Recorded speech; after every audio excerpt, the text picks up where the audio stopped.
Chapter 1343. When Dr. Zhou came in, he heard his daughter crying and laughing. He was shocked. "Jiasun, what's wrong with you? Jiasun seems to be like this all the time. She's quite real," someone said in a sweet voice, sounding familiar. "When we were in junior high, Aunt Zhou, Jiasun bullied me a lot." This voice, damn it. Yi Ying. And Jiasun, who was still crying, suddenly raised her head and glared at Yi Ying. She said coldly, "Mom, I'm not close to her. You don't have to take her words seriously." Yi Ying, who had a smile on her face, suddenly froze. Her watery almond-shaped eyes flashed with malice. "You child." Dr. Zhou did not say much. He only pretended to be angry and patted his daughter's shoulder. He turned to Yi Zhifan, who came in. "Mayor Yi. I'm sorry. I don't even know how to address you." Yi Ying took the lead and said with a smile, "My dad is now the director of the Provincial Construction Bureau." There was no lack of bragging in her tone. "Director Yi, please take a seat first," Dr. Zhou said politely. He did not show any restraint because a director was standing in front of him. "I'm afraid Uncle Jen's ward is too crowded. I'll bring Director Yi over later." She represented all the villagers of Shuku village to visit Uncle Jen, and the village chief of Shuku village, Zhang Difu, personally called. She had no choice but to help even if she did not want to. Yi Zhifan thought Uncle Jen was just an excuse. His real purpose was to make friends with the high-ranking military officers standing in the ward. When he heard that, he seemed a little surprised. "Crowded? Are there many people here? They're all standing in the ward, and the air is not circulating. Won't this make Uncle Jen more uncomfortable? There should be people here. With the military doctor watching over him, there shouldn't be a problem." After Dr. Zhou finished speaking, he pushed in Jiasun and scolded her softly.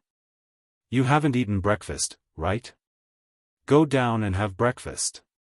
Had she not heard enough about Yi Qian and Yi Ying's family? Why did he let this girl remind her? Fortunately, she had Yi Qian to take care of her during her 3 years in high school. Otherwise, with her stubborn personality, who knew how much she would have suffered? And Jiasun, who didn't want to stay, got an excuse. She didn't even look at Yi Ying as she strode out. When she reached the door, she suddenly said, "Mom, give me the acceptance letter from Pu University. It's not safe here." Yi Ying was too cunning. She had better not tear up her notice. Yi Ying, who just showed off that her father was the director of the construction bureau, clenched her teeth. And Jiasun, she did it on purpose. He did it on purpose. Dr. Zhou really gave it to him. What's not safe? Go home after breakfast. Don't stand in front of me and be an eyesore. That's right, she did it on purpose. And Jiasun walked back and gave Yi Ying a provocative look. She took the notice and left. She had to tell Jane Eyre that Yi Ying and her father were definitely up to no good. And Jiasun took a left turn to go downstairs and a right turn to go to the ward. Yi Zhifan narrowed his eyes slightly and gave his daughter, Yi Ying, a look, indicating that she should go and check on the situation first. Dr. Zhou, who was cleaning the table, saw this and sneered disdainfully in his heart. She really didn't understand how Yi Zhifan could be promoted to the position of director of the Provincial Construction Bureau. It was not easy to go to Uncle Jen's ward. 2 sentinels reached out to block her and said to Yi Ying, "Please go back. Thank you for your cooperation." Chapter 1344. And Jiasun heard the commotion and turned around. Her face turned cold and she said in disgust, "Daughter of the Chief of Construction Bureau, don't embarrass yourself here. It's cooler over there. Go away." Then she said to the 2 sentries seriously, "Brothers, this girl is Yi Ying. She used to bully Yi Qian every day. She even schemed against Yi Qian in high school. You must stop her. Don't let her in." The 2 sentries kept their expressions unchanged. They stopped Yi Ying, who was stomping her feet in anger, from taking another step forward. The atmosphere in the ward became more and more gloomy. Sadness shrouded everyone's heart. All the soldiers present had tears in their eyes. Okay. Good girl. You must be. Okay.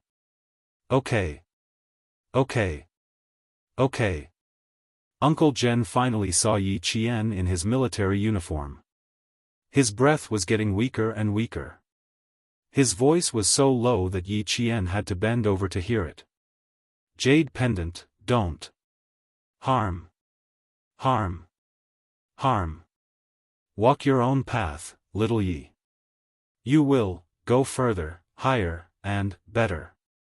Good girl, you didn't disappoint Grandpa's expectations of you. You made so many military achievements without a word and became a military cadet with a military rank. You are the first.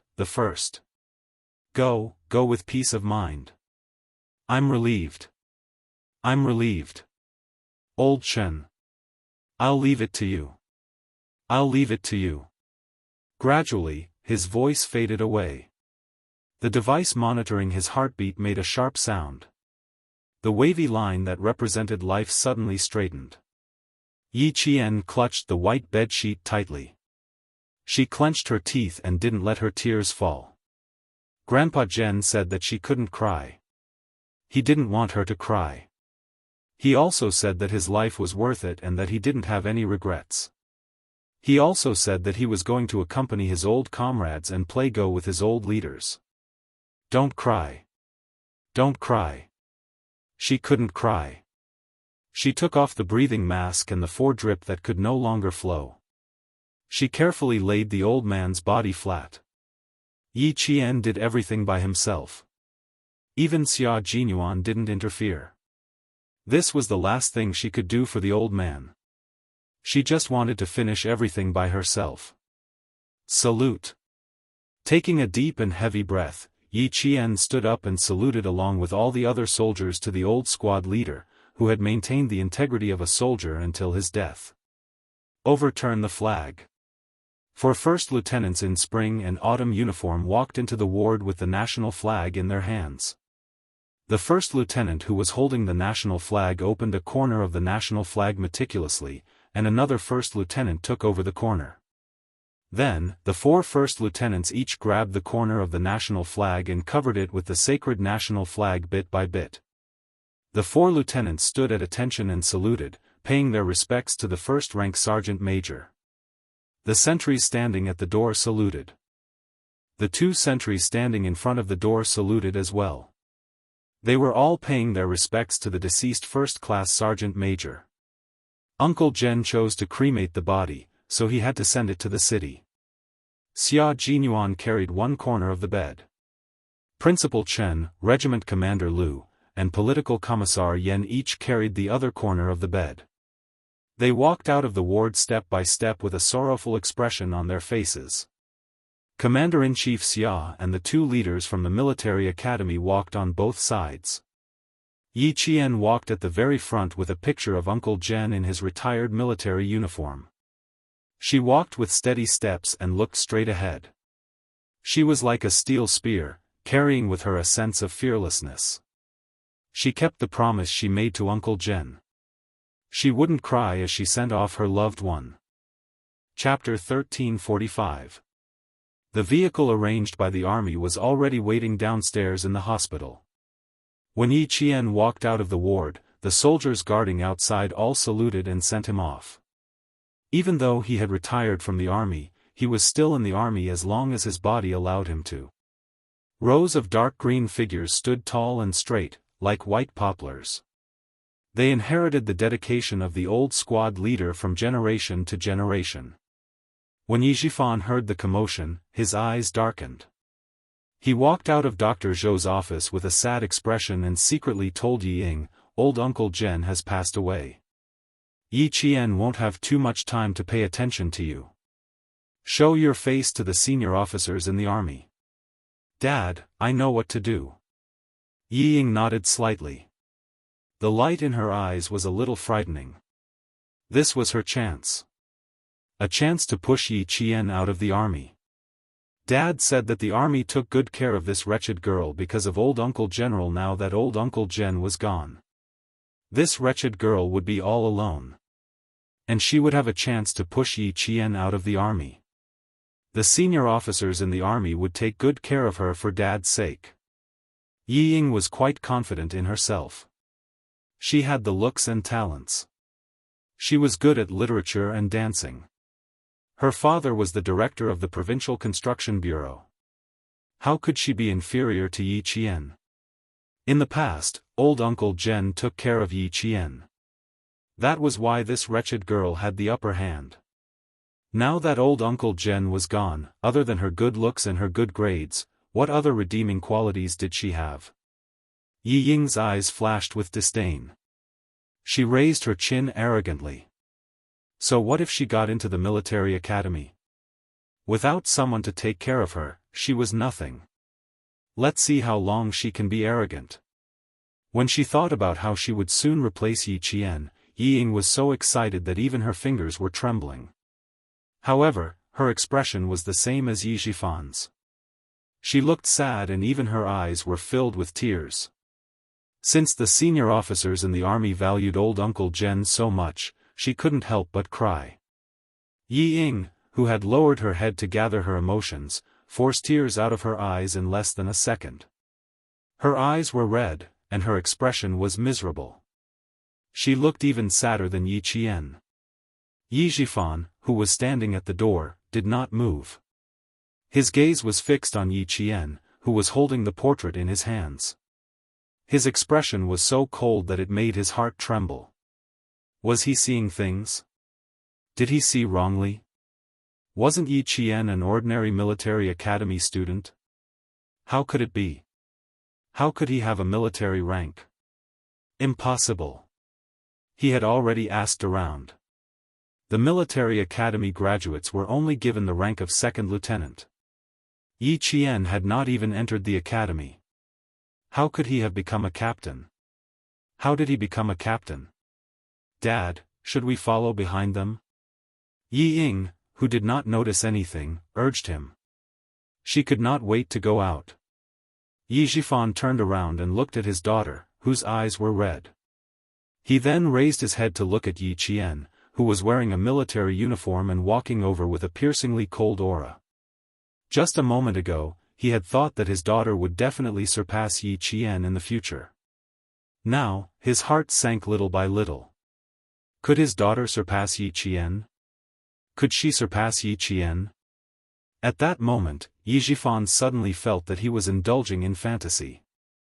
His daughter wanted to surpass him and surpass him. At that moment, he even felt that it was impossible. Other things aside, just based on that aura, his daughter had already lost. Yi Ying saw that her father had not moved and could not help but get anxious. Dad, hurry up and go out. Once they leave, how are we going to get to know those senior officers in the army? If we don't get to know them, all your efforts over the past few days will go to waste.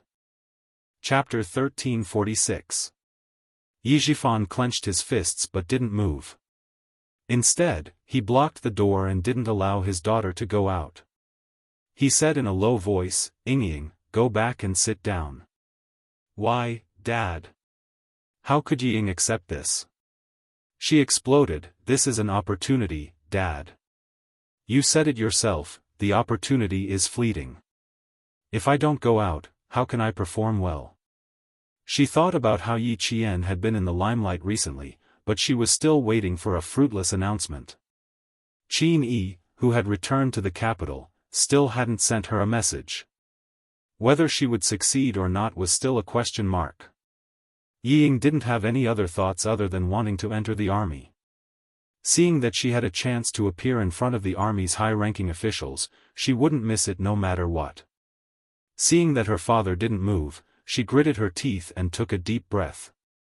She pushed Yi Jifan out and at the same time, she also let herself fall out. Unexpectedly, Yi Jifan, who was behind his daughter, almost fell down.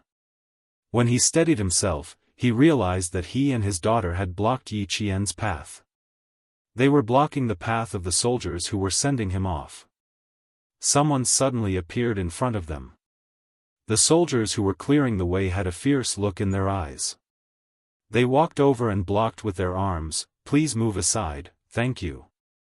Yi Jifan, who had made a humiliating entrance, quickly adjusted his facial expression. With sadness in his eyes, he looked at the black and white portrait of the old man with a kind smile. "Yi Jian, on behalf of all the villagers. I'll send Uncle off." "Uncle, the villagers couldn't come one by one, so I, Yi Jifan, was sent to send you off." Since he wanted to get to know the high-ranking officials of the army, he had to let them know his name. Yi Jifan glanced around. The moment he saw Commander-in-Chief Xia, he sucked in a breath of cold air. Lieutenant General. He actually had to trouble a Lieutenant General to send him off. Lieutenant General, Senior Colonel, Colonel, and even the soldiers who were clearing the way were all First Lieutenants. Senior Colonel, Colonel, and First Lieutenants were the ones he wanted to make friends with. That Lieutenant General, he had to know him.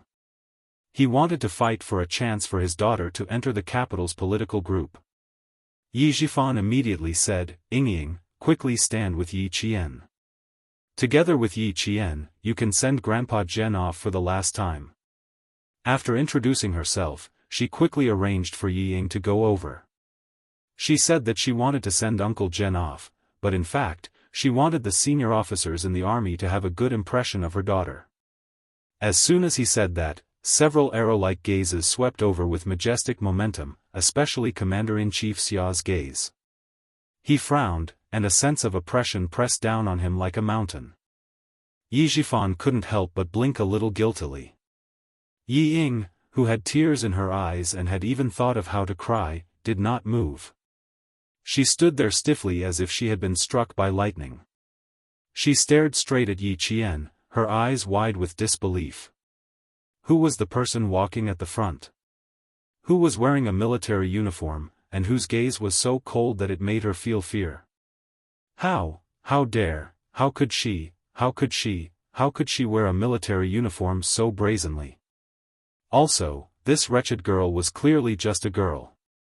Why did she have a military rank? It was fake, it must be fake. It must be the people in the army who saw that Uncle Zhen was about to pass away, so they purposely took out a military uniform like this to coax Uncle Zhen. It must be like this, it must be like this. Yi Ying, who couldn't believe what was happening in front of her, had her facial features contorted. The viciousness in her eyes was like the venom of a scorpion, emitting a gloomy coldness. Chapter 1347. Yi Jian acted as if she didn't see Yi Ying. She held Uncle Zhen's portrait and walked forward step by step. She walked past Yi Ying with an indescribable military might. Just as Yi Jifan said, she didn't have much time to bother with Yi Ying. But she would not allow such a thing to walk in front of her and pretend to send Grandpa Zhen off. "Yi Ying, I dare you to come over and try." Yi Qian warned her coldly as he walked past her. "If you want to join the Beijing political group, I will not let you have the chance to do so in your entire life." Yi Ying was furious. She wanted to scold him back, but when she saw Yi Qian's cold and bloodthirsty gaze, she panicked so much that she hurt her tongue. That kind of gaze made her soul tremble in fear. Her brain told her to follow him, but her body reacted by pressing her back against the wall and making way for the soldiers behind her. The soldiers in front were escorting them, while the soldiers behind them were solemn and solemn. They did not pay any attention to Yi Jifan and his daughter, nor did they take them seriously. Dr. Zhou, who was standing at the door, saw this and a hint of mockery flashed in his eyes. "The director of the Provincial Construction Bureau? Heh, that's all. Don't think that you can show off like this, Yi Ying. There is no lack of smart people in this world. Heh, even I can tell what you're thinking." And Jiasin, who was at the back, stopped in front of Yi Ying. She suppressed the anger in her heart and sneered, "Your family is really shameless. You still want to follow Yi Qian? Pfft. Are you worthy? Are you worthy?" Uncle Jen deserves respect. Don't disturb Uncle Jen's peace when you're so dirty that you stink. Yi Ying, who had her back pressed against the wall, could only feel embarrassed. And Jiasen's words added fuel to the fire, making the evil fire in her heart even bigger and brighter. Yi Ying stared sharply at the classmate who mocked her, gritted her teeth, and said gloomily, "Do you think you're smart? Pfft. You're just a mad dog." Bai Yi Qian sighed, biting whoever you catch. If I were a mad dog, you would be the first one I bit to death. And Jiasen wouldn't lose out in a quarrel, nor would she be afraid. I'll bite you to death so that you won't harm others. As an adult, it was not appropriate for him to interfere in the quarrel between two young ladies. Yi Zhifan, who was as embarrassed as his daughter, snorted loudly and said to Dr. Zhou, "Dr. Zhou's daughter is indeed amazing." Dr. Zhou replied with a smile, "Director Yi, you flatter me. Our Jiasen is a straightforward person. She's also good friends with Yi Qian. I also think that she's great for standing up for her friend. She didn't embarrass us." Since even the adults didn't care, what else could Yi Zhifan do? He could only say to his daughter, "Yingying, don't waste your breath on unreasonable people. These people were nothing. There was no need to waste his time. What they needed to do was to catch up with that lieutenant general and get to know the lieutenant general with the highest military rank in the escort team." Yi Ying was so angry that her heart hurt. She stomped her feet, turned around, and hurriedly chased after Yi Zhifan. "Dad, why does that wretched girl have a military rank? Is it fake? It must be fake. Who does she think she is? How can she have a military rank without even entering the school? It must be fake." Yi Ying, who was in a hurry, asked anxiously. She wanted to get confirmation from her father. "It must be fake, right? Dad, I don't believe it. How can she have a military rank? Then what's the point of her entering the Beijing government regiment? She doesn't have a military rank even if she's just a performing arts soldier." Chapter 1348. Yi Zhifan was also confused. He said coldly, "I don't know. That's why I have to follow them. Also, don't act on your own when you get to the city. Do you hear me? Based on what you did just now, the soldiers were kind enough to save me some face." He was a lieutenant general and had at least 2 former bodyguards with him. If he rushed out so recklessly, the bodyguards might even pull out their guns. "I'm sorry, Dad. I was too anxious just now." Yi Ying also knew that she was too rash. When she thought of Yi Qian's warning in a low voice, she was so angry that her internal organs hurt. "I'll listen to your orders when we get to the city." Yi Zhifan didn't say anything else. He nodded slightly and quickened his pace to catch up with them. After the father and daughter left, and Jiasen was anxious. Yi Ying was a bad person. Nothing good would come out of it if she followed them. Jane Eyre would be busy with Grandpa Jen's funeral. She wouldn't have time to care about Yi Ying. No, she had to follow them. She didn't have to do anything else but keep an eye on Yi Ying. "Mom, I'm going to the city. You can send me the tuition fees." And Jiasen held her notice tightly and rushed out. She still had to go home to get her luggage and catch the 10:20 a.m. bus to the city. Dr. Zhou, who had long considered his daughter's relationship with Yi Qian, didn't even change out of his white coat. He picked up his wallet and chased after her. "Take your luggage. Go to school directly from the city the day after tomorrow. Remember to bring your train ticket and student ID. Remember to keep your notice properly." And Jiasen had been independent since she was young. She didn't even ask her parents to send her to the provincial capital when she was in high school. Now that she was in university, she didn't need them to send her. And Jiasen took a few hundred yuan notes and a few dozen yuan of pocket money. She waved her hand and left the town hospital without looking back. From Fujian town to Anyang city, Yi Qian accompanied Uncle Jen, whose eyes were always closed, in the car. Xia Jinyuan, Commander Lu, Political Commissar Yen, and Principal Chen were with him. Commander-in-Chief Xia and the 2 school leaders were driven back to Anyang by Xia Jinyuan's car by the guards. They followed closely behind the army's car and went to Anyang together. At the end of August, the sun was very bright, and the temperature was always above 36 degrees. Uncle Jen's body couldn't be left there for too long. The funeral parlor vehicles arranged by the army were already waiting at the intersection of the provincial highway. On both sides of the vehicles, there were 10 soldiers in military uniforms and big brimmed hats, waiting for the arrival of the old squad leader.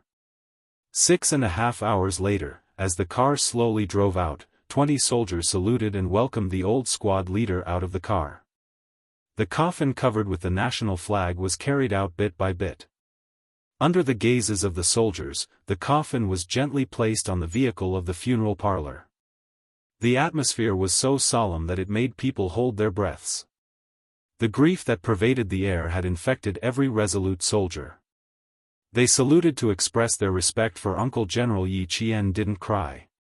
Instead, he gently stroked the coffin and whispered to Uncle Jen, who was always in a deep sleep, "Grandpa, many soldiers from your most respected army came. They all came to send you off. Are you happy?" "I'm very happy, very happy. The army will always remember you. They will never forget your contributions to the country and the soldiers. Rest in peace. In the future, I will inherit your dedication just like they did. I will wholeheartedly repay my country and my army. I will never let you down, and I will never do anything that will bring shame to you."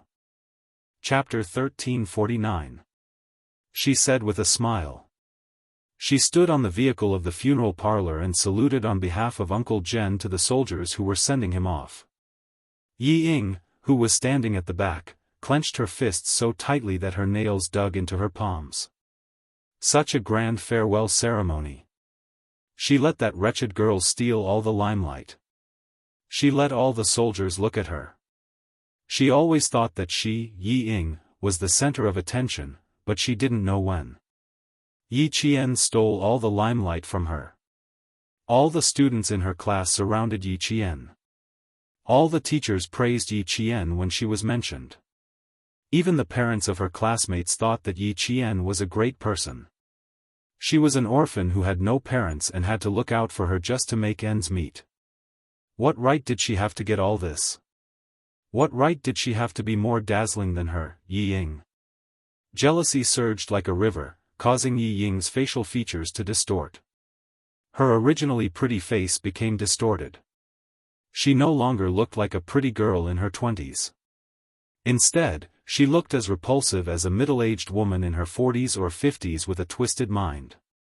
Yi Ying only saw that Yi Qian was the center of attention, but she didn't know that Yi Qian had won the respect of many soldiers, especially those who knew Yi Qian. The way they looked at Yi Qian was like how a comrade cared for a comrade and was worried for a comrade. However, Yi Zhifan knew that the situation was more complicated than usual. He even guessed that the lieutenant general might know Yi Qian. Also, he noticed that when Yi Qian got off and got on the car, the soldiers who escorted her all looked at her with familiar eyes. They looked at her with concern. It was obvious that they knew Yi Qian. How did they know Yi Qian? How did Yi Qian know them? No matter how big old Uncle Jen's network was, how could Yi Qian know the basic soldiers? The more he thought about it, the more frightened Yi Zhifan became. He suddenly realized that his daughter Yi Ying looked like she was about to rush up and fight Yi Qian at any moment. He was so frightened that his eyebrows twitched. He immediately pulled Yi Ying back. "Ying, if you don't learn to control your temper, how can you compete with Yi Qian? Dad, everything she has should belong to me, belongs to me. All of this belongs to me." Yi Ying didn't see the concern the soldiers had for Yi Qian, but she felt that the atmosphere was different. They all surrounded Yi Qian and belonged to Yi Qian. Yi Zhifan's face alternated between green and white as he suppressed the fire in his heart and scolded in a low voice, "Everything that belongs to you? Yi Ying, if you don't wake up, Dad's blinded by a leaf." She only had eyes for Yi Qian, but she didn't think too deeply about the fact that Yi Qian was where she was today because of her own efforts. I've said before that Yi Qian isn't worse than you, and you aren't worse than Yi Qian either. If it weren't for his only daughter, Yi Zhifan really didn't want to care. If it weren't for the person behind the jade pendant, he even wanted to give up on fighting with Yi Qian. Based on his daughter's current state, how could she compete with Yi Qian? I'm taking you to old Uncle Zhen's memorial service now. Before we know if Yi Qian knows that Lieutenant General, you're not allowed to act on your own accord. For his own career, for his daughter's future, he had no other choice but to fight for it. Yi Ying was really crying now. She didn't want to believe what she was seeing, and she didn't want to accept the fact that Yi Qian was stronger than her. Unfortunately, she didn't believe it. Even if she didn't want to, it was useless. Her father, who was always clear-headed, constantly reminded her that the wretched girl was stronger than her. Chapter 1350. Yi Zhifan had always known that his daughter could not accept the fact that Yi Qian was better than her, but that was the truth. Could it be that if she did not accept that Yi Qian was inferior to her? There should be a limit to how much she could deceive herself. Seeing his daughter break down into tears, Yi Zhifan did not try to stop her. Uncle Zhen, who had already passed away, should be crying bitterly. His daughter's crying fit the occasion. I don't even know when everything that Yi Qian had belonged to you. If you think about it that way, doesn't that mean that even her grades belong to you? To prevent his daughter from going crazy every time she saw Yi Qian, Yi Zhifan continued to reprimand her in a low voice. Do you think I don't know how you got your grades in middle school? You forced Yi Qian to write your name on the test papers he wrote, and you, on the other hand, wrote her name on your test papers. Yi Ying, who took everything that belonged to you? You used to have Yi Qian's grades with a clear conscience. Now, you have the audacity to say that Yi Qian took everything that belonged to you? I worked in town. I knew that your mother spoiled you and let you do whatever you wanted. Yi Ying had never told Yi Zhifan about these things. She had never even mentioned it to Sun Dongqing. When the past was brought up again, Yi Ying, who had been crying loudly, was so shocked that she stopped crying. She even let out a loud burp. How did Dad know this? How did Dad know about this? Yi Ying, who had always been afraid of Yi Zhifan, was shocked. She did not dare to face his anger and cried even louder to avoid being blamed. Yi Zhifan's expression became even colder. You can play tricks with your mother if you want to, but in front of Dad, Yi Ying, you're still too young. You're jealous that Yi Qian is more successful than you right now. Instead of working hard to improve your skills, you're choosing to run away. You're even using some ridiculous excuse that everything that belongs to Yi Qian should belong to you. Yi Ying, it's fine if you say these words to father, but how dare you say it outside and embarrass yourself? You know my temper. The last sentence made Yi Ying tremble. She nodded her head vigorously with tears in her eyes. She no longer dared to say anything that would make her feel comfortable and find some excuse to balance out her jealousy. The reincarnated Yi Qian had long become a hurdle in Yi Ying's heart that she could not get over. As long as she was up against Yi Qian, Yi Ying, who was considered smart and shrewd, would become a completely different person. Not only did she look disgusting, even her IQ would plummet. After realizing this, Yi Zhifan made up his mind that before Yi Ying had enough confidence to face Yi Qian, it would be best if she did not face Yi Qian head-on, in case something happened. It had to be said that Yi Zhifan was smart. After realizing the crux of the problem, he immediately changed his strategy and did not let Yi Ying have a chance to compete with Yi Qian. He was also afraid that Yi Ying would be ruined by her jealousy. How could Yi Ying, who was forced by her father to recognize the truth, walk out of it so quickly? Jealousy was not cultivated in a day. Her jealousy grew day by day, and now it affected Yi Ying's normal judgment. If she could walk out of it, she would not be the Yi Ying of today. In addition, there was Sun Dongqing, who was a hindrance to his daughter and did not recognize the truth. She only believed that Yi Qian should be inferior. Yi Zhifan wanted to nurture Yi Ying into the Yi Ying of his previous life. There was only one word to describe it: difficult. After lecturing for so long, Yi Zhifan did not say anything else. He opened the car door and gestured for Yi Ying to get in. Call your mother and tell her to stay in Shuku village for the next few days. Don't go into the city. Chapter 1351. If Sun Dongqing came over and saw Yi Qian interacting with so many officers as if they were family, who knew what crazy things she would do? In the end, he would be the one to clean up the mess. Yi Ying, whose throat was twitching, nodded repeatedly. However, she felt a little guilty. Just a second ago, she was thinking how great it would be if Sun Dongqing were there. She even wanted to bring it up. But now that she saw Yi Zhifan's expression, she did not dare to bring it up. Yi Ying had always been clear about who she could rely on in the family.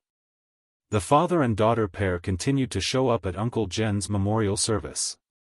When he saw that there were soldiers standing guard outside, Yi Zhifan could not help but lower his head.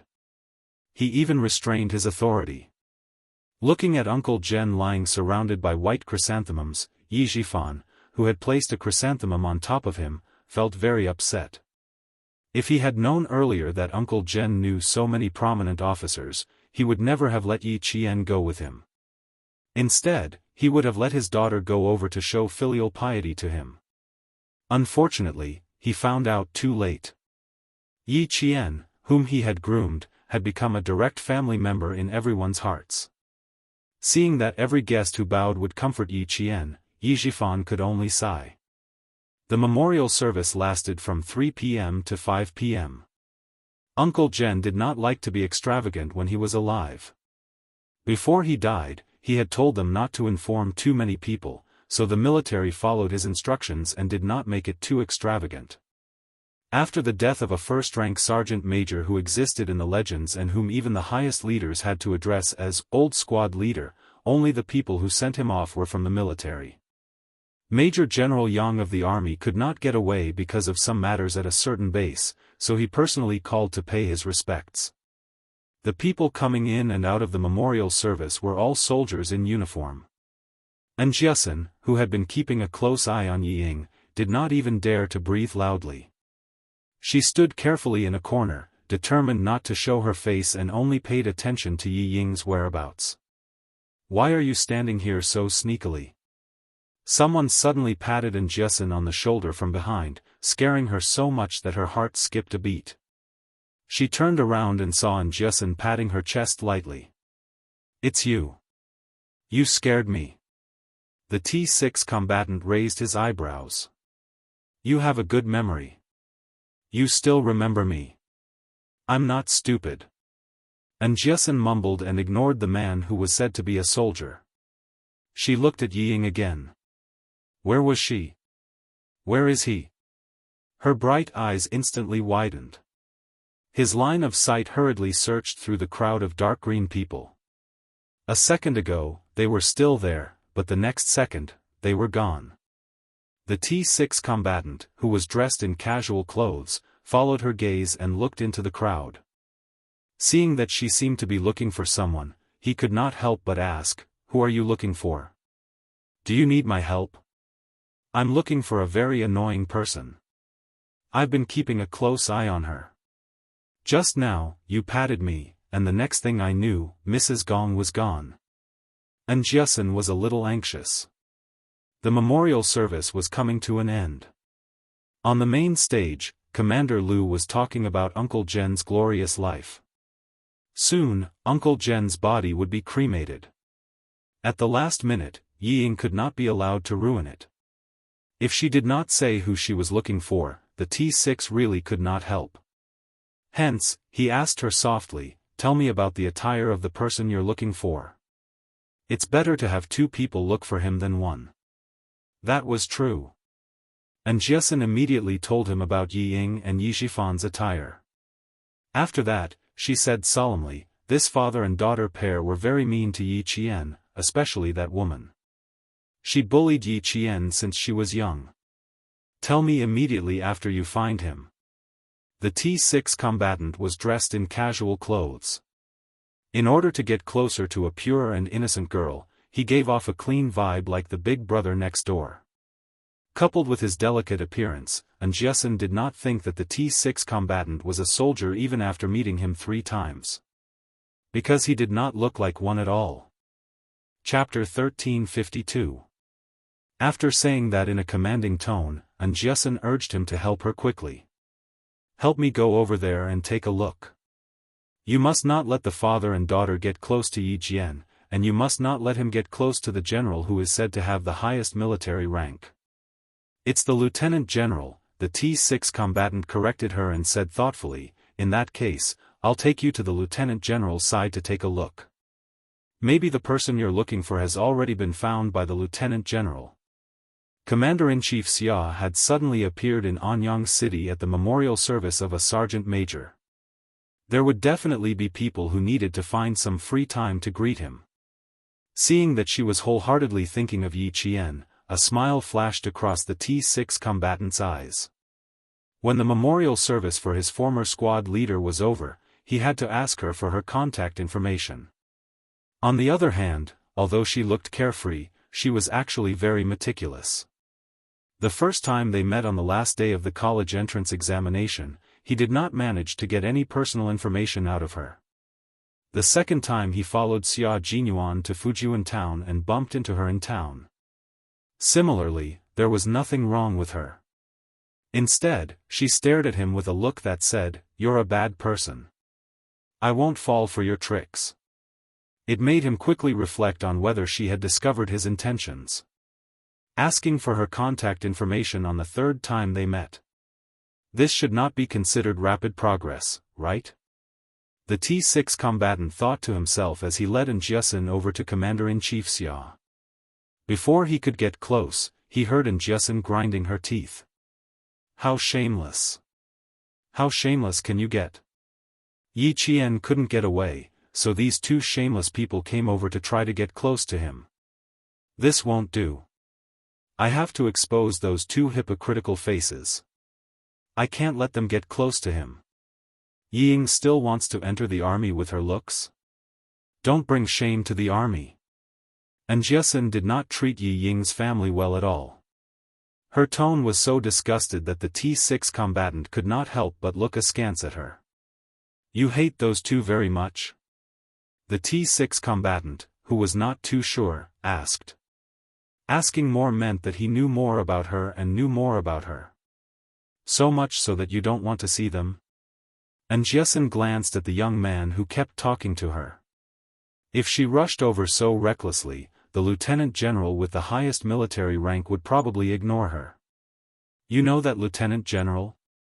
If she did not want to cause any trouble, it was best to get a referral. He did know Commander-in-Chief Xia. He had even received the medal personally given to him at the commendation ceremony. The T6 combatant nodded. I do. If you're looking for those 2 people, I can take you there. Calm to hear what they have to say. Yi Jian and Xia Jinyuan didn't notice that Yi Zhifan had brought Yi Ying to find Commander-in-Chief Xia.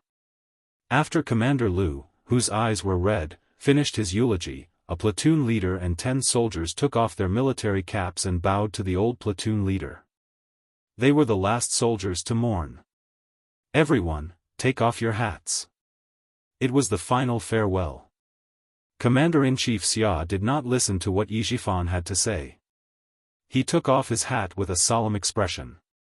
He stared at the old squad leader lying in the white chrysanthemum bushes and bowed once, twice, thrice. Yi Zhifan was getting a little anxious. The coffin would be carried away soon, and this lieutenant general would probably be leaving as well. But, he had not made any connections with him yet.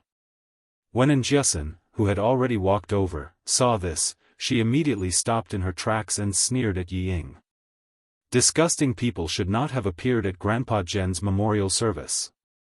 They even wanted to find an opportunity to get Yi Ying into the army. How shameless.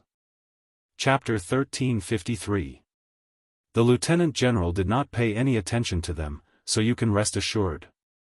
When the T6 combatant saw Commander-in-Chief Xia walking straight to the front, he reminded him softly, the lieutenant general has bodyguards around him, so the two of them won't be able to get close to him easily. As for how the two of them would get close to him, the T6 combatant's eyes darkened slightly. He would have to mention this to Xia Jinyuan. No one at the scene moved around as they watched the 8 lieutenants raise the coffin covered with the national flag again. Meanwhile, Yi Qian, who was holding Uncle Zhen's black and white portrait, could not help but clench his fists. Uncle Zhen, who had chosen to be cremated, would end up lying in a small urn before being sent to the cemetery of martyrs to rest in eternity. From now on, she would no longer see the old man who would accompany her all the way to the village entrance and only return home when she could no longer be seen. From now on, she would no longer be able to hear the old man's kind voice or his hearty laughter. "Let's go." Xia Jinyuan gently supported the strong-willed girl who made his heart ache. He said gently, "We're going to send Uncle off for the last time. We're going to send him to his old comrades who sacrificed themselves in the army." Yi Qian took a deep breath and nodded slightly. Yes, Grandpa said he missed his former comrades and wanted to return to their side so they could sing the Long March song together and relive those difficult times together. The coffin was carried by the 8 lieutenants. Yi Qian was still walking at the front, but this time, she was accompanied by Xia Jinyuan and Commander-in-Chief Xia. When Yi Zhifan, who still wanted to chase after them, saw this, he immediately pulled Yi Ying to the cemetery of martyrs. This was the extent of Yi Zhifan's capabilities. Knowing that it would be useless even if he followed them, he decided to go to the cemetery in advance and wait there. He could also go over to see if there was anything he could do to help. Ever since Yi Ying saw her father talking to the lieutenant general who was said to have the highest military rank at the scene, she was so impressed that she did not express her opinions casually anymore. Otherwise, she would not have said that, the older, the wiser. When you get to the cemetery, find an opportunity to do something for yourself. Be conspicuous and flexible. You have to let the lieutenant general and the others see what you're doing at a glance, even if they only take a glance at you. Ying, that's what impressions are, understand? Yi Ying, who was convinced, humbly listened to his advice. She knew that her father was capable, but she had never seen someone as powerful as him. When the governor's gaze swept over, her knees went weak and she almost fell. But what about Dad? He could even talk to a lieutenant general. Yi Ying's heart was filled with pride.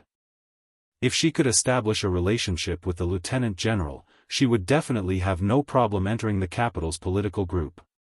At that time, she would teach Yi Qian a lesson. His heart was filled with hatred. He did not know where his confidence came from. Everything that had happened today had cast a shadow over Yi Ying's heart. Now, whenever she thought about how Yi Qian had a military rank even though he hadn't joined the army, she was so angry that her heart hurt. At 6:00, Yi Qian came to the cemetery of martyrs with an urn covered with a folded national flag. He walked step by step to the grave where Uncle Zhen was buried, only to find that, even the tombstone had been carved. Uncle knew that he couldn't make it. He even hid it from me and had Commander Liu and Political Commissar Yan prepare for his funeral. He didn't want you to be sad. Principal Chen's voice was so hoarse that it sounded like wind. It was so hoarse that one had to listen carefully to hear what he was saying. After the last handful of soil was filled in, the kneeling Yi Qian's eyelashes trembled slightly. He tried hard to suppress his trembling voice and said with a smile while crying, "Grandpa was afraid that I would be distracted during training. He endured it even when he was sick." Chapter 1354. Good child, it's good that you know. Principal Chen placed the chrysanthemum in his hand on the newly filled soil and looked at the smiling old man in the black and white photo. Principal Chen also looked at him with a smile. "Old uncle, you can meet your old comrades now. Yi girl and I will come to visit you often and keep you company." Xia Jinyuan put down the white chrysanthemum in his hand and respectfully kowtowed. "Old uncle, I'm afraid I won't be able to come back to visit you for long. Please forgive me. But as long as Yi Qian wants to come back, and I happen to be with her, I will definitely come back with her to visit you." As the final farewell, one white chrysanthemum after another was placed on the grave. The kind old man watched with a smile, as if he was still alive. His wise eyes silently encouraged every soldier. When it was Yi Jifan's turn to put down the flowers, he brought Ying to stand beside Yi Qian. He had arrived at the cemetery early and wanted to express his gratitude, but he was stopped by the soldiers. Even when he revealed his identity, they did not let him pass. His plan to show his face was ruined. He was furious. When he saw Lieutenant General Xia gently patting Yi Qian's shoulder to comfort him, Yi Jifan had another idea. Since everyone's eyes were on Yi Qian, then he could use this opportunity. Yi Qian, the dead cannot be brought back to life. Take care of yourself. He sighed deeply and spoke to Yi Qian in a gentle tone that he had never used before. If you're tired, the door of Uncle's home will always be open for you. You are welcome to come back anytime. Yi Qian did not move, but Jianghu, who had been following behind Yi Ying, moved. She put down the white chrysanthemum and kowtowed as a granddaughter. She stood up and walked to Yi Ying's side. As she brushed past her, she suddenly reached out and clamped Yi Ying's wrist, and forcefully dragged the unsuspecting Yi Ying away. Yi Ying, who was being dragged away, lost control on the spot and screamed, "Ah!" She realized that she had lost her composure and immediately shut her mouth. When she saw who was pulling her, she tried to pull her hand back. "Jianghu, let go of me. Let go. Save it, Yi Ying. If I want to drag you away, how can I let go?" Jianghu used all her strength to drag the shameless Yi Qian far away. "You're such a heartless person who wants to torment Yi Qian every day. Do you think you deserve to be in the army?" Jianghu also knew that Yi Ying wanted to join the army. However, Dr. Zhou said that it was impossible for Yi Ying to join the army because of her heart disease, unless she used her connections. Otherwise, she wouldn't have guessed what Yi Ying was up to today. She dragged Yi Ying away. When Yi Jifan reacted and wanted to pull his daughter back, a tall man blocked his hand. It was obvious that he was trying to stop him. He reminded him in a low voice, "Stand firm, sir. It's not good to fall in front of so many soldiers." The T6 combatant naturally succeeded. Meanwhile, Yi Qian completely ignored Yi Jifan, who was trying to worm his way into being friends with her. When he appeared at the memorial service, she knew what the Yi family was up to. If she were to speak now, with Yi Jifan's scheming mind, he would definitely act like he was very close to her and ignore her. He would be the only one in the show. "Yi Jifan, I don't want to embarrass you at Uncle's funeral. Please leave." Principal Chen would not let him go. He took a step around Yi Qian's right and gestured for him to leave. "You may leave now." Xia Jinyuan was not so polite. He immediately called for the guards and said coldly, "Take this gentleman away." Was he trying to ride on Yi Qian's coattails? That would depend on whether he had the ability to do so. Chapter 1355. Xia Jinyuan, on the other hand, was not as courteous. He said that he wanted to take the man out. From the word take, one could tell how much disdain he had for Yi Jifan's actions. The guards were all trained in martial arts. When they stood in front, their murderous aura was immediately released, unlike Xia Jinyuan and the others who knew how to restrain themselves.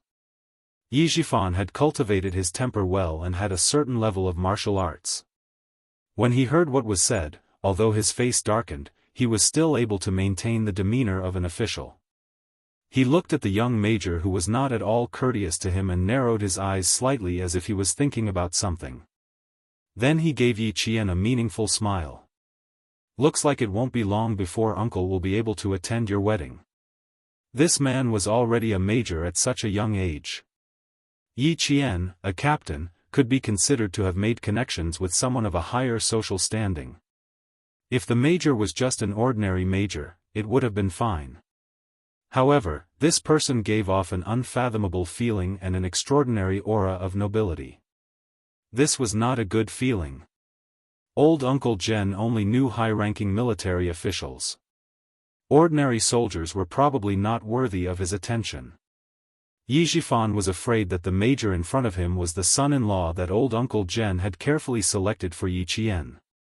Her ability was already higher than Yi Ying's, and now she had a powerful and influential son-in-law.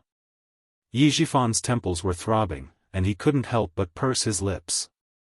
If she had a powerful and influential son-in-law to help Yi Qian, his daughter would have to live in Yi Qian's shadow for the rest of her life. What scared him even more was that he did not know what the person behind the jade pendant was planning.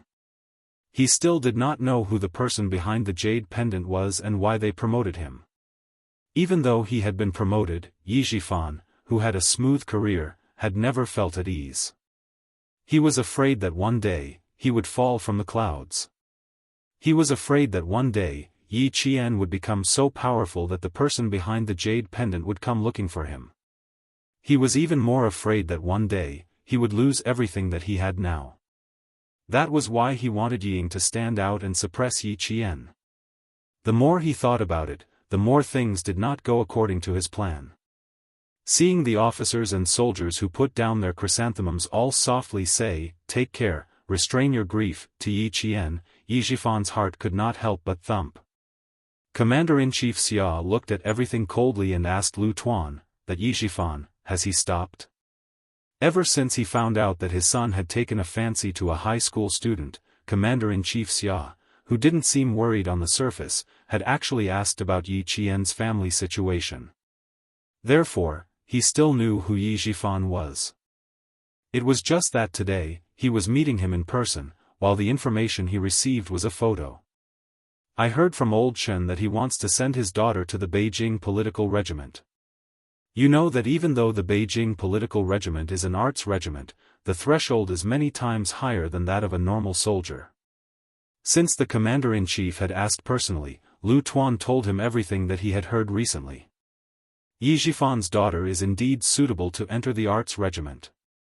Unfortunately, she was diagnosed with heart disease in middle school. During the military training in the second year of high school, she caused a scandal in the provincial anti-chemical regiment. Her personal and overall performance during the military training will be recorded. With heart disease and a stain on her record, it will be difficult for her to even enter the arts regiment in the army, let alone the Beijing political regiment. Yi Zhifan himself knows this, so he tried to use his connections to get his daughter in. Because of Yi Qian, Lu Tuan and political commissar Yan would also pay attention to Yi Zhifan's movements. Chapter 1356. I heard that he has now been promoted to the position of Chief of the Construction Bureau. It seems that his personal ability is not bad. Commander-in-Chief Xia's focus was only on Yi Zhifan himself. As for a daughter with a heart condition and a tainted record wanting to enter the Beijing political group, it was a fool's dream. However, it was not impossible. Commander Lu's face was a little gloomy. He replied in a low voice, "He is indeed not bad. Moreover, his political achievements are outstanding. He is cautious and does not have the corrupt style of officialdom." It was just that the speed of his promotion was a little shocking, especially the speed of his promotion in the past 5 years. It was unbelievably fast. Cautious and does not have the corrupt style of officialdom? Commander-in-Chief Xia raised his voice a little. There was a hint of unusualness in it. "Jinghua, I'm afraid you are only looking at the surface." Jinghua, Commander Lu's name. Judging from the speed of his promotion, it is true that he is cautious and does not leave any evidence that can be used against him. But as for his style, that's a question mark. If he was truly upright, he wouldn't have such crooked ideas. At the memorial service, he used his identity as the representative of the villagers of Shuku village to bypass the guards and was introduced to him by the mayor of Fujian town. From this, it could be seen that this person was indeed cautious and did not leave any room for criticism. Because he left the criticism to others. The mayor of Fujian town also said at the time, "Director Yi is too cautious. He is clearly representing the entire village to attend the old squad leader's memorial service, but he did not go up to deliver the eulogy. Lieutenant General, if I did not stop him just now, Director Yi would have left with his daughter in advance. The private jet landed in Fujian town. As the mayor, he naturally had to show up. There were also some arrangements that needed the mayor to make. In this way, the mayor of Fujian town spoke to Commander-in-Chief Xia. As for how the mayor of Fujian town found out that a senior provincial official was at the memorial service and was about to leave with his daughter. Only Yi Jifan knew about this series of coincidences. In front of him, Yi Jifan cleverly spoke up for himself. I am really sorry to disturb you, Lieutenant General. I wanted to leave earlier, but I didn't expect the mayor to stop me. After he finished speaking, he revealed a bitter smile. If Commander-in-Chief Xia hadn't learned about Yi Qian's family background in advance, he would have thought that it was the mayor of Fujian town who had acted rashly and not Yi Jifan. Letting someone else play the role of the bad guy while keeping the image of the good guy for himself. He was being overly cautious. Regiment Commander Liu did not have much contact with Yi Jifan. The few times they met, it was all because of Yi Qian. Thinking about the relationship between Yi Qian and Xia Jinyuan, and the fact that she was the daughter-in-law of the Commander-in-Chief, Regiment Commander Liu thought for a while and said, Yi Jifan is not a simple person, and his daughter has always been targeting Yi Qian. She always made things difficult for Yi Qian in school. We have also communicated with Yi Jifan himself, but the result was the same. Commander-in-Chief, with all due respect, if his daughter really joins the army, I'm afraid it will be detrimental to Yi Qian. Do you think we should ask the military or local authorities to keep an eye on this? Like father, like daughter. The key was the last sentence, like father, like daughter. If the father was so good at currying favor, the daughter would definitely learn from him. I will keep an eye on it. Commander-in-Chief Xia nodded. His gaze fell on the cemetery where the old squad leader was buried. He said, Thank you for taking care of the old squad leader and Yi Qian. In the future, Yi Qian will be handed over to Xia Jinyuan to take care of. As for you guys, if you have time, come over to toast the old squad leader and tell him that Yi Qian is doing well. Chapter 1357. The funeral was nearing its end. After Political Commissar Yen finished his last eulogy, the 4 first lieutenants walked to the front of the grave with 2 wreaths in their hands. They placed the wreaths on the ground and saluted. All the soldiers saluted the old squad leader for the last time as well. The old squad leader, who had dedicated his life to the army selflessly, would be buried here forever. It only took half a day from Uncle Jen's death to his burial. Everything was done according to Uncle Jen's wishes. They accompanied Uncle Jen on his last journey in an orderly manner. Yi Qian watched the soldiers leave one by one. She said softly to Xia Jinyuan, who was accompanying her, I want to be alone with Uncle General Captain Xia, please tell the Lieutenant General. Thank you. She hadn't had a good chat with Uncle Jen since she came back. She wanted to talk about what kind of training she had done during the summer vacation. She really wanted to be alone with him and tell him everything that was on her mind. Xia Jinyuan gazed deeply at Yi Qian. He raised his hand and stroked her cheek with his slender fingers. He said softly, Okay, we'll wait for you outside the cemetery. Yi Jifan is still outside. I'll go out and deal with him first. Okay, be careful to hide your identity. Yi Jifan is sly and shrewd. Be careful that he doesn't tell you anything, Yi Qian reminded her. Yi Jifan was a calculative person. He could figure out what was going on with just a few words. When talking to him, she had to be careful and not panic. She continued, he probably approached the commander-in-chief because he wanted to send Ying into the army. Today, such a high-ranking officer came to the army. We have to be careful of him. He's pretending to be close to the commander-in-chief. Yi Qian had never let down her guard against Yi Jifan. However, she had always kept Uncle Jen's words in mind. Before she was in a position that Yi Jifan couldn't shake, it was best to lay low. Xia Jinyuan didn't want her to worry.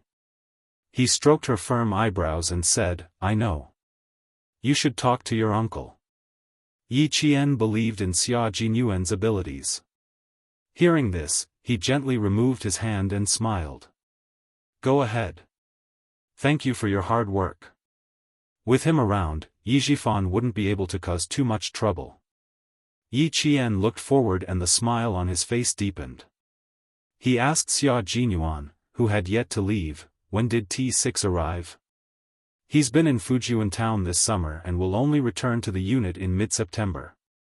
Xia Jinyuan raised his eyebrows when he saw his comrade guarding Jiasin closely. It seemed that he really intended to pursue Jiasin. I'll head over first. I'll pick you up in an hour. Yi Qian looked at the time. You don't have to pick me up. I'll come down on my own. Captain Xia, please help me take care of Uncle Chen. I'm a little worried. After his grandfather left, Uncle Chen hid his sadness deeply so that she wouldn't worry. However, no matter how deeply he hid it, she could still see it from his tired eyes. She was always able to take care of the people around her and care for those who cared about her. Okay, you don't have to worry about anything outside. I'll take care of everything. The soldiers had already left, and it was just the two of them. Xia Jinyuan patted her shoulder gently and turned to leave. The surroundings quieted down. It was 6:00 in the evening, and the golden and orange sunset spread out beautifully. The faint golden light shone down on the mountains and rivers, making them look like they were plated with gold. It added a touch of magnificence to the mountains and rivers. The sun had completely set, and a crescent moon was already hanging in the sky. Half of it was cold, while the other half was fiery. The beauty of the two different views of the sky was something that even a master would find difficult to draw. Chapter 1358. The kneeling Yi Qian's eyes were red as he stared at the old man's black and white photo. He said softly, "Grandpa, I went to the beach to train during the summer vacation. I joined the only amphibious frogman commando team in our country that doesn't belong to any military region. The training was very tough. The first day, the captain made me wear the special frogman shoes and run along the beach. Luckily, when you and Principal Chen trained me, there were sandbags tied to your calves. I didn't embarrass myself on the first day and stayed smoothly. Captain Xia told me that the captain who trained me was a capable person. His training was known for being harsh. His comrades in the army all called him Demon King, but I don't think it was given by his comrades. It was his own code name. The training was indeed harsh. For the first 10 days or so, I only had about 3 hours of sleep every day. The rest of the time was spent on training. Diving training, weight diving training, underwater shooting training, combat training, as well as swimming from one island to another while wearing a rubber diving suit and weapons. It was very tough, but it was also very fulfilling. I also learned professional knowledge that I never received before. Grandpa, I like this kind of training. I feel that it's very interesting. No matter how tough it is, I can endure it. After sleeping, I can continue. My comrades in the team all say that I'm too scary and that it makes them feel pressured. Back then, her grandfather saved her from the Yi family and secretly found Principal Chen to train her. He trained with her in the high mountains and cold lands. When the heat was unbearable, he even accompanied her to the desert. He only let her go when she slowly gained a foothold and received Uncle Chen's complete approval. It could be said that in this life, she was able to achieve what she had today because of her grandfather's guidance. He was like a lamp. No matter where she went, he would illuminate her direction and tell her not to go astray and lose herself. He knew that she hated Yi Zhifan's family and was afraid that she would do something out of line at such a young age. He constantly reminded her to set her sights on the long term and find her own path first. She shouldn't be in a hurry for quick results. She shouldn't throw an egg at a rock and ruin her own foundation. She recalled all of this as if it had just happened yesterday. When the training ended, I actually didn't want to leave. Captain Xia told me that he would send me over during the winter break. He also told me that I probably won't have much time to go home during my 4 years in the military academy. I have to train during both holidays. Grandpa, I feel like the army wants to train me to be a frontline special forces soldier. I also want to become a special forces soldier like Captain Xia and the others. I want to be able to return home bathed in blood and leave with a smile. Yi Qian said what was on her mind. Even though there was no response from the old man, just looking at the kind smile in the old man's photo, Yi Qian felt that the old man who had always loved her had never left her side. Yi Ying's faint screams could be heard from the foot of the mountain. Yi Jian chuckled and said, "Grandpa, being in the special forces should be tough. Captain Xia often reminds me that my current training is all basic training. Tell me, what is the real training like? I really want to see what the real special forces training is like. So, Grandpa, I definitely won't let you down." She touched the tombstone gently, and the cold touch made Yi Jian's eyes tremble slightly. Grandpa had left, but she would always remember the words he left behind. No matter when, she would never do anything to disappoint her grandpa, no matter what. Chapter 1359. I'll come to see you again next time. Yi Zhifan, whom you don't want to see, is here with his daughter. I have to go down and deal with it. Yi Ying. You're right. As long as I stand up, Yi Ying can only watch. In the future, she can only watch me. The last sentence was so low that it was cold, accompanied by a sword-like sharpness. Every word was like a sword, and every word was sharp. Yi Ying, who was being dragged away, could not break free from Jiasen's grip no matter how hard she struggled.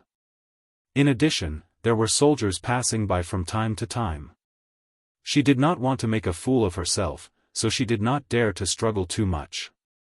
And Jiasen took advantage of this and pulled her with all her might. She did not stop talking. I know you're shameless, but I'm still saving you some face. Don't thank me. I'm only helping you this time because your surname is Yi. Hearing in Jiasen's mocking words, Yi Ying wanted to scold her back several times.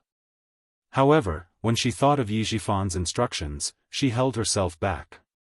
And Jiasen pulled her to the bottom. When she was about to pull her out, Yi Ying panicked and said in a sharp voice, "And Jiasen, if you don't let go of me, don't blame me for being rude.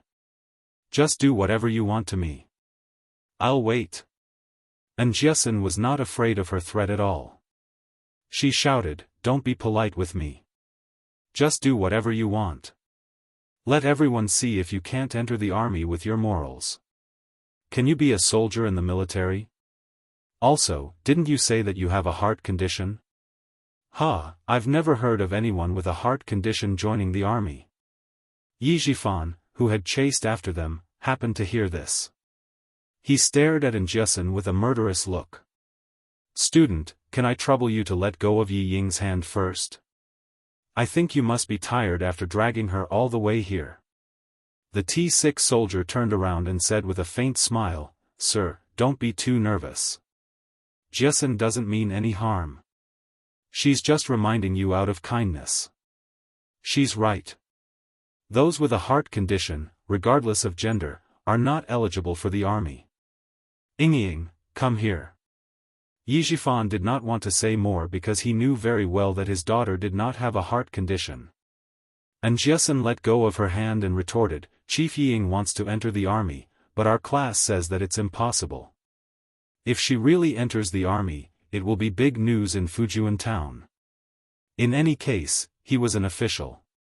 How could Yi Zhifan quarrel with a child? He smiled and said, "You kids always like to worry about things that have nothing to do with you. Uncle will take ye, you youngsters, play by yourselves." The lieutenant general hadn't left yet, so he had to hurry over. Fortunately, the mayor of Fujian town was with him. Otherwise, he wouldn't have an excuse to meet the lieutenant general. He lowered his head and said to Yi Ying, "You did well just now. You didn't argue with her. When they meet the lieutenant general later, don't mention these messy things. Just properly express your yearning for the army and respect for the soldiers. As for the rest, Dad will arrange it. And Xixin's expression changed when she saw that the father and daughter still wanted to get closer. It was the T6 soldier who saw Xia Jinyuan and Yi Qian come down together and reminded her, "All right, you've completed your mission today. Leave the rest to Yi Qian and her boyfriend." And Jiasun, who did not chase after them, stared at the backs of the father and daughter of the Yi family and gritted her teeth. How can there be such shameless people? They're so disgusting that I want to vomit. You worry too much.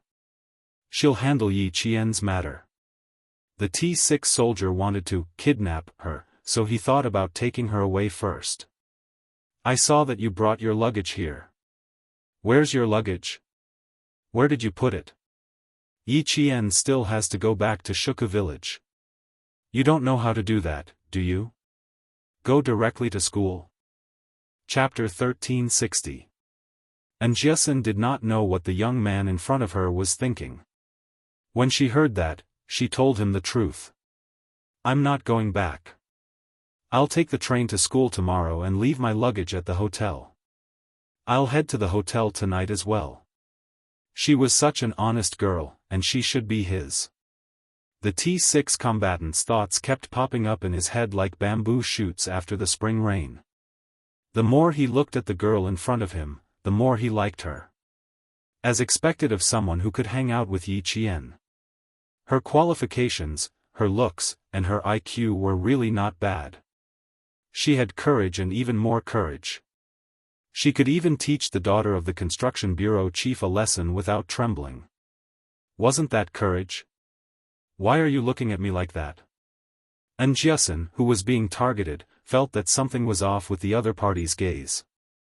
Out of instinct, she put some distance between them. Aren't you Yi Qian's boyfriend's friend? Why aren't you going over? Why do you keep following me?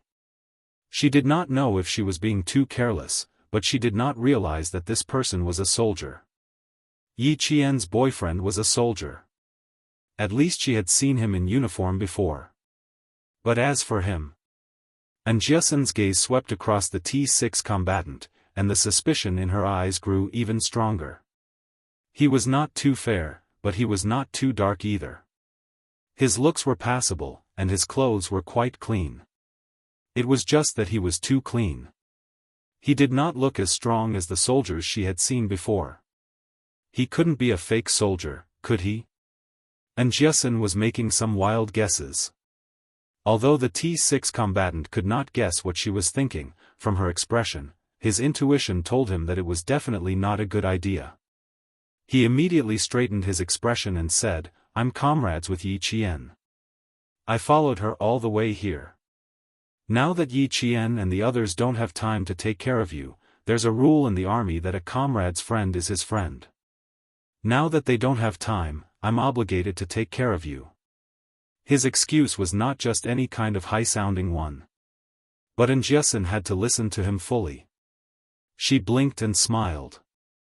There's no need for that. I think you should go and help Yi Qian now. That Yi Zhifan is not easy to deal with.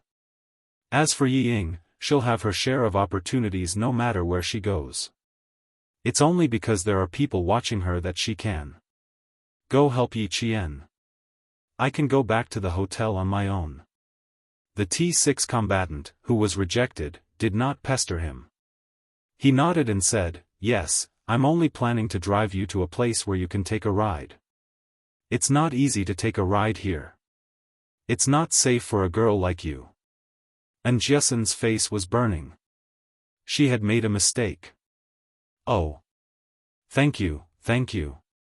You replied sheepishly, his face burning even hotter. Fortunately, her face was not red. Even if her face was burning, it would still be the same color as usual. There was no other way. Her skin belonged to the healthy category, and no one could tell that it was red. The T6 combatant, who was laughing so hard in his heart, turned around and made a gesture to signal that he would leave first before leaving with Jiasun, regardless of whether Xia Jinyuan had seen it or not. Xia Jinyuan was happy to see his comrade leave with Jiasun without needing him to respond.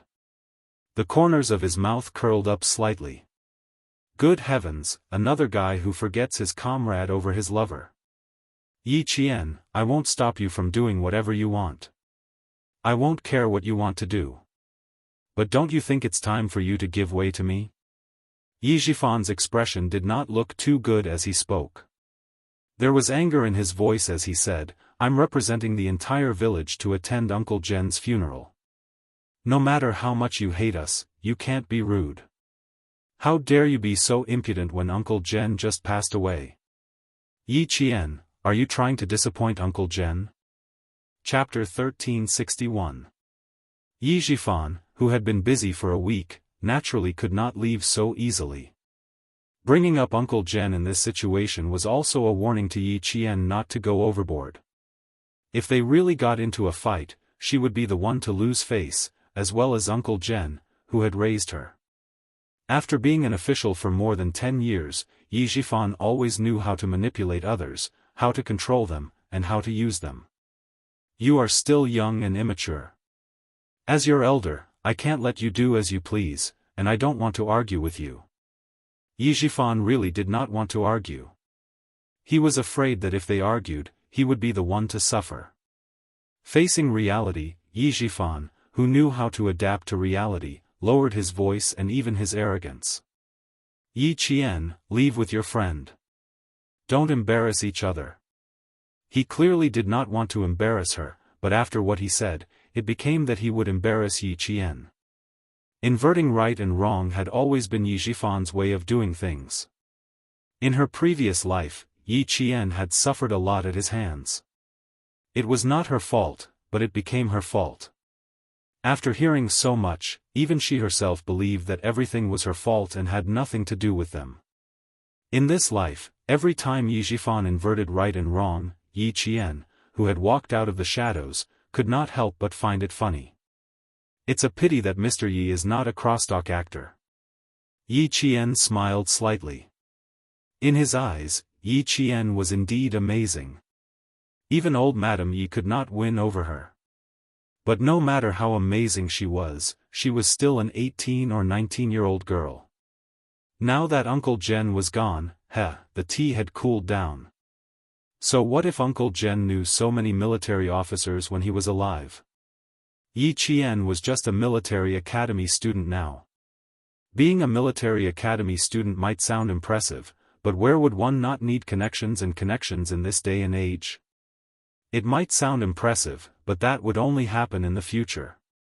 Without old Uncle Zhen, Yi Qian was like a baby eagle with broken wings. It would take a long time for him to fly. I just left, and you're already in the mood to kick up a fuss with me. Yi Qian, the soldiers in the army haven't left yet. If you're a sensible person, let me give you a piece of advice. Be sensible and stay out of other people's business. After he finished speaking, he looked at Xia Jinyuan. This young man had been by Yi Qian's side since the beginning. He had handsome features, thin lips, and handsome eyes. There was a hint of a smile between his brows, which made him look like someone not to be trifled with. Who was this person? What was his identity? Yi Qian hurriedly chased after him and stopped him from talking to him. Was it because he was afraid of the young man? Yi Jifan's eyes gradually darkened. If Yi Qian was afraid of the young man, then his military rank must be higher than hers, and his position must be higher as well. The rank of captain was the highest among lieutenants. It was also the rank of deputy battalion commander, company commander, and deputy company commander. It was one of the main military ranks in the army. It could be said that for Yi Qian to be a captain at her age, it was already quite good. Since the young man made her feel afraid, his military rank must be at least a colonel, and the highest, a senior colonel. However, he didn't look old, so it was unlikely that he was a senior colonel. Lieutenant colonels and majors were more likely to be older. Looking at his aura, it was obvious that he must have lived in a good environment. That was why he didn't say anything, and just stood there, giving off an oppressive feeling. That meant that Yi Qian's current backer was most likely him. Chapter 1362. That's right, the woman was pretty and was a student from a famous military school. The man's image and temperament were even better, and his military rank was either colonel or major. It had to be said that Yi Qian had a good eye for choosing a boyfriend. He wasn't afraid of colonel or major ranks, but he was afraid that the other party had military power behind them. Thinking of this, Yi Zhifan immediately restrained the coldness on his face. Yi Qian couldn't help but laugh. See, Yi Zhifan must be guessing Captain Xia's identity. Then he thought of something and hurriedly added another layer of hypocrisy to prevent himself from doing something that would leave a bad impression. Mr. Yi, the person my grandfather didn't want to see the most when he was alive was you, because the old man knew that you were someone who wouldn't do anything without benefits, Yi Qian said calmly. Yi Jian said calmly. Her words made Yi Zhifan's expression change drastically. Mr. Yi, you suddenly appeared at my grandfather's funeral. I'm sure you're here for profit again. As for benefits. Facing Yi Zhifan's cold gaze, Yi Qian glanced at Yi Ying, who was currently staring at Xia Jinyuan. Mr. Yi, you want to send Yi Ying into the Beijing political group. You have quite the appetite. Xia Jinyuan loved Yi Qian's ruthlessness towards his enemies. Hearing this, his thin lips curved slightly, revealing a smile that was 3 parts lazy and 7 parts noble. Yi Ying, who had been staring at him all this time, was instantly shocked. The young man beside the wretched girl. She had seen him before, and it was when she was in the province's #1 middle school. Yao Jing, that's right, Yao Jing was the first one to notice this man. She even instigated her to ask for this man's contact information. In the end, before she could even open her mouth, she was ignored by him. At the time, she only felt embarrassed, but she still had to coax Yao Jing, so she could only pretend not to care. After almost 2 years, seeing the young man who had embarrassed her once again, Yi Ying's face turned green and white.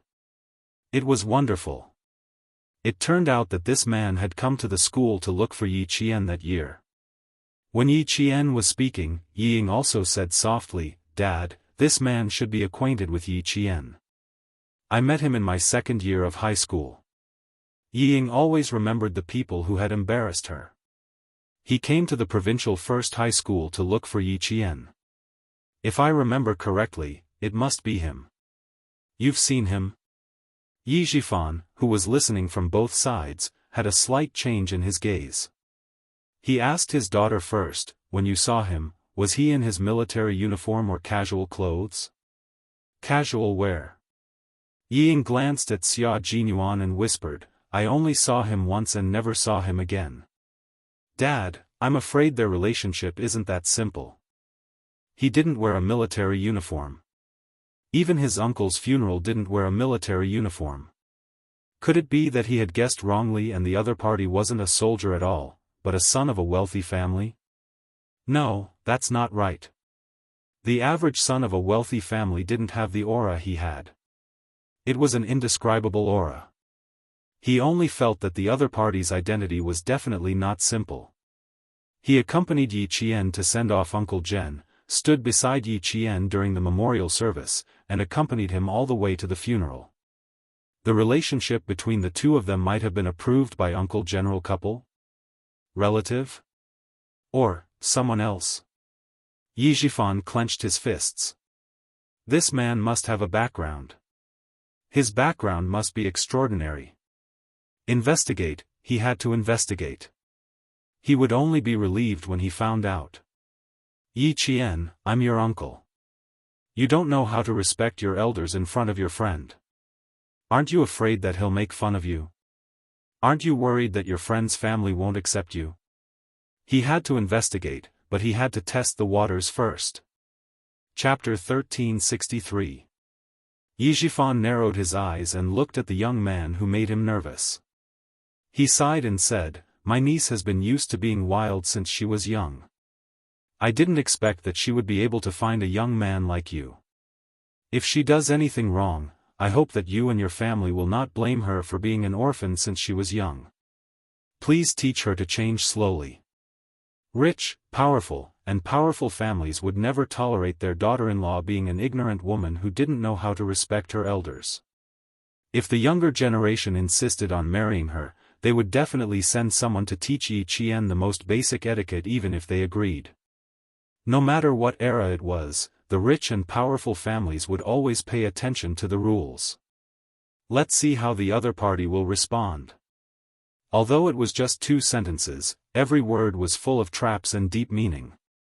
Xia Jinyuan raised his eyebrows and said slowly, "You're being nosy. Mr. Yi, why don't you take care of your daughter first? Mr. Yi, your daughter really doesn't know how to be polite by staring at me." That's true. I don't think that someone like Mr. Yi who likes to casually recognize his relatives will be able to raise any good children.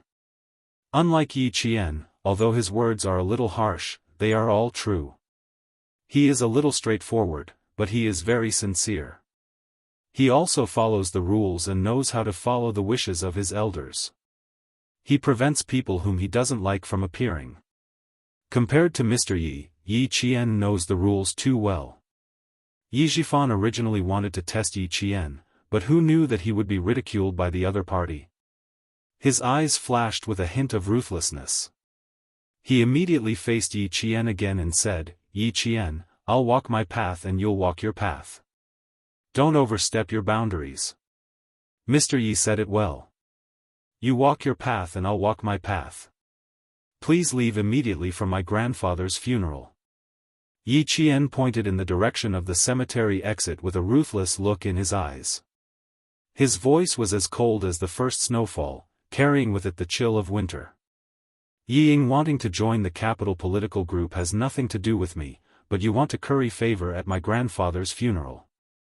Mr. Yi, do you think I'm easy to bully?" Her vicious aura had always been heavy, and now that she was out of the battlefield, she carried a bloodthirsty murderous aura. Her gaze suddenly changed, and her voice suddenly turned cold. That vicious aura that made one's hair stand on end suddenly whizzed over. Yi Ying was so shocked that she couldn't help but take a step back. In that second, Yi Ying felt a chill at the back of her neck, as if there was a sharp knife at her neck, and her life was in danger. Looking at Yi Jian in her military uniform and her epaulettes, Yi Ying, who was already lacking in confidence, was so shocked that cold sweat broke out on her back. She was afraid, but she was also deeply unwilling to accept the result. He was unwilling to accept this. The wretched girl who was inferior to her in every aspect had become a soldier with a military rank, while she still had nothing. He still had nothing. It's all her fault, it's all her fault.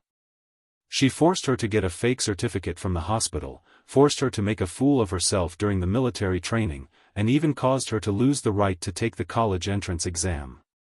It's all her fault. It's all her fault.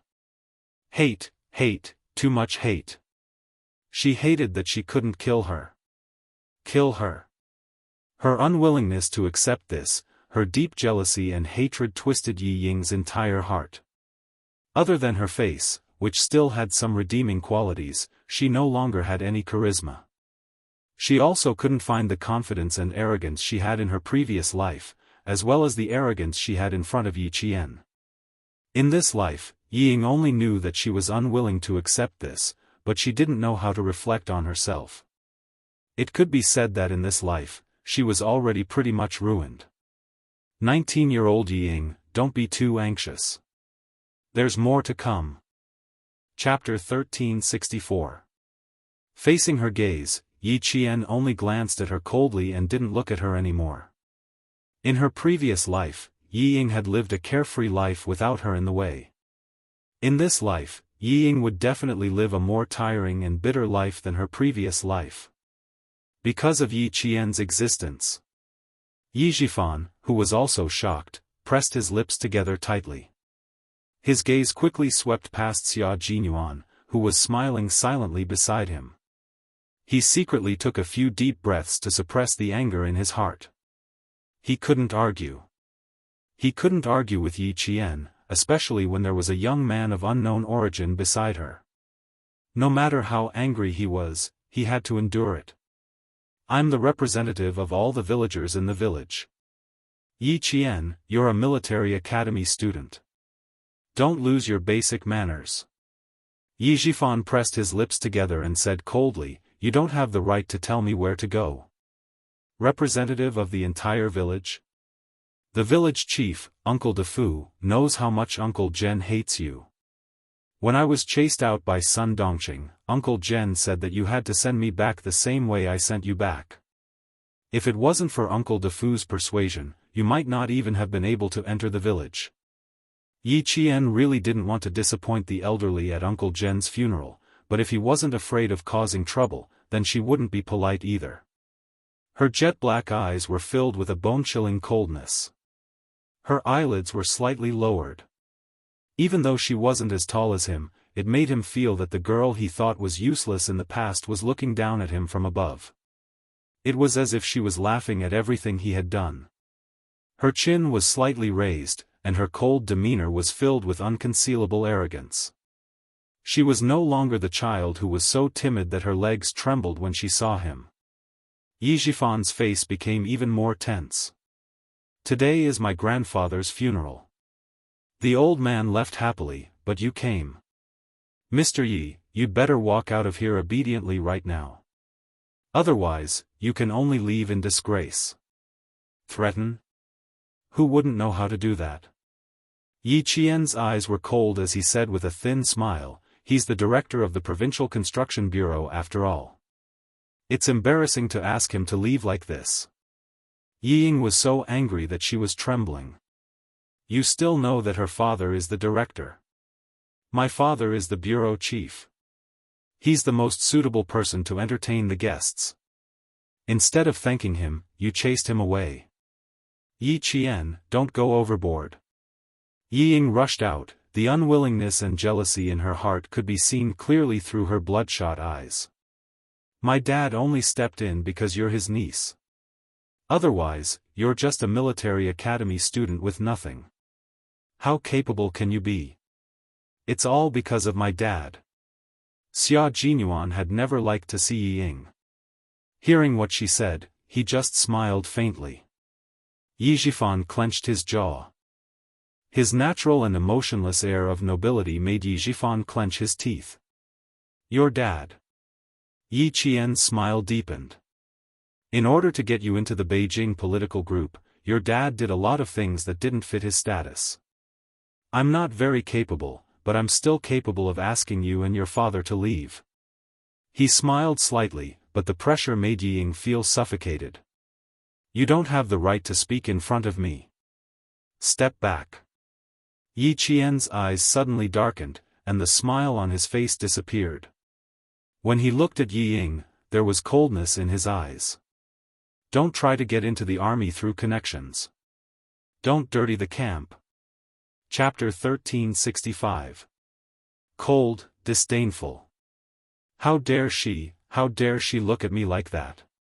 Yi Ying was on the verge of losing control of her emotions. If Yi Zhifan hadn't pulled her back in time, she would have pounced on Yi Qian in the next second. Ying, bear with it for a while and calm down. She's provoking you on purpose, don't fall for it. Yi Zhifan was also angry, but he knew how to take the big picture into consideration. With him around, Yi Ying would be safe. If you're angry, she'll be pleased. After speaking in a low voice, he said coldly to Yi Qian, you've just gotten up and you're already so arrogant. Yi Qian, I'd like to see how high you can climb. I don't need you to see how high I can climb. How high I climb has nothing to do with you. Yi Qian retorted coldly. His clear eyes swept across the angry Yi Ying's face, and the sneer in his heart deepened. In her previous life, she had lived like a frightened bird for more than 20 years. The 19-year-old Yi Ying, you'll have to continue enduring. Xia Jinyuan raised his hand to look at his watch several times. He didn't seem to have much patience to continue talking with them. Yi Qian, we can go now.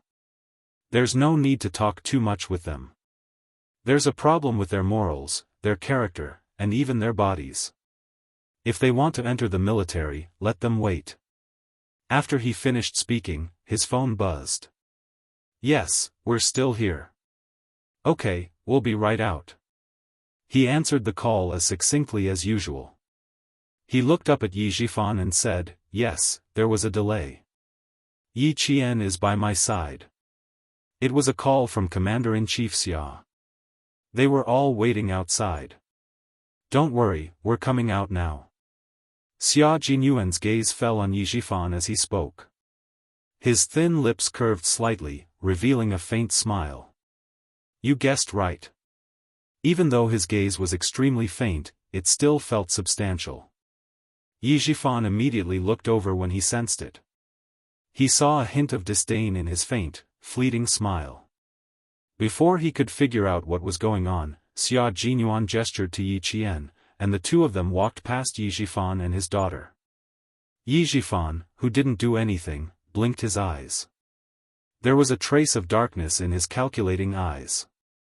He stared at Xia Jinyuan's back and said to Yi Ying, who was so angry that her face turned pale, Ying, let's go. Dad, she's such a bully. Yi Ying, who was grinding her teeth, was angry and aggrieved. In addition to her unwillingness and jealousy, her whole body was emitting a gloomy and cold aura. You still say that you're not suitable? I'm not qualified. Dad, we can't let her go like this, absolutely not. Yi Zhifan said very calmly, so, Ying, Dad will wait for you to grow up. I'll wait for you to teach her a lesson. If you don't walk in front of her, you'll never be able to fight back, and you'll never be able to wipe away the humiliation. Looking at his daughter, who only knew how to be angry and habitually used her parents' identity when something happened, Yi Zhifan's eyes were filled with many complex emotions. Different, very different. One grew up without the protection of her parents, like a weed that could withstand the wind and snow, while the other was like a flower in a greenhouse, unable to withstand the wind and rain. Different, very different. Therefore, Yi Ying had to enter the army. He had to let her experience the rules of the army, let her leave his protection, and learn to survive on her own. Outside, Commander-in-Chief Xia looked at the rascal in the family and said kindly to Yi Qian, Are you okay, Yi Qian? Thank you for your concern, I'm fine. Yi Qian replied respectfully and somewhat cautiously. When Grandpa passed away, he didn't forget to remind girls to be strong. I won't let him down. Chapter 1366. Commander-in-Chief Xia admired Yi Qian. She was a girl who was able to gain a foothold in the military with her own abilities. Major General Yang, who was in the army, was concerned about her and wanted to train her wholeheartedly so that she could enter the Snow Region Special Forces more smoothly in the future. From this point alone, it could be seen that Yi Qian's prospects were far better than those soldiers who relied on their family's merits. Family Xia didn't need a daughter-in-law to keep up appearances, nor did he need a daughter-in-law with power and influence to add flowers to the brocade. Family Xia needed a daughter-in-law who could advance and retreat together with her husband and who had the same goal. Yi Qian was undoubtedly a girl who was very suitable to be Family Xia's daughter-in-law. She was not only outstanding in one aspect, but she was outstanding in all aspects. Such a child would never cause trouble for Family Xia. She would only bring glory to Family Xia. This kind of glory belonged to the military Family Xia. It was the glory that military families yearned for the most. It was also the greatest hope that Family Xia's elders had for their children and grandchildren to join the military. Commander-in-Chief Xia looked at Yi Qian, who had always relied on herself and didn't even need Xia Jinyuan's help, and the smile on his face became even more benevolent and amiable. Family Xia is no longer around, so from now on, Family Xia will take care of you. Family Xia is your home. No matter how far you go with Xia Jinyuan, Family Xia will always be your home. If he does anything to let you down, you don't have to be afraid. Just tell me directly. If things get out of hand, I will protect you. If you fall out with him, you will be my goddaughter. Commander-in-Chief Xia laughed heartily under Xia Jinyuan's cold, handsome face. If you can't be my daughter-in-law, you can be my goddaughter. You are my daughter anyway. Not bad. Commander-in-Chief Xia was good at tricking his son. Major Xia was used to having a father who liked to trick his son all the time. It was probably because he had done too many bad things when he was young that, as a father, he didn't care about his son at all. "Dad, I won't take Yi Qian in the same car as you again." This was definitely a wrong choice. At work, Commander-in-Chief Xia was awe-inspiring. He didn't show any anger, but he was awe-inspiring. In life, Commander-in-Chief Xia exuded the awe-inspiring aura of a soldier, but his kind smile made Yi Qian gradually relax. "I didn't ask you to get in the car just now. You're the one." Seeing his sons, Yi Qian. He'd Yi Qian, but Master Xia's. Tu was. After he finished speaking, he said to Yi Qian, who was smiling with pursed lips, "You must remember what I said last time. Don't forget it. Look at him. He needs to be taught a lesson, but he's also very good at playing along. You can't be too polite to him. Our chairman said that political power comes from the barrel of a gun. It's the same when used in a family. You have to control him well.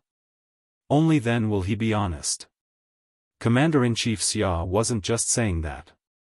He was thinking the same thing. It couldn't be helped. Xia Jinyuan's foolishness when he was young had left a shadow in his heart. When Xia Jinyuan was 8 or 9 years old, he had been thinking about finding a capable daughter-in-law in the future to control his son who gave him a headache. Otherwise, he was afraid that he would have to worry about it when he was old. Now, not only did he not have to worry about it, but he was also quite proud of it. But Commander-in-Chief Xia's obsession with finding a capable daughter-in-law to control Xia Jinyuan was too deep. Chapter 1367. Now that his son was successful, he wanted to find a better daughter-in-law. As for the reason, it was due to the pitiful love of parents. Even though Commander Xia was the commander-in-chief of the military, he was still a parent and worried about his children. Xia Jinyuan's job was the most dangerous in the world. He had to cross the line of life and death, break through the smoke of war, and one day he might die without even seeing his son's corpse. It was very unfair for a woman to be in a relationship with such a man. When one was tired, bitter, and happy, the man might not be by one's side. It was just like his relationship with his ex-wife. From the time she was pregnant to the time she gave birth to Xia Jinyuan, he did not accompany her for a prenatal checkup, nor did he go shopping with her. He did not even know when she gave birth, and his marriage with his ex-wife came to an end. Because of this, Commander-in-Chief Xia wanted a daughter-in-law who had the same interests, goals, and direction as his son. Commander-in-Chief Xia saw Yi Qian pursing his lips and smiling, his dark eyes full of determination. He laughed and said, "Xiao Yi, don't laugh. I really think so. As his father, I know very well that Xia Jinyuan is dishonest. I am the third child in the family. Your eldest uncle is 6 years old, your second uncle is 4 years old, your youngest uncle is 3 years old, and your youngest uncle is 3 years old. I also have a youngest aunt who is 54 years old this year. Although I am the third child in the family, Xia Jinyuan is the youngest in the family. He has been spoiled by the elders. He has a bad temper and likes to cause trouble. Others do good deeds without leaving a name, but he does bad deeds without leaving a name. He is very intelligent and has a lot of ideas. Don't be fooled by his current appearance. You have to understand him deeply to be able to fight in all aspects. Uncle will leave him to you. Discipline him well in the bad areas, and continue to develop the good areas and bring them to greater heights. In short, I only have one thing to say. If he is dishonest, you don't have to beat or scold him. You can get a marriage certificate and a divorce certificate at the Civil Affairs Bureau. As for you, you will still be my daughter." The veins on Xia Jinyuan's forehead bulged. "Dad, don't worry. You're the one who can get a marriage certificate and a divorce certificate in the Civil Affairs Bureau. You are you, and I am me. When you pass away, Yi Qian and I will bring our sons, daughters, granddaughters, and grandchildren to kowtow and burn incense to you." Suddenly, Yi Qian realized where Xia Jinyuan's bad taste came from. It was most likely inherited from Commander-in-Chief Xia. One cheated his son, and the other cheated his father. These were father and son. Commander-in-Chief Xia was not angry. There was a hint of teasing in his voice as he said happily, "Then I'll be waiting. If you dare to treat Xiaoyi badly, I believe that there will be a large wave of people outside standing up to take over your position. Xia Jinyuan, take it easy. Our military has always had more men than women. Outstanding male soldiers are all over the place. If you don't behave in front of Xiaoyi, I don't mind being the matchmaker. Qin Xiu from the Qin family is no worse than you. He was the commander-in-chief, after all." Xia Jinyuan wasn't someone to be trifled with. When he heard this, he raised his eyebrows and smiled at Yi Qian. "Little fox, did you see that? When we have children in the future, we can't let him raise them. I'm afraid they will turn against each other and become enemies." Yi Qian thought to himself, "There is an example right in front of me." Chapter 1368. It's the ancestors' rule to not have children. The smile on Commander-in-Chief Xia's face deepened. Obviously, he really liked this topic. He was already 59 years old, so he was old enough to have grandchildren. The atmosphere in the car was very good. Occasionally, a guard would laugh and say something. This allowed Yi Qian to see the amiable side of Commander-in-Chief Xia's life and felt a sense of closeness. Xia Jinyuan saw that her eyebrows were relaxed and she had a comfortable smile on her face. Only then did he sigh softly in his heart. It was fine as long as she was happy. He was just afraid that she would be secretly sad and hurt her own body. "Tomorrow, we'll send Uncle Chen back to Shuku village. The day after tomorrow, we'll go back to Anyang City to report to school. What do you think?" Amidst the laughter, Xia Jinyuan asked Yi Qian, "Uncle Chen intends to go back to Shuku village to live with the village chief. In addition, with the army around, he won't be too lonely." After Uncle Chen retired from the army, he always went to the army camp deep in the mountains. The old man lived a fulfilling life. Principal Chen also hoped that he could do the same for himself. Yi Qian nodded gently. "Uncle Chen told me before that he wants to retire in Shuku village. My house is close to the army camp. If Principal Chen wants to go to the army camp, he can go there anytime. He can also guide the soldiers and have someone to rely on." Uncle Chen and Grandpa Zhen did not have children to accompany them. As for himself, he would be outside for many years and would only come back once a year. There was no way he could repay their kindness in raising him. Yi Qian couldn't help but purse his lips slightly. Commander-in-Chief Xia saw this and sighed.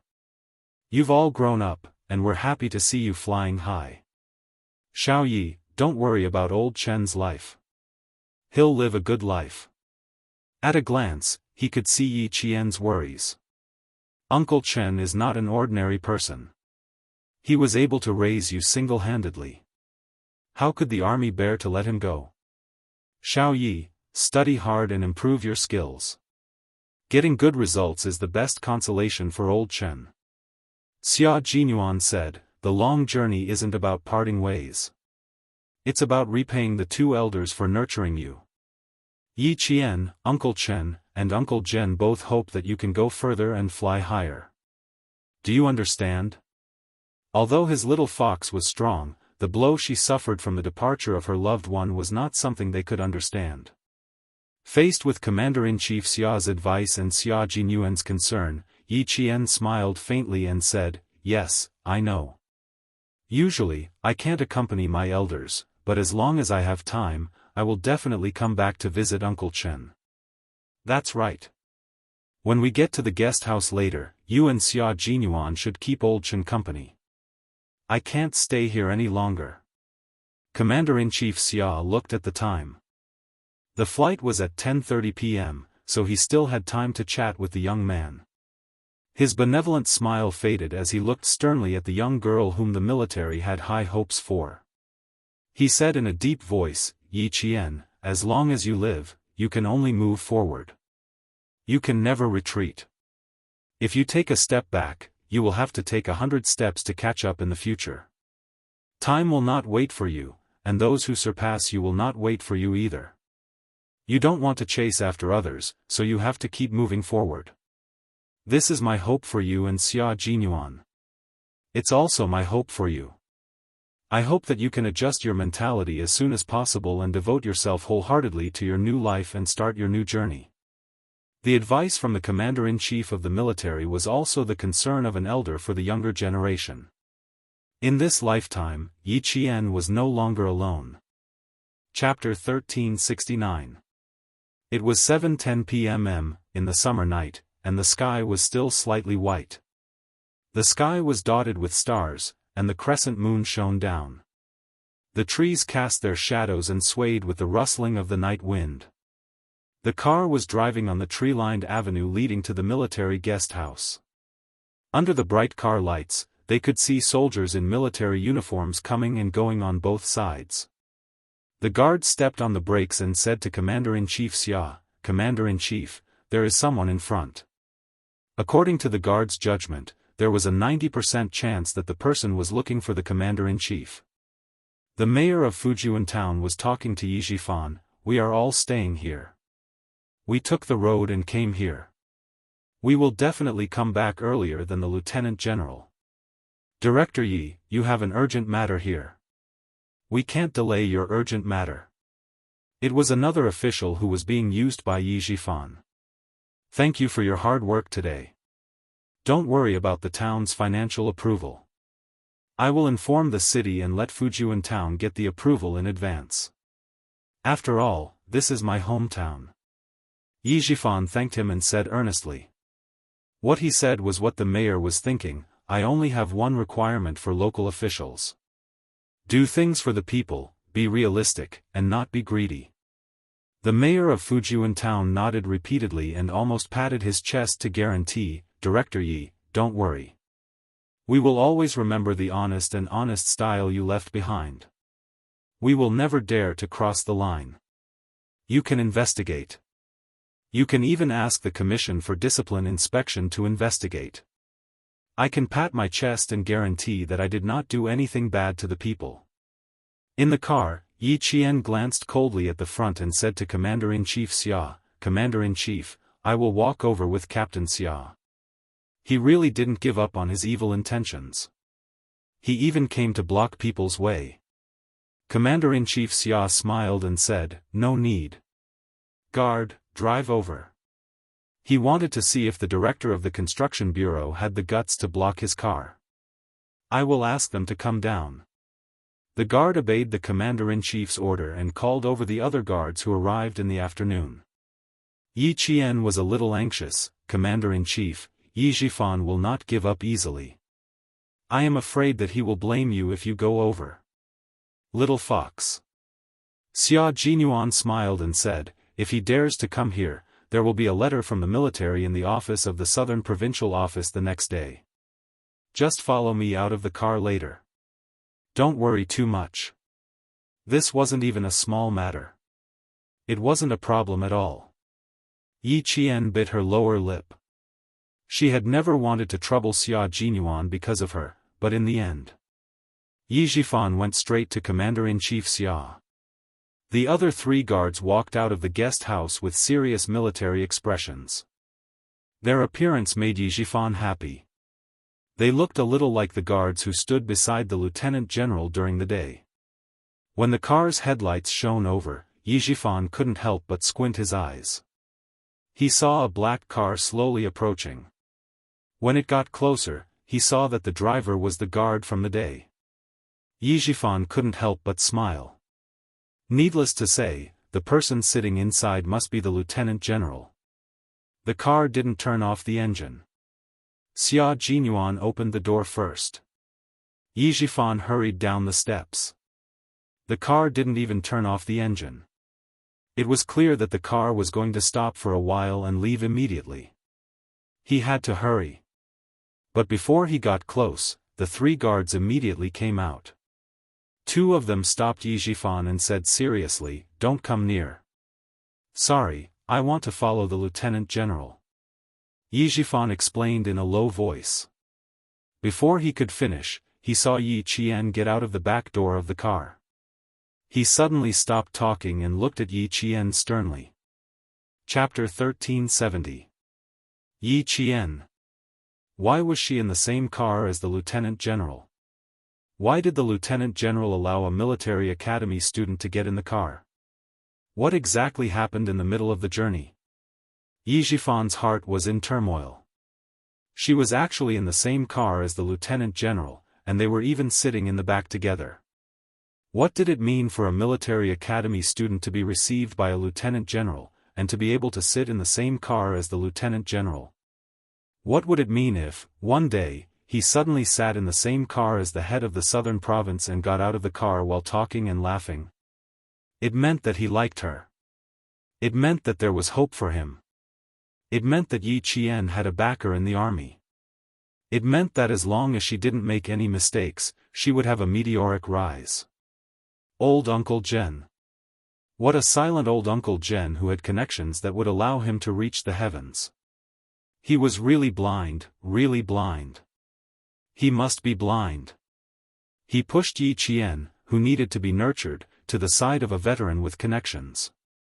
Not only was he blind, but his brain was also flooded with water. A cool breeze blew over with a hint of summer heat. Yi Jifan, whose mouth was full of bitterness, shuddered violently. He was blind, he was blind. In this way, Yi Qian was able to rely on the Lieutenant General, a capable and powerful Lieutenant General. No wonder he was able to wear the military uniform in advance, no wonder he was able to reach the rank of captain. So that's how it was, that's how it was. Yi Qian got out of the car with one hand on the car door. Her voice was slightly restrained as she politely said goodbye, "Goodbye, Commander-in-Chief." Commander-in-Chief Xia waved at her and smiled warmly, "Little Yi, you can call me uncle when it's not working.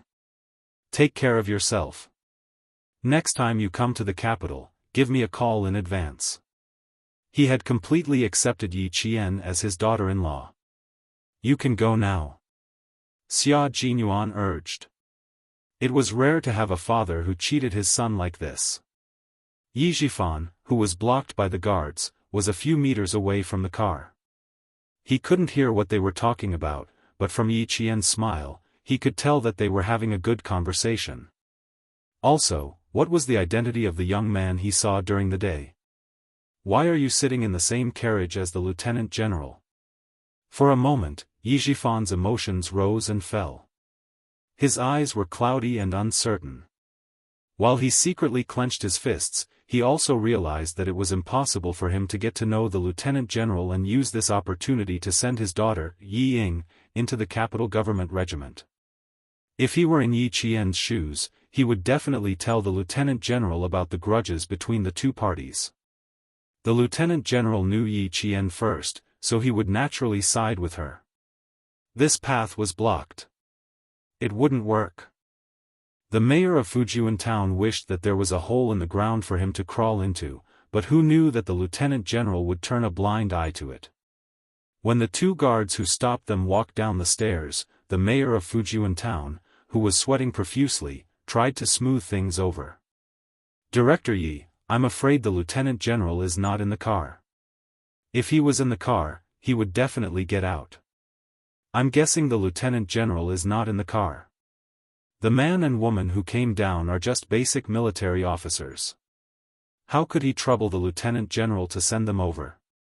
Yi Jifan, who was not in a good mood, sighed in relief. What he said made sense. How could a Lieutenant General personally send people to the guest house? Even the top leader of Anyang City did not have such an honor. Although he thought this, his intuition told him that the Lieutenant General was actually in the car. It was all because of those guards. "Uncle, you are really something. You can actually get a Lieutenant General to personally send Yi Qian back." With a Lieutenant General as her backer, it would be difficult for his daughter to climb over her even if she entered the military. Yi Jifan's expression became gloomy. Chapter 1371. Commander-in-Chief Xia didn't even have to show up. It was enough to make Yi Jifan not dare to act rashly. Yi Jifan, who had lost all face, had no choice but to follow the lead of the Fujian town mayor. He sighed regretfully and said, "It seems like he really isn't in the car. Mayor Chow, I'll go to the guest house to say hello to another acquaintance. Please help yourself." He was asking him to leave. The person he was looking for was Chen Dongfeng, who was unlikely to give him face. How could he let Mr. Chow follow him? Mayor Chow, who wanted to leave quickly so that Yi Jifan wouldn't hold him accountable, immediately said, Okay. I won't disturb you any further. Director Yi, I'll ask for your advice the next time I'm back in town. The sound of a car starting could be heard. Several guards got into the car. Yi Qian and the young man stood in the same place. Their backs were as straight as a pencil, and they had the same aura of a towering mountain. The young man was also a soldier. Yi Jifan's heart suddenly turned cold. He clenched his fists even tighter. The black car quickly drove into the night. Mayor Chow cautiously glanced at Yi Jifan and cautiously said goodbye. When he passed by the two young men, he couldn't help but take a second look at them before he quickly left. In this day and age, soldiers were not to be trifled with, especially those with military ranks. It was even more difficult to provoke them. He should quickly leave this place that made him feel uneasy. Yi Qian politely nodded to the mayor of Fujian town who had helped him today. However, he didn't see him leave in a hurry. It seemed like there was a vicious dog chasing after him. There wasn't a vicious dog, but there was someone even more vicious than a vicious dog. The two of them turned and looked at Yi Jifan, who was standing in front of the guest house. They both smiled coldly and looked at each other tacitly. Xia Jinyuan raised his eyebrows with interest and said, "If he sticks to you, you can't hide." "There's nothing to hide. Since he's here, let's fight." Yi Qian smiled coldly and replied, "If he takes the initiative, then we can attack. Otherwise, we can just treat him like air." Tonight, she still had things to do, so she didn't have the time to waste on him. Yi Jifan saw under the lamplight, a young man and woman who looked like a pair of jade were intimately close. Step by step, they walked towards him hand in hand. They only cared about talking to each other and completely treated him as air. Although Yi Jifan, who was proud of his success in his official career, was cautious, when had he ever been ignored? Fortunately, he had always been able to endure humiliation and was not angered to the point of losing his self-control. When Yi Qian saw this, he could not help but sigh in his heart. Yi Ying was blessed to have such a patient and resourceful father, be it in her previous life or in this life. "What's wrong?" Xia Jinyuan seemed to have sensed something. He lowered his head and asked her, "I think I heard you sigh." The lights in the guest house were very bright, like a mirror, and there was a circle of soft light on the top of her head. Xia Jinyuan moved his fingers and resisted the urge to rub the top of her head. "Do you have any regrets?" "I think that Yi Ying is blessed to have such a father. If her father was here, he would definitely protect her like Yi Jifan and not let her suffer any grievances." Xia Jinyuan's heart clenched. He softened his tone and said gently, "My father is not bad either. Don't be fooled by how he sets traps for me from time to time and how I used to give him headaches. In fact, he is the most protective one. Look at him now. He's completely devoted to you. As his son, I have to take a step back. With my father around, you don't have to worry about fatherly love." Chapter 1372. Thinking about how Commander-in-Chief Xia made fun of Xia Jinyuan, Yi Qian pursed his lips and smiled. Commander-in-Chief is both a strict father and a loving father. I can tell from the way you talk to him. She paused for a moment, and the smile on her slightly dry red lips deepened. I really didn't expect Commander-in-Chief to have such a side to him in private. He's never done that in front of me. My eldest, second, youngest, and aunts all dote on their daughters and are ruthless to their sons. My cousins were often beaten up in the past. Xia Jinyuan inadvertently brought up his relatives. Family Xia had always valued kinship. Which family was like his own? If the son got into trouble, they would beat him up, but if the daughter got into trouble, as long as she didn't make any moral mistakes, everyone would choose to ignore her. Yi Qian involuntarily swallowed when he heard this. Eldest, second, youngest, and aunts, plus the third in the family, Commander-in-Chief Xia, that's 5 elders. As expected of a big family in Beijing, they had a prosperous family. When you have time, I'll take you home for a walk and meet our relatives. Daughters are pampered in our family Xia. Our family has a prosperous family of sons, but there's only one daughter in every generation. In my generation, there's only Xia Yiwei. The two of them whispered as they walked past Yi Zhifan and entered the guest house. After checking their room number, they went upstairs together. When they reached the first step, Xia Jinyuan suddenly turned around and smiled at Yi Zhifan. He gave him a disdainful look and nothing else. Yi Zhifan didn't expect him to turn around so suddenly. Caught off guard, he was stunned by the arrogance in his eyes. The relationship between this young man and Yi Jian was not an ordinary relationship. It was very likely that they were lovers. After staring at their backs for a while, he finally calmed down and walked into the guest house with his mouth pressed tight. For the sake of his daughter, he had to talk to Chen Dongfeng tonight. At this moment, Yi Ying was waiting anxiously in the hotel. The television was on, but her mind was not on it at all. She paced back and forth in the room alone, impatience written all over her delicate face. She had been asked to wait in the hotel alone. It was already past 8 o'clock, but there was still no news. She didn't know if her father had spoken to the lieutenant general or if he had completed his task. With the end of the summer vacation, our province's Canaan University will welcome the first day of new students. The provincial satellite channel broadcasted the news of new students entering the university. Yi Ying's eyes suddenly darkened as she sat by the bed and stared at the television. Canaan University, one of the key universities in southern province, was also one of the most famous key universities in the country. In the past, she hadn't taken him seriously. But now, 1 or 2 students who were not as good as her had been admitted to a key university. There were even a few ignorant students in her class who had called her and asked her which university they had been admitted to. They even pretended to comfort her by saying that they would take the exam next year. Bah! They were here to laugh at him. Just you wait, all of you wait.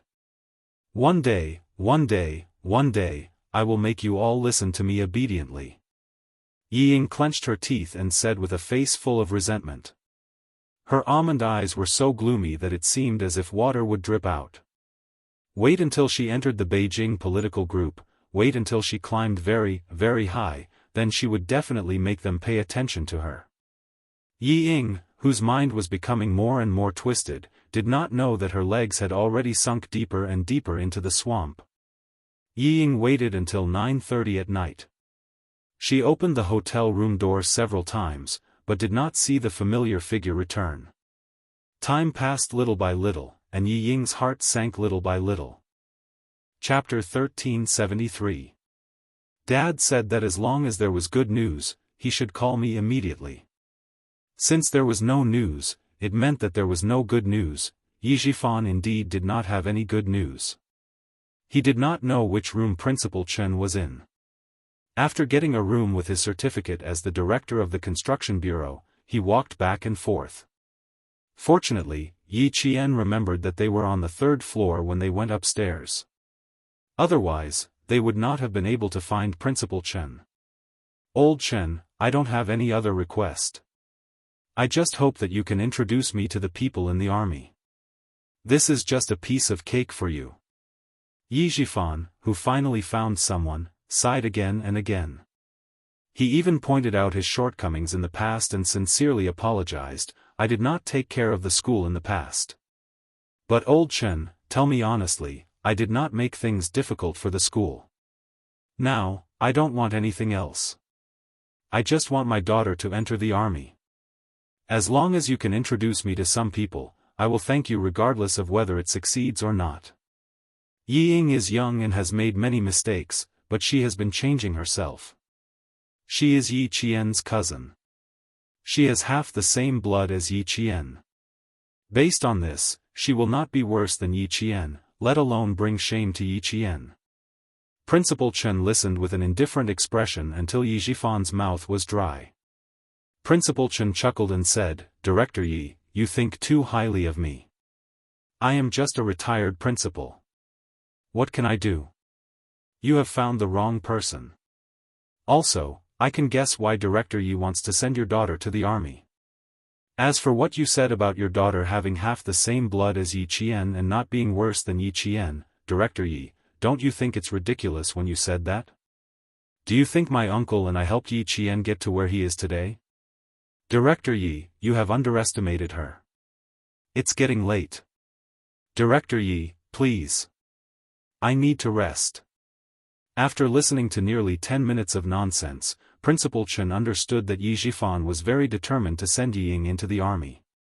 With a cold look in his eyes, Principal Chen directly sent him off. Yi Ying was a troublemaker. She was no worse than Yi Qian. Yi Jifan sure is shameless. Yi Jifan smiled and apologized, but in the end, he didn't get anything. Only by being more patient could he suppress the anger in his heart. Old Chen, think about it. Mr. Yi, aren't you asking for too much? A clear and cold voice suddenly came from the front. The coldness in the voice made Yi Jifan's heart jump. He couldn't help but look over. It was Yi Qian. She had come over. Yi Qian, who had finished talking with the two school leaders, accidentally heard the sound in the corridor. She paused for a moment and heard Yi Jifan's words.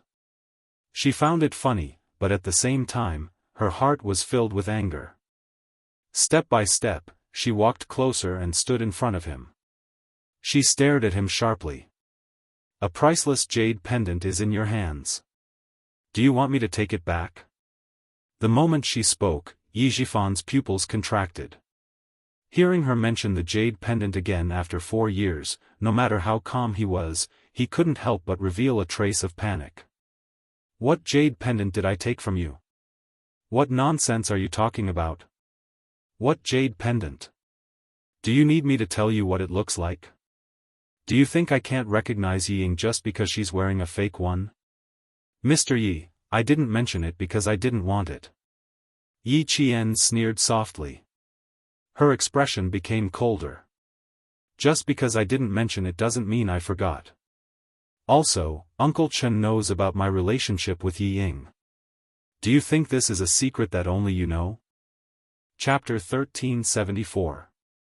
Hearing this, Yi Jifan's eyes turned cold. He suddenly raised his head and stared at Yi Qian.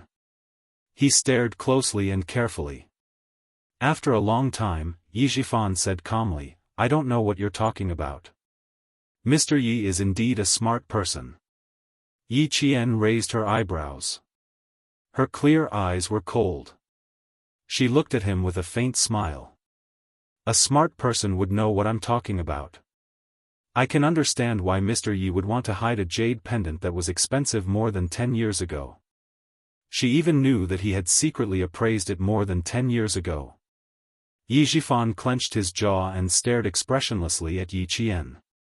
He knew everything but didn't say anything. You don't have anything for me to hide. I don't need to hide anything from you. Her uncle had already passed away. Who else knew about the jade pendant? If he didn't admit it, what else could she do? Yi Qian couldn't help but laugh at Yi Jifan's insistence on denying it. She could guess what he was thinking. She could tell from the slight changes in his expression. How could I not recognize my mother's belongings? Ever since I mentioned it that year, you immediately made a replica for Yi Ying to wear. Weren't you afraid that if I mentioned it again, you'd give me a replica? I've said that Mr. Yi is a smart person. It's a pity that Mr. Yi only thinks of himself as a smart person and treats others as stupid. The jade pendant is in your hands. It's not something you can hide as you wish. It's because... She suddenly stopped talking. He heard Yixifan's dark eyes staring at the girl who was becoming more and more unfamiliar to him. She wanted him to take the initiative to ask her. Because of what? He needed to know what she was thinking. He had to ask her.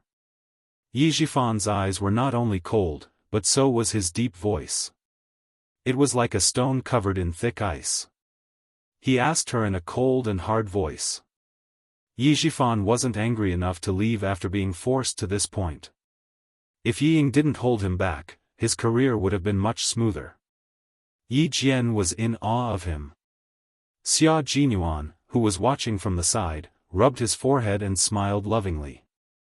The little fox's heart was really big. She even admired an old enemy.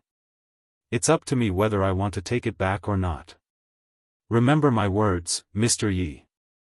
After Yi Qian finished speaking with a faint smile, he watched with interest as Yixifan's expression changed abruptly. It was truly satisfying. Since he came over in the middle of the night to cause trouble for her, she had to give him a piece of her mind. Yixifan's expression darkened. He stared at the girl who was still smiling so easily.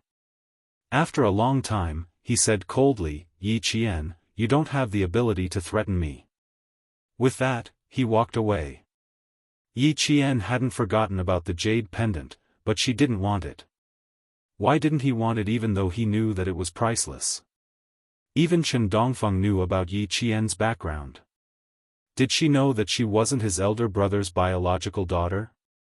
Speaking of the jade pendant, Yi Qian had indeed caused trouble for him, and it wasn't just any trouble. It made Yixifan feel uneasy. After a few days of fruitless work, he left with heavy footsteps.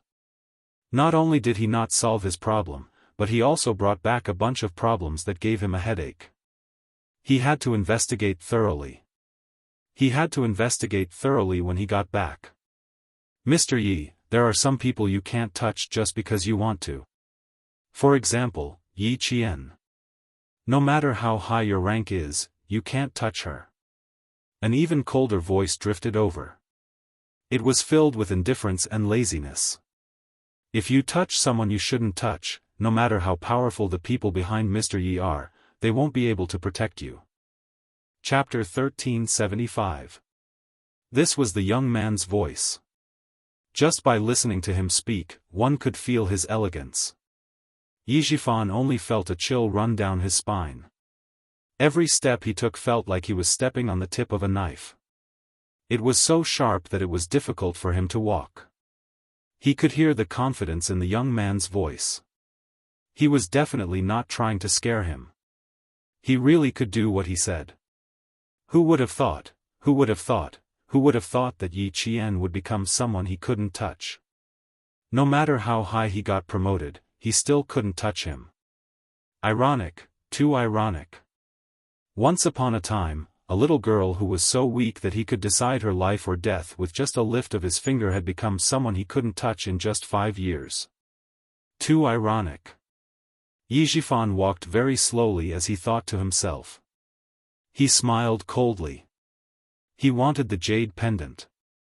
He also wanted to get rid of this person. Let's see if he could touch her. Standing at the entrance of the guest house, Yixifan looked back at the guest house that only served soldiers and occasionally government officials. His elegant face revealed a trace of coldness that seeped into his blood. Yi Qian, it would have been better if you didn't mention the jade pendant. Now that you did, it means that you've been thinking about it. Yixifan narrowed his eyes. He waited until the corner of his mouth revealed a trace of a sinister smile before he walked down the stairs and left. The jade pendant was his treasure for promotion. If he wanted to take back his treasure, Yi Qian, he had to be alive to do so. In the hotel, Ying finally couldn't take it anymore. She picked up the landline phone that she had put down several times. Her fingers trembled unconsciously as she dialed a number. Hearing a familiar voice, Ying asked in a trembling voice, "Dad, when are you coming back? Why are you still awake? It's so late. Yi Zhifan got out of the car and took the change from the taxi driver. He said, "Thank you," in a low voice before getting out of the car. "I'm at the entrance of the hotel. If you have anything to say it tomorrow morning." Yi Ying had no choice but to swallow her words. She reluctantly said, "Oh, I got it. Dad, rest early. Rest early." Yi Zhifan had always been patient with his only daughter. He knew what she wanted to ask, but in order to train her character, he didn't say much. When she thought about competing with Yi Qian, who had already gone far, Yi Ying's temper had to be tempered. If you don't grind, you won't become a talent. With his phone in hand, Yi Zhifan gracefully nodded and thanked the hotel staff who opened the door for him. His steps were straight and steady as he walked towards the hotel elevator. He was in his early 40s, which was the golden age of a man. He had a successful career and a graceful demeanor. In addition, he had been an official for more than 10 years, so he had a calm charm and the dignity of an official. Along the way, several staff members and female guests could not help but look at him a few more times. Why did Yi Ying remind Sun Dongqing to take care of herself? Why did she insist on signing her up for class and flower arrangement classes? It was because she realized the gap between her parents. She was afraid that one day, she would hear that her father had an affair. Fortunately, Yi Zhifan was not a womanizer. Sun Dongqing had been with him when he was young. After being tortured by old Madame Yi, no matter how ambitious he was, he had never thought of changing his wife who was wholeheartedly loyal to him. Yi Ying had been leaning against the door the whole time. When she heard the door close next door, she bit her lower lip and angrily lay on the bed with tears in her eyes. How could she fall asleep tonight if he didn't tell her anything? The more she thought about it, the more wronged she felt. Tears flowed down her face. Yi Ying didn't know how long she cried before she fell asleep in a daze. Chapter 1376. The hour hand pointed to 12. Yi Zhifan, who had smoked half a pack of cigarettes, put out the cigarette butt in the glass ashtray with one hand. His gaze fell on the phone on the coffee table. He put out the cigarette butt and picked up the phone. He wasn't the only one who wanted to get rid of Yi Qian. There was another person who really had a grudge against Yi Qian's family, Sun Yaozu. The night flowed. The neon lights on the streets flickered with colorful lights, illuminating the tired faces and hurried footsteps of the people returning home at night. There were also people who stumbled out of the bars, swaying and drinking as they walked. Their actions outlined a corner of the city's life. At this time, Yi Qian had already fallen asleep. She didn't sleep very deeply. Her brows furrowed from time to time, faintly revealing her sadness. A tear slowly flowed from the corner of her eye and disappeared as she turned over. When the sky was still a little gray, Xia Jinyuan drove out of the hotel. Yi Qian and Principal Chen sat in the back of the car. "You two are really troublesome." Principal Chen looked helplessly at the two people who came early in the morning to block his door, afraid that he would take the car back alone. Although he criticized them, his expression was gratified.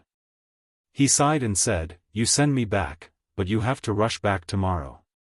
It's not easy to get a few days off. You should rest well." Yi Qian handed the breakfast he had prepared in advance to Principal Chen and smiled. "We're young so we don't get tired. You're the one who's really tired these days. I also want to go home. Don't chase me out of the car. Uncle Chen, she's wanted to go home for a long time. When she goes to school, I'm afraid she won't be able to come back even once in a year or two. It's also possible that she won't be able to come back until 4 years later." Xia Jinyuan leaked the information to let Principal Chen know what to expect.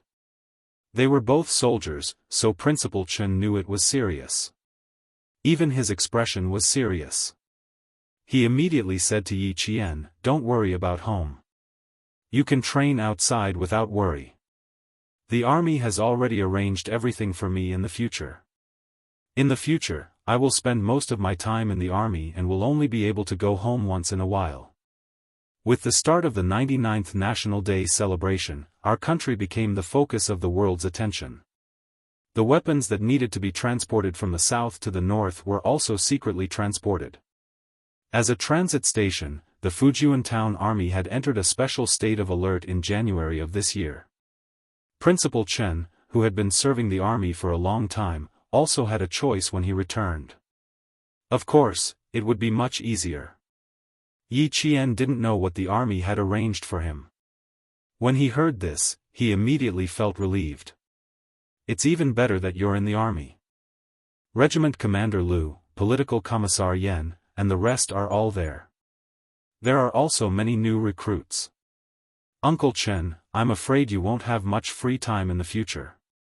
She spoke with a smile the entire time, and the sadness from yesterday seemed to have disappeared from her face. Xia Jinyuan glanced at her from the rearview mirror and couldn't help but smile. Little Fox knew how to turn sadness into strength and longing into eternity. She would always remember her uncle's voice and face in her heart, and she would always show concern for her loved ones. This kind of little fox was very good. Special Forces soldiers were humans too. They had emotions and desires, but the difference was that they had to control their emotions. You could be sad, but you had to always remember that you were still holding a gun in your hand. You could be happy, but you had to always remember that you were a Special Forces soldier who couldn't show your emotions. Yi Qian was happy and sad, but he had learned to control it. This was really good. It was very reassuring. It was only past 10 o'clock when they returned to the village. As usual, Xia Jinyuan sent Yi Qian and Principal Chen to the village entrance before he drove to the army base in the mountains. Chapter 1377. There was no other reason other than that Principal Chen didn't want the villagers to know that Yi Qian had a boyfriend. Although it was a different era, Shuku village was still an old-fashioned village. It was fine to get married at the age of 18 or 19, but it was definitely wrong to get into a relationship while studying. In order to prevent bad rumors from spreading, our Major Xia's identity had to be kept a secret. Xia Jinyuan didn't have any objections to this. He didn't want Yi Qian to be disturbed by rumors. After entering the village, Yi Qian saw familiar villagers working in the fields. He greeted them with a smile, "Uncle, hi, it's getting hot." A villager who was bending over to pluck water plants in the fields heard his voice and immediately straightened up. He said in disbelief, "Little Yi, old Chen, hey, why are you guys back so soon? Old uncle just passed away yesterday. Why are you guys back so soon?" "Yes, we're back. Uncle, hi, you go ahead." Yi Qian knew why they were surprised. Funerals in the village usually took a few days, but Grandpa Zhen only took a day from his death to his burial. It was normal for Uncle Hai to be surprised. Uncle Hai was the villager Yi Qian met on the first day after his rebirth. He even stood up for Yi Qian and scolded Sun Dongqing. With muddy hands, he carefully looked at Yi Qian's face and said, "I'll come to your house to enjoy the cool air. Your house is very cool." There was a mountain at the back, a peach forest in front, and a sea of bamboo on both sides. Summer was the coolest. After chatting with Uncle Hai for a while, Yi Qian met a few other villagers who had finished their work and were preparing to go home. They chatted as they walked, and when they found out that old Uncle Zhen had passed away peacefully, their conversation became much more relaxed. "Old uncle, you're so lucky. You suffered when you were young, but now you're living a good life. The military took care of you when you were alive, and you and the people in the military sent you off when you were dying. That's good, that's good. Yes, little Yi, you're doing well now." Old uncle was smiling when he left. It's clear that he has nothing to worry about and left peacefully. "You're the only military academy student in our town," another villager said with some pride. "You're the only military academy student in our town. All the villagers in the surrounding area have specially come to our village to see you. Our entire village feels proud of you." Principal Chen laughed. Little Yi is thin-skinned and doesn't like to be publicized. If you guys continue talking, Little Yi will be embarrassed. What's there to be embarrassed about? That's how it is. Our village. Before the villager could finish his sentence, a sharp voice came from the front and interrupted him. This is incredible. Fujian Town's famous person, the first military academy student, is finally willing to return to the village. Sun Dongqing, who was standing at the entrance of her house, made sure that her eyes weren't playing tricks on her. The moment she opened her mouth, she didn't say anything nice. Military school students are so amazing. They're even harder to find than my old Yi. TSK, TSK, TSK. Looks like you're already thinking of yourself as a big shot before you even begin. When the villagers heard this, their faces turned cold. They exchanged glances with each other and gestured for Yi Qian to ignore her. There was nothing much to say to this kind of person. Everyone knew that Sun Dongqing disliked Little Yi the most. The villagers all knew this very well. However, now that she was the wife of a provincial official, she put on airs and looked like she wasn't someone to be trifled with. Just looking at her made people feel disgusted. She didn't return to the village all year round, but she just had to come back this year. Outside, people said that she came back to avoid the summer heat. Some even said that she didn't want to serve the paralyzed old lady Yi. In short, there were all kinds of rumors, but none of them were good. Don't pay attention to her. You can't afford to offend her, but you can avoid her. Little Yi, walk between us. Chapter 1378. The more stubborn villager snorted, why should we leave? She didn't do anything wrong. Why can't we have a chat? Don't be afraid, Yi girl. If she's so arrogant in the village, we won't be afraid of her.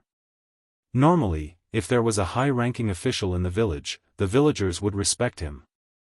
However, Yi Jifan's family had become the target of the villagers' reverence. They didn't need his family to do anything, nor did they need Yi Jifan to show his face. All they had to do was nod their heads when they met. After all, who wouldn't go against the unreasonable Sun Dongqing for no reason? Principal Chen also said in a low voice, ever since she found out that you were admitted to the military academy, she hasn't stopped talking. The more you talk to her, the more energetic she gets. Old Chen is right. That's right. The more you talk to her, the more energetic she gets. Yi Qian didn't want to talk to her either. There was no need to quarrel with her. He smiled and talked to the villagers who were concerned about him, not even looking at Sun Dongqing. Seeing that no one was paying attention to her, Sun Dongqing was even more pleased. Did you see that? Seeing her was like a mouse seeing a cat. What military academy student, bah! Without the damned old man's protection, how much trouble could a wild girl like her, who had no parents and no one to teach her? It was good that the damned old man died. It was a pity that he didn't die a few years earlier. Otherwise, that damned girl wouldn't have been able to cause any trouble. She raised her chin and continued her one-man show. Even if you get into the military academy, you won't be presentable. You're destined to be useless if you mix around with bumpkins every day. Things that aren't presentable will never be presentable. She thought that others weren't presentable, but she didn't know that the entire village thought so as well. After she finished speaking, she spat on the ground and laughed arrogantly, damned girl, damned girl. Wait until Ying enters the capital government regiment. Humph, you're just a small military academy student. You won't be able to bear the consequences. Yi Ying hadn't even entered yet, but Sun Dongqing was already daydreaming. Hearing this, Yi Qian only felt that it was funny. It seemed that Yi Jifan hadn't told her about how he kept hitting a wall. He wanted her to continue daydreaming. Seeing Yi Qian pass by the courtyard gate, Sun Dongqing was unwilling to let him go. When she saw Yi Qian's cold smile, she felt as if she had been humiliated. With a heavy snort, she stepped out of the courtyard and directly blocked Yi Qian's path. Don't you have any manners? Didn't the school teach you to respect your elders and not say a word in front of them? If you don't even know how to be polite, how did you get into the military academy? I already said that you didn't get into the military academy properly. Who would believe that someone like you could get into the military academy? She was, after all, the wife of the head of the construction bureau. Her words were even worse than those of an ignorant village woman. She did not have the slightest temperament. Son Dongqing, how do you get into the military academy? Do you want your Ying to come out and explain? The villagers who had been advising Yi Qian to ignore them immediately retorted, that's not right. Your Ying can't say it. She didn't even take the college entrance exam. How would she know about the military academy? With just one sentence, Sun Dongqing was put on the spot. Her face alternated between green and white, which was very interesting. We're all from the same village. Do you think we don't know what happened to your family? Sun Dongqing, we know that you don't like Yi Qian. Yi Qian has already avoided you, but you still don't let it go. Don't blame us for standing up for her. Just because we don't talk about Ying doesn't mean that we don't know. We don't talk about it because we're giving face to Yi Shifan. But you just have to find trouble and embarrass your family. Don't think that the villagers were really honest. They had gone overboard and each person said a sentence. It was enough to make Sun Dongqing angry for a while. Chapter 1379. How could Sun Dongqing tell anyone about Yi Ying's failure? She thought that if she kept it a secret, the villagers who lived far away from the provincial capital wouldn't know about it. Now that it was exposed, she pointed at Yi Qian and cursed, I knew you were a troublemaker. Damn you, why didn't you die with that old bastard? As soon as you came back, you... Ugh. Yi Qian didn't give her a chance to finish her sentence. She could tolerate it if someone insulted her, but she couldn't tolerate it if someone insulted Grandfather Zhen, who was respected by the entire army. No one saw how she moved. She was smiling just a moment ago, but now she was strangling Sun Dongqing's neck with one hand. Her expression was so cold that the men couldn't help but shiver. Sun Dongqing was the one who was most shocked. She did not even know how her neck was strangled by Yi Jian. Her eyes widened in shock as she clung tightly to Yi Jian's hands. Let go, oh, let go, let go, let go. She couldn't even make a sound as she was forced against the wall by Yi Qian. Her back was pressed against the scorching wall. Sun Dongqing saw the hostility in Yi Qian's eyes. She struggled even harder in fear and panic. Who do you think you are? Yi Jian looked at her coldly. Every word that came out of her mouth seemed to be stained with blood. Her hostility was so heavy that it was like rusty iron. I didn't quarrel with you because you're nothing in my eyes. You're nothing, and you think you're worthy of talking to me? You're asking for death. Yi Qian wanted to kill her, but he was still able to control himself. Otherwise, he would have broken her neck with one move. The words, courting death, exploded above Sun Dongqing's head like a clap of thunder, causing her legs to tremble uncontrollably. She let out a muffled, woo-woo, sound from her throat, and even tears began to flow out of her eyes. The villagers were all shocked by Yi Qian's coldness. They didn't even have time to react. As for Principal Chen, he didn't want to move. Since she dared to scold his uncle, she deserved to be taught a lesson. Little Yi knew what she had to do. Yi Qian tightened his grip, and Sun Dongqing started to find it more and more difficult to breathe. Without a source of oxygen, she didn't even have the strength to struggle. Her hands eventually became powerless as she hammered Yi Qian's right arm. Her eyes faintly rolled upward. Yi Qian wanted to kill her. She would really kill her. Sun Dongqing, who had never been so close to death and had never experienced what it felt like to die from suffocation, was scared. She was so scared that despair showed on her face. She wanted to ask the villagers for help, but she realized that none of them were looking at her. They were all looking at Yi Qian. No one helped her, no one stood up to stop her. It was as if, as if they all wanted her to be strangled to death. Despair overwhelmed her, and a stream of warm water flowed down from between her legs. "Little Yi, let go." The expressionless Principal Chen loosened his grip.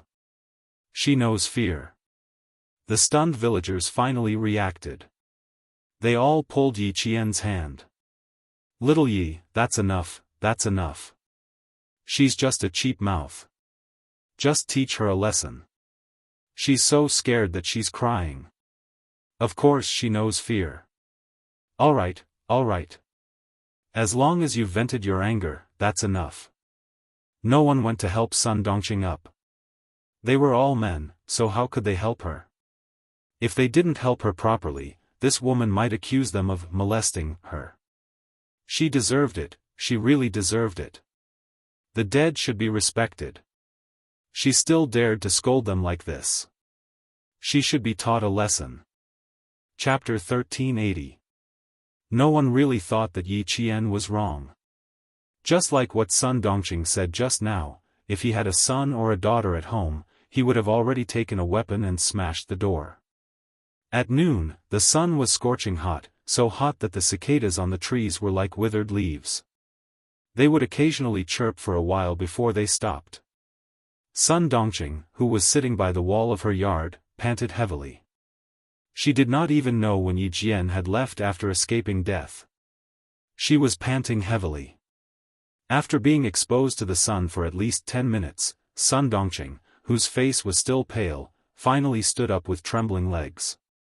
Before she could stand up straight, she fell back down and sat on the spot where she had spilled the yellow soup. She didn't care about being angry anymore, she just wanted to hurry back to her house and lock the door. Scared, she was scared, really scared. Yi Qian wanted to kill her, he really would have killed her just now. If it wasn't for Chen Dongfeng stopping him, she wouldn't have been able to get up and lie on the ground now. Sun Dongqing, who was so scared that tears came out of her eyes, finally crawled back to her house. She really didn't have the strength to stand up. Even if it was just a few steps, her knees were so weak that she couldn't exert any strength. At that time, Yi Qian was already sitting at the village head's house, eating a sumptuous lunch while chatting. He didn't mention anything about Uncle Zhen, only saying that she didn't return to the village because the school arranged for her to be in military training. After lunch, he chatted and laughed with the two elders in the village as he walked back to his house. After passing through the peach forest, he saw that the villagers were all sitting outside his house. Uncle Chen was still the most experienced. After lunch, he hurried back. Otherwise, he would have locked the villagers outside his house. Although the sun was in the afternoon, Yi Qian's house was indeed cool. The elders sat in the living room, while the younger ones leaned against the door or sat directly under the beams outside the house. They held thin fans in their hands and fanned themselves as they talked. The villagers of Shuku village all knew about Uncle Zhen's death and that he was buried in the cemetery of martyrs. The elderly couldn't help but wipe away their tears and sigh as they talked. They didn't forget to comfort Yi Qian. The village chief, Zhang Difu, was the most authoritative person in the village. Looking at the only military academy student in town, as the village chief, he was also worried that the departure of his uncle would affect her studies. Furthermore, Uncle Zhen had mentioned before that if he was not around, the village would still need to take care of Yi Qian. After waiting for the elders in the village to finish speaking, he turned to Yi Qian and said earnestly, "When people are born, they will grow old. No one can control it. Old uncle died of old age. Good people have good karma. Little Yi, you don't have to be too sad. Uncle doesn't want to see you crying all day. The village chief is right. Little Yi, you're a military academy student. You're going to be a soldier. They always say on TV that blood is shed but not shed tears. You can't cry so easily." They also brought up Yi Qian's admission into the military academy. Uncle Zhen passed away peacefully, reminding Yi Qian to take good care of herself when she was alone outside. If she lacked anything, she should give the village a call and other similar concerns. Yi Qian answered them all politely and respectfully. The villagers who listened to her liked her even more. Look at little Yi. She was so much better than Yi Ying. That girl, she was impatient when asked a question. She liked to talk about how her father was and how he was. She even liked to say, "You don't understand." It was more than a little tiring to talk to her. There was also Sun Dongqing, who looked down on the villagers but liked to show off in front of them. Now, the villagers of Shuku village had a very bad impression of Yi Ying. Compared to Yi Qian, there was no comparison. Chapter 1381. Yi Jian, who only stayed in the village for one night, left Shuku village at 5:00 in the morning the next day. It was not until 7 o'clock in the morning that the villagers wanted to call Yi Jian to their house for dinner that they realized she had already left. This girl is still the same as before. She's afraid of disturbing others. Principal Chen smiled and said, she was in a rush to catch the train and was afraid that she would miss the news. She's also a reliable person. I didn't even wake up before she packed her luggage and left. The child had grown up and was finally flying away. Headmaster Chen chatted and laughed with the villagers as they walked towards the vegetable garden. Little Yi had gone to school, so he tidied up the vegetable garden. He had to report to the army the day after tomorrow. Yi Qian wasn't the only one who left early in the morning. Sun Dongqing also left. Before I left, I repeatedly reminded you that if Yi Qian comes back, don't go head-to-head with her. Yi Zhifan, who had driven home early in the morning, scolded Sun Dongqing in a low voice after receiving a call from his wife. Look at you. She didn't even enter the house before you blocked her way. You even dared to scold Uncle General Sun Dongqing. Are you out of your mind? Yi Zhifan didn't even enter the house. He immediately drove away after picking up Sun Dongqing. He couldn't afford to lose face like that. Sun Dongqing, who hadn't slept the entire night, was still battered and exhausted. Her hair was uncombed and her face was swollen. She covered her neck with dole marks and retorted, Yi Zhifan, do you still have a conscience? I was almost killed by a silly girl. Instead of standing up for me, you scolded me. Are you a fucking man? Yi Qian had been ruthless yesterday, so her voice was hoarse when she spoke. Silly girl, Sun Dongqing, she wanted to kill you. Do you still think she's a silly girl? Yi Zhifan really didn't want to bother with this stupid girl of his. She kept finding trouble for him all day long and never stopped. That's right. Yi Qian really wanted to kill her yesterday. Sun Dongqing felt a chill on her neck and hurriedly covered it with her hands. She looked a little scared. Yi Zhifan became angrier when he saw this. She couldn't win against Yi Qian in terms of scolding and fighting, yet she dared to provoke him. Zhang Difu had called last night and said that the villagers of Shuku village would not dare to have anything to do with Director Yi in the future. They were afraid that Sun Dongqing would bully them to their ancestral grave. These words were extremely heavy. He was, after all, an official from Shuku village. If even the local people didn't recognize him, what kind of good reputation would he have if word got out? Who knew what kind of trouble they would stir up if they let their political opponents seize the opportunity? His career was going to be affected. Yi Zhifan's eyes flashed with anger, and his voice became more ferocious. Do you think you can take advantage of her by scolding her? Sun Dongqing, do you want to send me out for investigation and have the provincial government dismiss me? Only then will you be satisfied. It would have been fine if you had the upper hand, but in the end, you were almost killed by her. I say, why didn't I really kill you? Yi Zhifan was also very angry.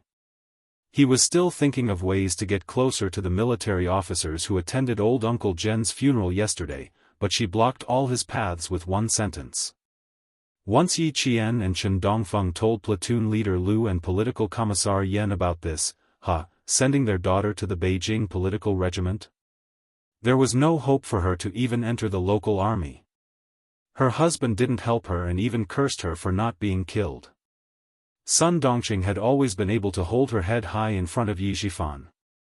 When she heard what he said, it was like an erupting volcano. She immediately cursed in a hoarse voice in the car. Good, good. You finally spoke the truth. Chapter 1382. You want to kill me? Fine, kill me now. Yi Qian doesn't have to do it himself. I'll invite you to do it. Please kill me. Yi Zhifan was so angry that his temples were bulging. He stopped the car by the roadside and shouted, "If I could kill you, I would fucking kill you right now, you idiot who ruined our daughter's future." What do you mean? As long as Yi Ying was involved, Sun Dongqing immediately grasped the main point. She stopped making a fuss and stared at her husband with disheveled hair. What do you mean? What does me scolding Yi Qian have to do with Ying Ying's future? Yi Zhifan, who had been having a hard time in the past few days, rolled down the car window in annoyance. He lit a cigarette for himself and took a deep puff. Yi Jian attended Uncle Zhen's funeral wearing a military uniform and a military rank. Isn't she a military academy student? What's so great about wearing a military uniform? Before her husband could finish, Sun Dongqing pouted and said, "Our Ying Ying can wear a military uniform even if she joins the Beijing government regiment." Last night's lesson was still effective. Subconsciously, Sun Dongqing didn't dare to call her wretched girl anymore. So what if I scolded her? She deserved it. Sun Dongqing didn't know what trouble she had caused for Yi Zhifan. When she mentioned Yi Qian, she didn't even realize that her anger had weakened. Stop trying to scare me. Yi Zhifan saw that she still hadn't reacted. He was so angry that he sneered. I'm trying to scare you? Sun Dongqing, let me tell you. Yi Qian is now a military officer with a military rank. She's not a military academy student. 2 days ago, she met the soldiers as Uncle Zhen's granddaughter. Do you know who these soldiers are? The leaders of the military academy came. The leaders of the military district came. There was even a lieutenant general. They all came. They all came to attend Uncle Zhen's funeral. All of them knew Yi Qian. Yi Qian knew all of them. By the end of his speech, Yi Zhifan was practically roaring. He was roaring so much that his saliva was splattering everywhere. Sun Dongqing was still a little confused. She twisted her body uneasily, as she thought about it, she finally grasped the main point. Her face changed dramatically, and then her lips trembled until her face turned pale. Yi Qian knows them? Are you sure? Her daughter was going to enter the capital's political corps. If Yi Qian really knew so many military officers, Sun Dongqing felt her hands and feet turn cold early in the morning. Even her heart turned cold. No, impossible. How could it be? She's an orphan. No, impossible. Uncle Zhen is just an old man. How is it possible?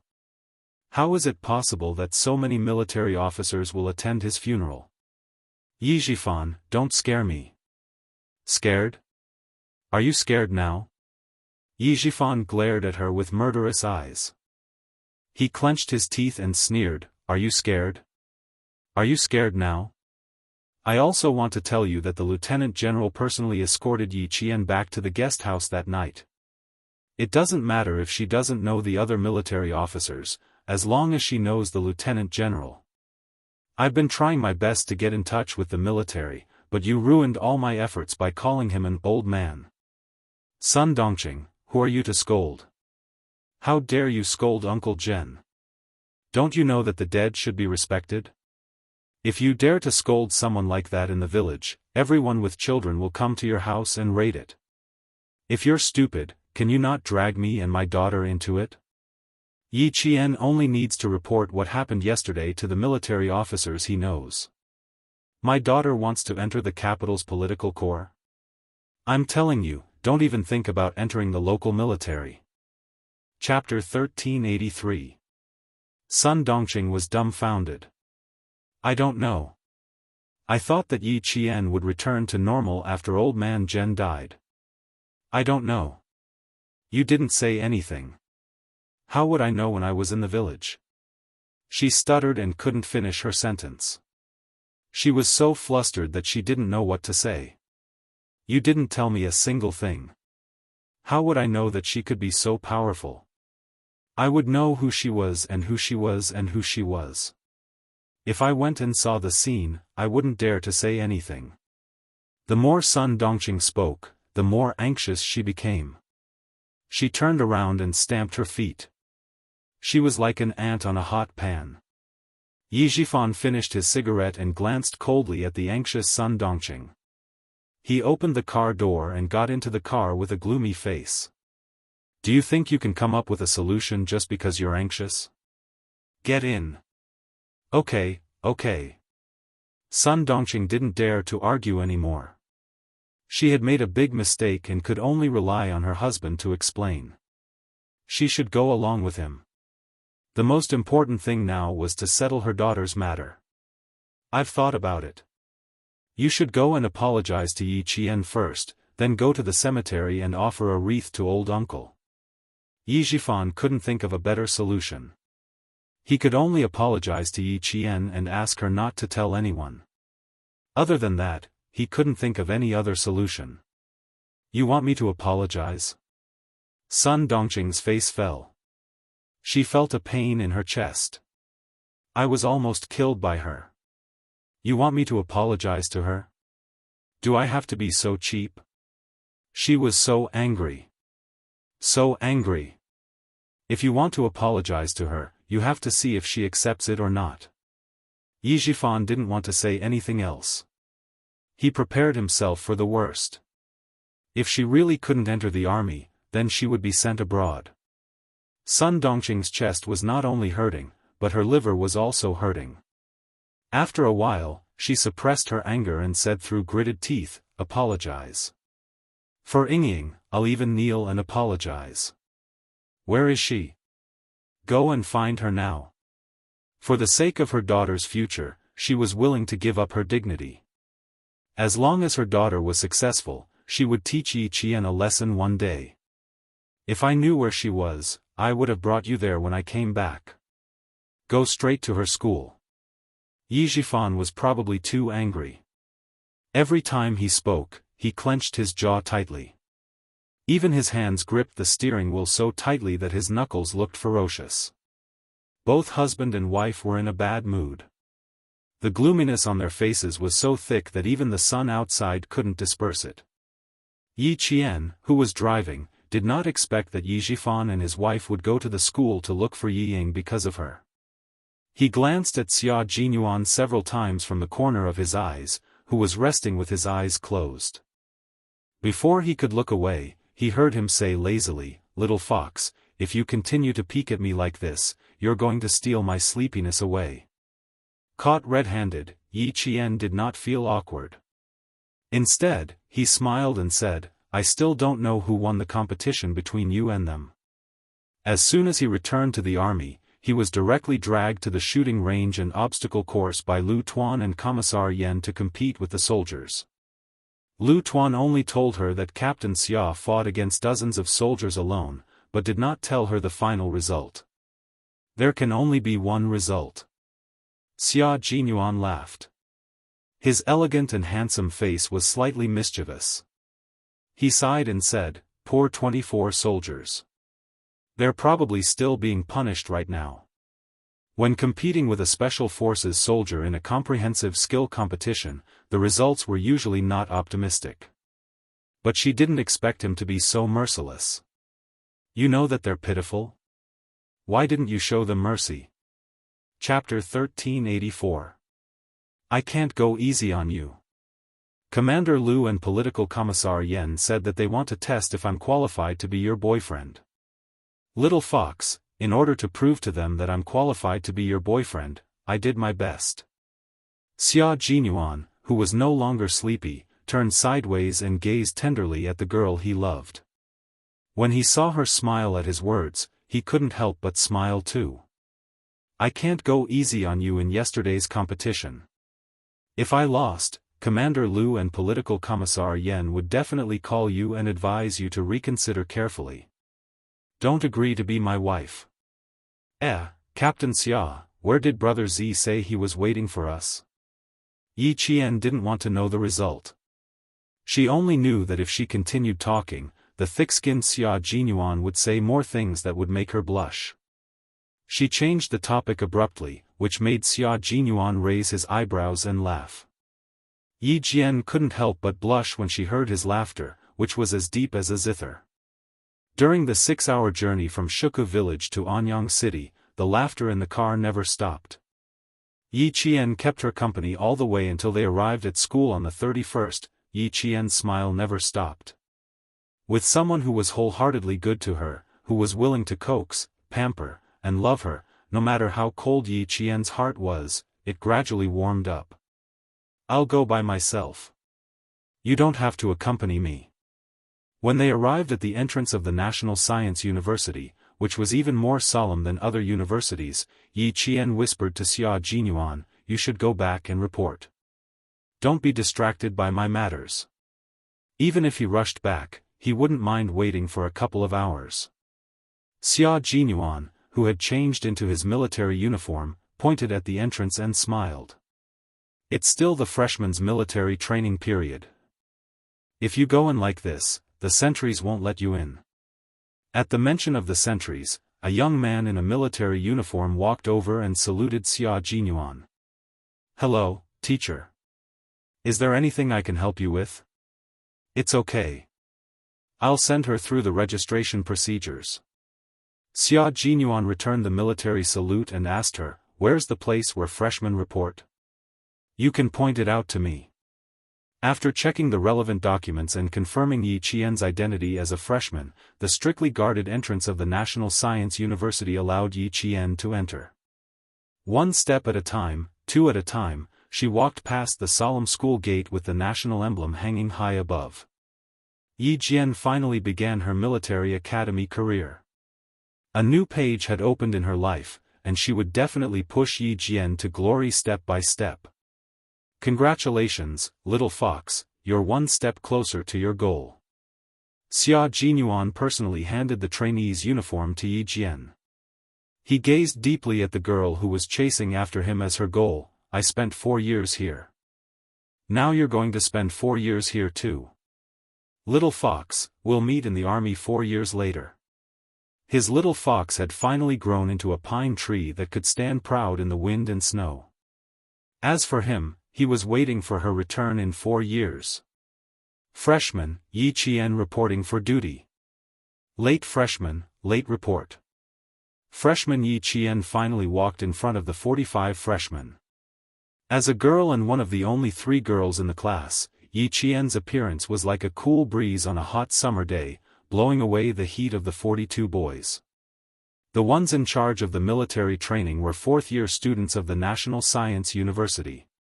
Following the old rules of the National Science University, the freshmen's instructors were all outstanding 4th-year seniors.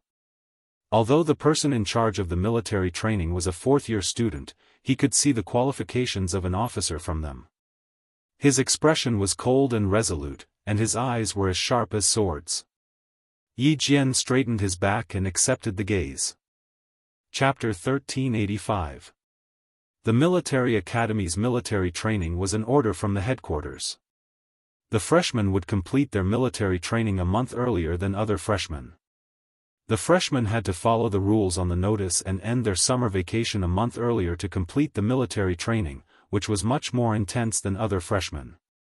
Freshmen did not have any conditions to avoid the military training, because only by going through the cruel and strict military training could they wear the glorious military uniform and become a member of the military academy. The freshmen would have to go through everything from formation, housekeeping, discipline, general knowledge, basic tactics, light weapons usage, knowledge of the different branches of the military, and so on during their military training. All freshmen were required to complete their transformation from local youths to qualified soldiers as soon as possible, to adapt to military life in advance, to abide by all rules and regulations, and to obey orders unconditionally. All freshmen obeyed strictly, even if they were so tired that they could only crawl back to their dorms on the first day, they would grit their teeth and continue to persevere on the second day. Some people could not take it anymore and proposed to drop out in a fit of anger. That day, they were summoned by the political instructor for a talk, but the next day, they could be seen on the training field again. Since you chose to apply for the military academy, you should know that this is not a place where you can come and go as you please. No one wants to be special, and no one can escape the orders of the headquarters. No matter how good your college entrance exam results are, you will not be special here. Persevere is your only choice.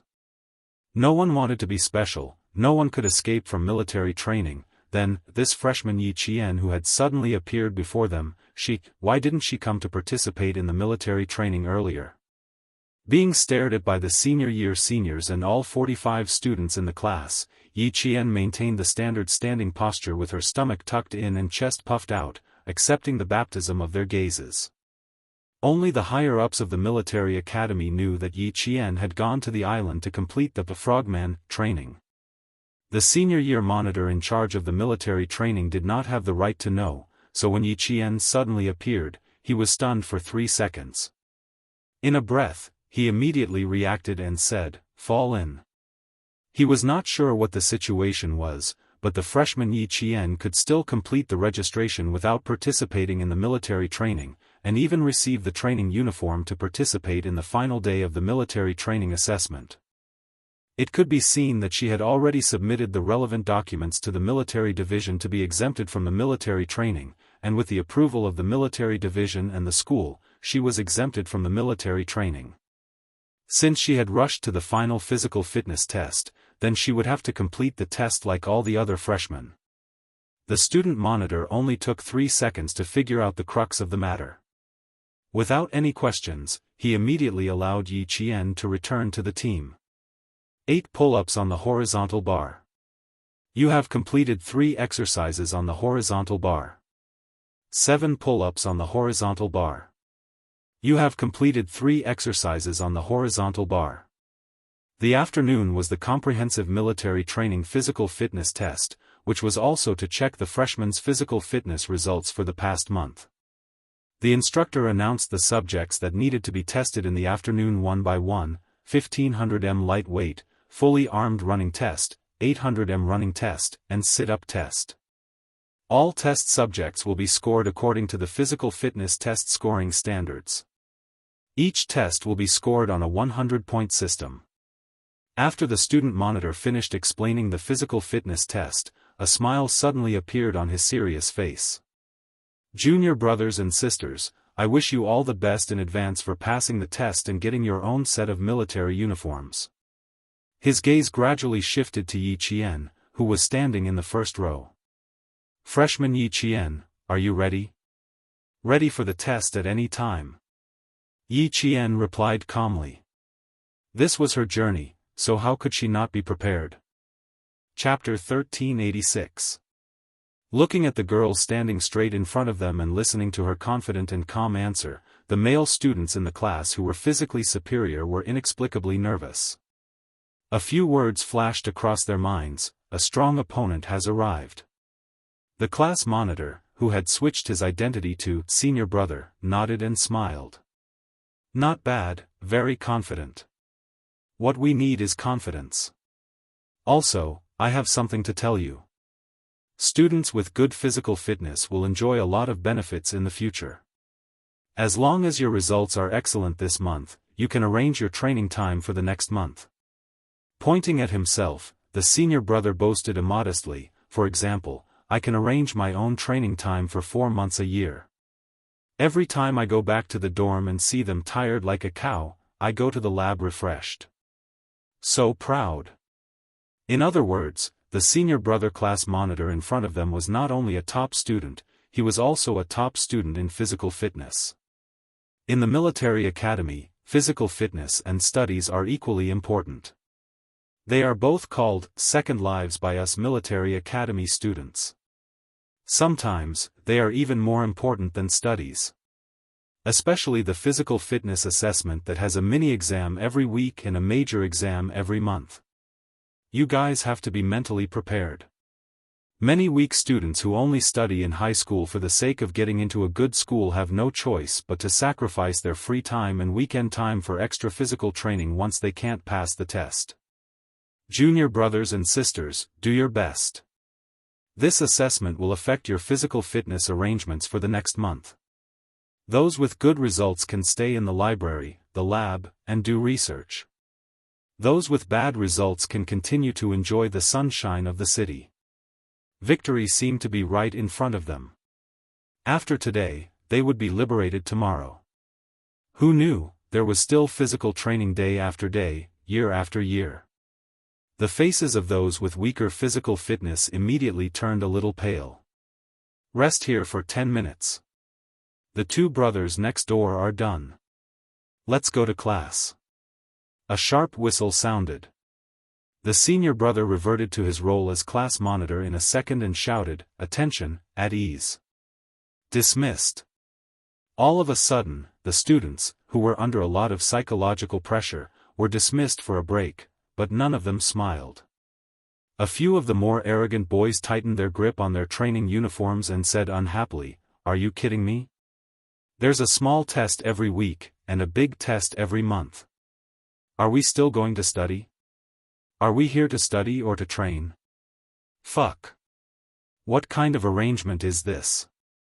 Stop talking, you're not the only one like this. We're all like this. Second year, third year, and fourth year are all the same. How can we be an exception? TSK, don't talk about how can we be an exception. Isn't there an exception in our class? That freshman called Yi Qian, how can she be an exception? Fuck.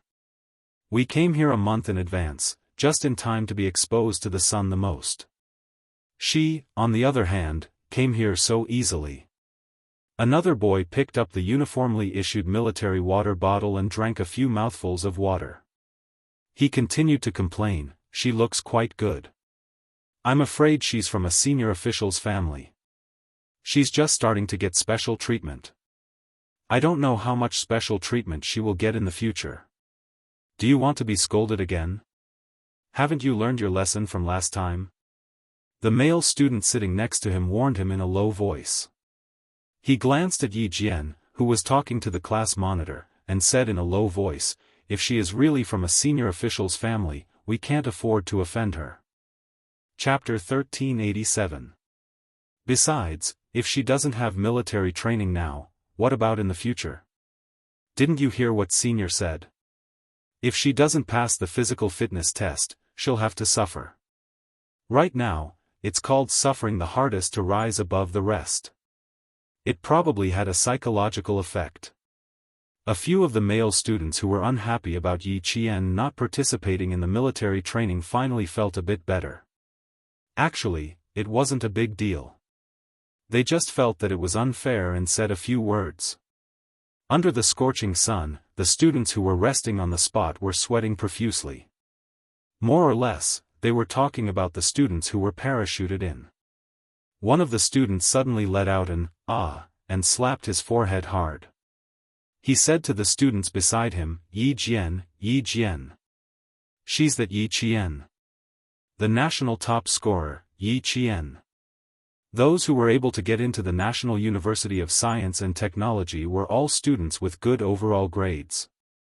With this mention, a few people immediately reacted, "Yes, yes, yes, it's that Yi Qian. Her score is shockingly high.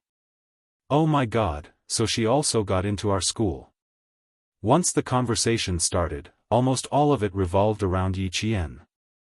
The student monitor was explaining the morning's test subjects to Yi Qian. "Student, since you're here, you can make up for the morning's test subjects.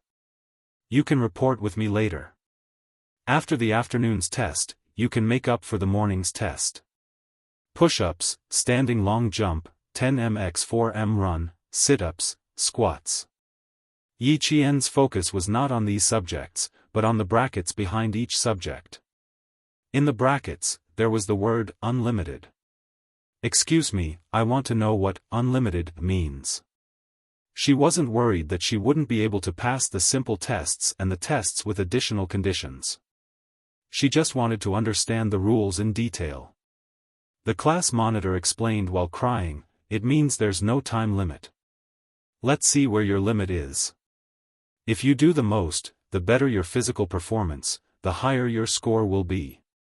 The highest score can't be higher than 100 points." Yi Qian joked without any psychological burden. The senior year class monitor said seriously, "We can add a 100 plus to it to represent excellence." Then there was no problem. Yi Qian smiled slightly and pointed at the earliest test, the 5 kilometers cross-country run. "Then I'll leave this for tonight. Can we arrange it tonight?" Her sudden appearance directly caused some students to be dissatisfied. In a military school that emphasized strength, Yi Qian didn't mind using her strength to tell the students that she didn't come because she didn't want to come, nor was it because she wanted to avoid military training. He glanced at the male students who were drinking water and said with a smile, "Let's finish the test in one day." Yi Qian, Yi Qian, Yi Qian, Yi, Yi Qian, Qian, Qian, Qian, Qian, and Qian, Qian, Qian. She still wanted to enjoy the 4 years of military academy life. "Sure, we'll arrange it." Since the freshmen were on the stage, the senior class monitor was also relaxed. He maintained a serious expression and reminded Yi Qian, "You'll be the last one to go up later. Let's see how they test. Aren't we taking the test together?" Yi Qian narrowed her eyes slightly and had an idea, "It's a bit late to be the last one. How about this, I'll go finish the afternoon test first, then rush back to finish the morning test. How about that?" There were students who took the initiative to take the test, but most of them were students with excellent physical fitness during military training. It was the first time a senior year class monitor encountered a freshman like Yi Qian who took the initiative to take the test as soon as she came in. Chapter 1388. The class leader didn't immediately agree to Yi Qian's request. She pondered for a moment before saying, "I need to report first.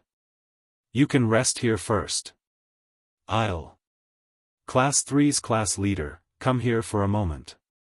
A loud male voice sounded. The head instructor in charge of the freshmen strode over. "Bring your class's freshman, Yi Qian, to the number 1 training field, quick." Yi Qian was standing beside the class leader. When he heard this, he saluted the head instructor and reported, "Freshman Yi Qian, reporting." "You." The head instructor glanced over when he received the order from the General Affairs Department. "Yi Qian?" His voice was quite imposing, but he was a bit skinny. "Still." The head instructor seemed to want to say something, but after a slight pause, he said, "Okay, go to the number 1 training field and complete the test with class 6 students. Then rush back to complete the afternoon test." Yi Qian didn't even need to say anything. The school immediately arranged for her to finish the test as soon as possible. After speaking to Yi Qian, he said to the class leader, "Call a few students over to record their scores. Class 6 students are currently taking their own test. She needs a scorer." "Yes." The class leader turned around and called out names. "You guys, follow the head instructor." The boys who were called out stiffened. They were just saying that the freshmen didn't come to military training because the governor's family was giving them special treatment. In the end, they were taken away by the head instructor. When they stood up, their faces were a bit gloomy. When they left with the head instructor, the rest of the students were a bit surprised. The class leader explained, "Yi Qian will finish our morning test and come back later for the afternoon test." "No way. After finishing our morning test, she'll immediately start the afternoon test. I only knew her grades were good, but I didn't know she could do this. She still has to take the test regardless." The 4th-year class leader's expression changed instantly. His entire face turned cold. He shouted at the students who still had 5 minutes of rest time, "You guys are still discussing other people's grades. Looks like you guys are quite energetic. Everyone, stand up." None of the students dared to say a word. They all got up and stood up. Since you guys are so energetic, stand at attention for half an hour. He didn't do anything else but make them stand in a military posture. Senior brother class monitor was really ruthless. Don't move your hands. Keep your head straight. Keep your feet together. Open your eyes wide and look straight ahead. Standing in a military posture was also known as the military posture. It was the first lesson for every soldier when they stepped into the military camp. It was the same for the military academy students. It could be said that the military uniform was the mother of all military movements, and the meaning behind it was also quite deep. Yi Qian had been training for more than 5 years, so she had to stand at attention for at least 2 hours a day. Once she stood there, her military posture and appearance were miles ahead of the male students standing behind her. The male students couldn't tell the difference between her and them, but the chief instructor could tell at a glance. He nodded discreetly and signaled for Yi Qian to begin the test. In the General Affairs office, Xia Jinyuan was talking to the former head teacher.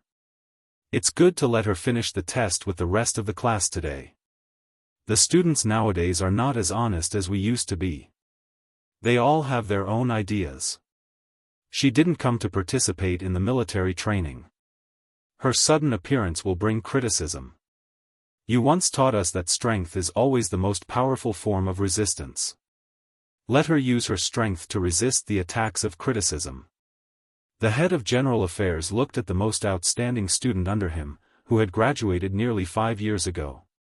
He laughed and said, "Oh, you're still the same as before. You haven't changed at all." "That's right. Back then, you used this method to repay the students who criticized you." Chapter 1389. The school leaders have told me about Yi Qian's situation, so they know how special she is. We were thinking of letting her report to class tomorrow, but we didn't consider whether the other students would have any opinions. That's good too. She can use her strength to resist the attacks of criticism. After the other students see it, they won't talk about it anymore. This was the effect Xia Jinyuan wanted. He didn't want Yi Qian to be criticized at the beginning of her 4-year military academy career. It was better for her to stand out and use her strength to stifle all the criticism. She wanted to let the other students know that it wasn't that she didn't want to participate in the military training, but that if she did, they would be under even more pressure. In the military academy, physical fitness was a student's second life. Strength spoke louder than words, and his little fox had no problems. He smiled and nodded. A new life, a new semester, needs a new beginning. No one is special, and no one can casually criticize their classmates. They are classmates in class, and they are comrades outside of school. Criticism and conflict, these are not good problems that should exist in military academy students. The seemingly elegant Xia Jinyuan was definitely ruthless in his management of the military. Otherwise, the members of the Snowfield Brigade wouldn't have accepted him as their commander so quickly. The General Affairs Director agreed with him. The topic shifted from Yi Jian to Xia Jinyuan. He pointed at Xia Jinyuan's unchanged military rank and said, "It's time for you to be promoted. Why are you still a major? At the very least, you should be a lieutenant colonel." "My military rank won't be promoted, but my salary will be," Xia Jinyuan replied humorously in a different way. "I'm pragmatic, and I'm more interested in a salary increase. I just want to save enough money to marry a wife." This answer was very Xia Jinyuan. The Director of General Affairs laughed even louder. "Oh, I've taught so many students, but you left the deepest impression on me. Last time, the Lieutenant General joked that Xia Jinyuan made me so angry that I had to be hospitalized many times in the 4 years he was in school. I said, if not 5 times, it was at least 3 times. I was mainly angry that I couldn't even teach a student a lesson." The General Affairs Director was both emotional and gratified at the mention of the interesting things that happened in the past. Time really flies. In the blink of an eye, all of you are walking towards your posts and becoming outstanding soldiers who are useful to the country. There are many influential people in your batch. Xianxia smiled. His cohort had many influential figures, but when it came to Little Fox's cohort, his thin lips curled up a little. Counting the influential figures, there was no need to wait until today. This was the era of the Little Fox. That was how he was so confident in himself. Looking at the time, it had already been half an hour since the new head instructor had left. He was certain that the Little Fox was using its strength to resist all criticism. You guys, come over and take a look at her movements, speed control, and breathing adjustment. This is called a standard teaching template. The new student, Yi Qian, went up to the stage and completed 2 tests. The chief instructor's eyes were all on her. This girl was amazing. She raised both her feet and placed them on the round bar 30 centimeters above the ground. Her hands were on the ground as she quickly completed 50 push-ups. This kind of push-ups was much more difficult than placing both feet flat on the ground. Every time she raised her feet, she had to maintain a certain angle at the waist. When the new students first completed this exercise, the new students who were not flexible enough all cried out in pain. Their faces were flushed, and the veins on their foreheads were protruding. Moreover, the push-ups on the round bar were 1 start, 2 stop, and 3 release, instead of 1 start and 2 stop. It was even more difficult to complete them continuously. Chapter 1390. 50 push-ups like this might be difficult for a new student, but for Yi Qian, another 50 wouldn't be a problem. Before it was time, Yi Qian continued. The other boys who were called over by the chief instructor were stunned when they saw the girl's slender body moving up and down. The boys who were in the same class as Yi Qian had even more unnatural expressions. Their physical fitness was pretty good. When they first started training, they didn't even pant when doing push-ups like this. Aren't you guys embarrassed? Aren't you embarrassed? A guy can't even compare to a girl. Look at how tall she is, and how skinny she is. Then look at you guys. Aren't you embarrassed? The chief instructor criticized the other classes for not meeting the physical fitness standards. Why aren't you training? You're still saying you're here to study, not to work as laborers. Yi Qian, the top scorer of the National College entrance exam. She's here to study, just like you guys. She's also a high school student like you guys. If she can transform into a military student, how can you guys still have the face to find excuses for yourselves? Yi Jian, who belonged to the category of other people's children, became a model student for the teacher to educate other students on the first day of school. She didn't leave any objections to others and directly blocked several boys in her class with her strength, making them speechless. The top scorer of the National College entrance exam had good grades, good physical fitness, and was a girl. What about them?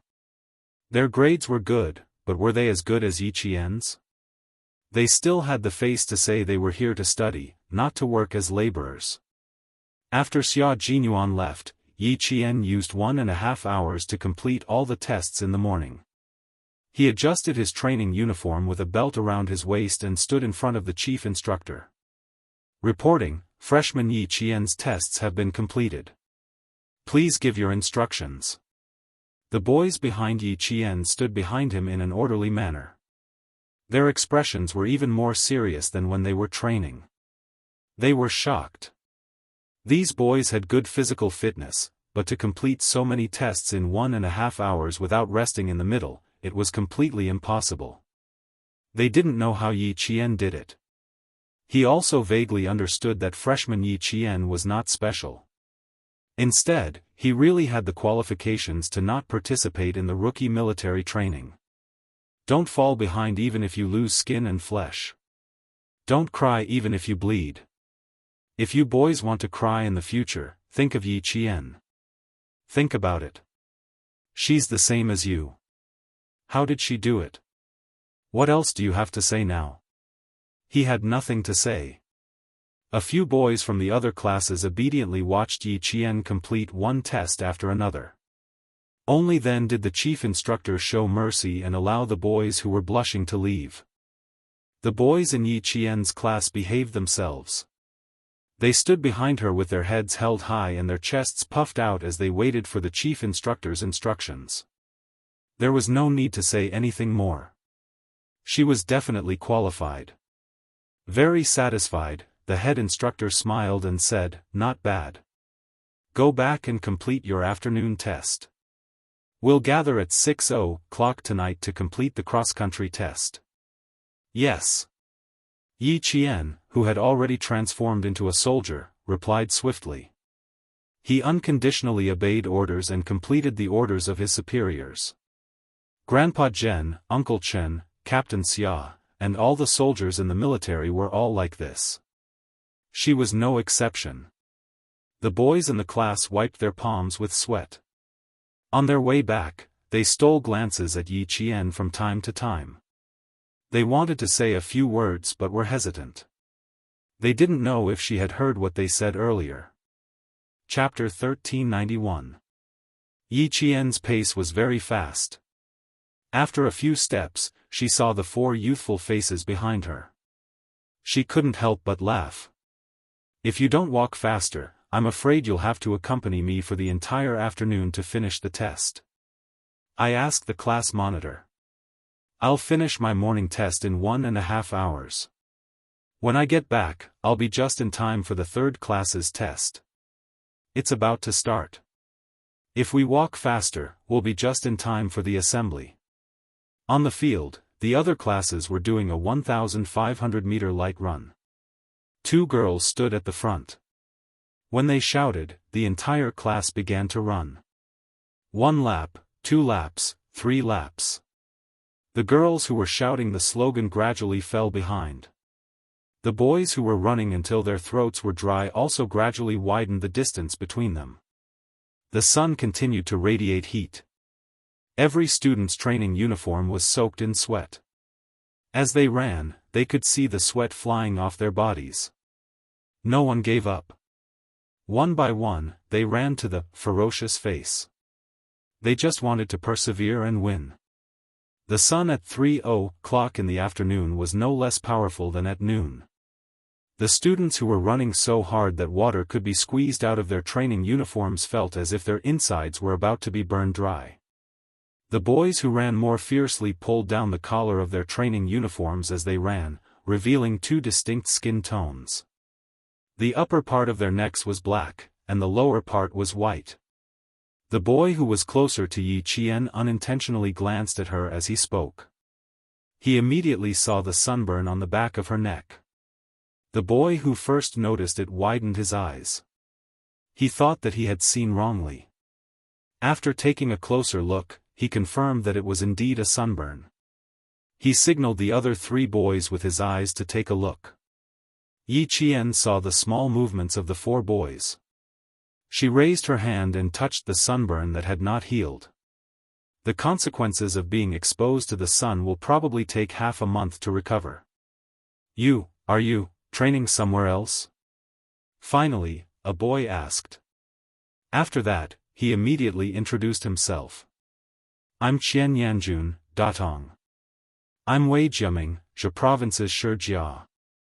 I'm Hu Huan, Xi'an. I'm Gu Jinglin, Dalian." After the introductions, the unfamiliar feeling of distance seemed to shorten. Yi Qian said, "I'm Yi Qian, from Nan Province. Nice to meet you." "Hee, we all know you, the National College Entrance Examination top scorer.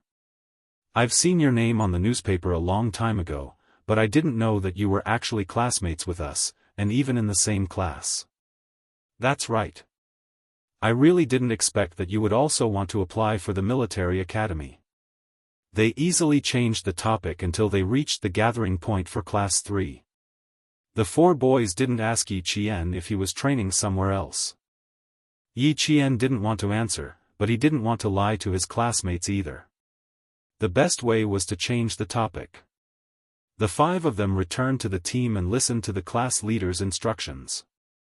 One by one, they completed the 3rd practice of the horizontal bar and passed the 3rd practice of the parallel bar. The 4th practice of the single machine consisted of pull-ups, somersaulting onto the bar, and stepping over the bar with one foot. At the same time, one had to complete a certain number of pull-ups on the horizontal bar to qualify. The 4 students took turns to take the test, and the atmosphere became tense and serious. A month of military training was all for today's test. In the beginning, it didn't matter if he passed or not. Today, as long as his bones weren't broken, he had to grit his teeth and complete it. Yi Qian, go. The student in charge of keeping score and counting called out Yi Qian's name. In an instant, Yi Qian, who was holding the horizontal bar with one hand, became the focus of the class again. Chapter 1392. Xianxia, who was standing at the back, whispered to the students next to him, "Just now, we were pulled over to record Yi Qian. She scared us to death. She even shocked the chief instructor the moment she went up. You guys don't know, but the 4 of us were so embarrassed that we wanted to collapse on the field. We were so embarrassed. That can't be. The 4 of you are at the top of the class. How can she be better than you guys?" Hu Huan sighed. "There's always someone better than you. There's always someone better than you. Yi Qian is like an outsider to me." One after another, the students still didn't believe them. "Are you guys trying to scare me? Why would we scare you? Before I saw Yi Qian, I also thought that my stamina was pretty good. But after seeing her, I can't compare. She can easily complete 72 push-ups on the round bars. Her shoulders are level, and her waist and feet are at a 15-degree angle. The chief instructor said that she's the standard teaching model." Seeing the students' disbelief, Xianxia added, "What I said doesn't count. You'll know if I'm telling the truth when you see it for yourself." Yi Qian, who was in front, completed a pull-up on the horizontal bar. Then, she flipped and flipped onto the bar. She supported the bar with both hands and stepped on the bar with one leg. In a flash, she completed the downward bar. Then, she immediately walked to the parallel bars and began the 3rd parallel bar exercise. The 3 boys in the same group only finished their horizontal bar practice after she finished practicing the parallel bars, including the arm gripping bar and the horizontal bar sitting. Speed, time, and the standard of a person's movements could all be seen. The freshman Yi Qian didn't participate in military training with the rest of the class. However, the test of the single and parallel bars in front of them gave the students a glimpse of her extraordinary strength. "Oh my God, she's amazing. She's faster than the boys in her group by 3 minutes. She didn't even stop to change the bars. She just kept going. Does she often do the single and parallel bars? A girl who usually does the single and parallel bars? Why does it feel so strange? I don't know what she does. I only know that she's first in both the single and parallel bars." Wei Jiaming, who had already seen it, clicked his tongue and said with difficulty, "She's not only good at the single and parallel bars. She's good at everything else. There's so much pressure. Is there going to be an all-round female soldier in our class? The 1,500-meter lightweight test, the fully equipped test, the 800-meter test, the sit-up test." From 3 in the afternoon to 6 in the evening, after 3 hours of testing, all the freshmen were so tired that their legs were trembling while standing. "Sir, I feel like vomiting. Sir, Lu Yang has suffered heatstroke." Reporting. The students who had persevered until the end due to their physical discomfort no longer forced themselves to continue. From time to time, the sound of reporting could be heard on the field. Even though the 2 girls from Yi Qian's class 3 had completed all the tests, they were so tired that they did not even have the strength to sit down on their own. They had to be supported by 2 boys as they slowly bent over and sat down on the hot field to rest. The students who were not feeling well were given a temporary break. The students who could still persevere were gathered and stood at attention. In the past, they were students who did not care about the outside world and only knew how to bury their heads in their studies. Now, standing in the sunset, their chins were dripping with sweat that reflected a golden light. Their backs were straight as they completed their transformation from students to soldiers. Yi Qian, who was standing at the front, made the seniors and class leaders cast sidelong glances at him countless times. Every time they looked at him, they felt their hearts skip a beat. With a junior sister who could defeat all the seniors, the pressure on them increased exponentially. Chapter 1393. The fourth-year senior class monitor was under a lot of psychological pressure, but the students of Class 3 were even more stressed. He was already a fourth-year student, but they still had to spend 4 years with Yi Qian. The students of Class 3 were under a lot of psychological pressure, especially when they saw the way the class monitor looked at Yi Qian from time to time. His eyes were filled with shock as though he was looking at a monster. One by one, they adjusted their breathing and thought about Yi Qian's performance in all the tests. The psychological pressure continued to multiply. The students of Class 3 were stressed, but the freshmen of Class 1 and Class 2 who cheered and encouraged them were also stressed. Just now, all the students had cast their gazes at Yi Qian. They watched as she unloaded her equipment and walked past them. The girls' gazes followed her every step. When she returned to Class 3, the students of Class 1 and Class 2 widened their eyes. Third class. Third class. Who's in the third class? They had never seen Class 3 have such a powerful person in the past, nor had they seen anyone in Class 3 with such physical strength. They had never seen such a person in Class 3. There had never been such a girl during the singing competition. There had never been such a girl when they walked together. Even when they were resting, they had never seen such a female lead. She's from Class 3. I wonder what her name is. It's a little scary. Everyone collapsed from exhaustion, but she could still walk a few steps and catch her breath. I feel so relaxed. I'm not tired at all. When she took the equipment from me and left, I thought she was another girl who was ready to collapse at any moment. Who knew? She's so powerful. I never expected her. Why didn't I realize there was such a girl in Class 3? I feel like I've never seen her before. She just reported today. Keep it down. The class monitor is looking over, the students of Class 2 whispered. It was fine to talk during break time, but they could not be too presumptuous. I feel so pressured. Suddenly, such a powerful person came. The pressure multiplied. The difference is too great. Instantly, the students of Class 1 and Class 2 had a slight change in expression. They felt a little pressured, but the ones who felt the most pressure were definitely the students of Class 3. They had to spend 4 years with her as her classmate. They were the ones who felt the real pressure. For some reason, they suddenly felt that they were not in the same class as that girl. They felt a little lucky. My classmates are too strong. How stressful. The class monitors of Class 1 and 2 told their classmates to rest on the spot while they trotted to Class 3. They wanted to see how good the girl who defeated the seniors in seconds was.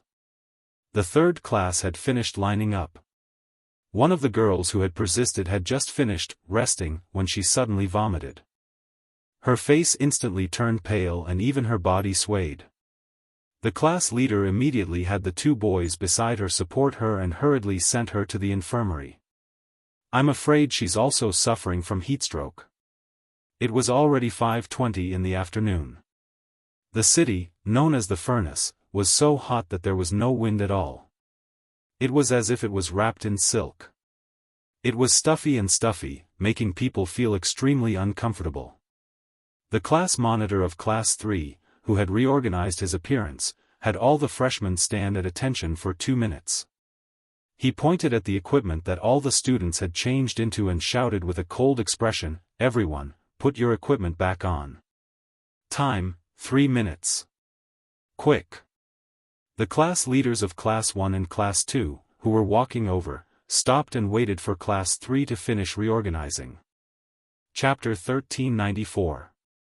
The 1500m fully equipped race referred to a combat vest, a backpack, a helmet, a simulator gun, a simulator magazine, and other equipment. Yi Qian bent down and looked to her right. Hu Huan was standing on her right. She could tell what his problem was. The equipment was not placed in the proper order. "You're not in the proper order," Yi Qian reminded him in a low voice as she bent down. Hu Huan smiled bitterly. "I knew it after the class leader said it. I think I sprained my shoulder. It hurts a little." As he spoke, he quickly put on his equipment. His sprained shoulder was quite serious. Yi Qian could hear him gasping. He was bumped into by a classmate when he was running. He did not stabilize himself and fell sideways. When he ran back to take off his equipment, he realized that it was difficult for him to even lift his arm. Now that he had to change his equipment, it was quite strenuous. 1, 2, 3, stop, the class leader shouted. "Platoon leader, check if there's anyone in your team who hasn't put on their equipment. Hurry." Reporting, no one in Team 1. Reporting, no one in Team 2. All the students in Team 5 put on their equipment again. They could not help but feel a little nervous when they saw the class leader's stern and dark expression. "Do you know why I asked you to put on your equipment again? Do you?" The class leaders of the freshman military training were all strong seniors. They had a strong aura when they put on a cold face. The biting cold military aura shook the hearts of the freshmen in Class 3.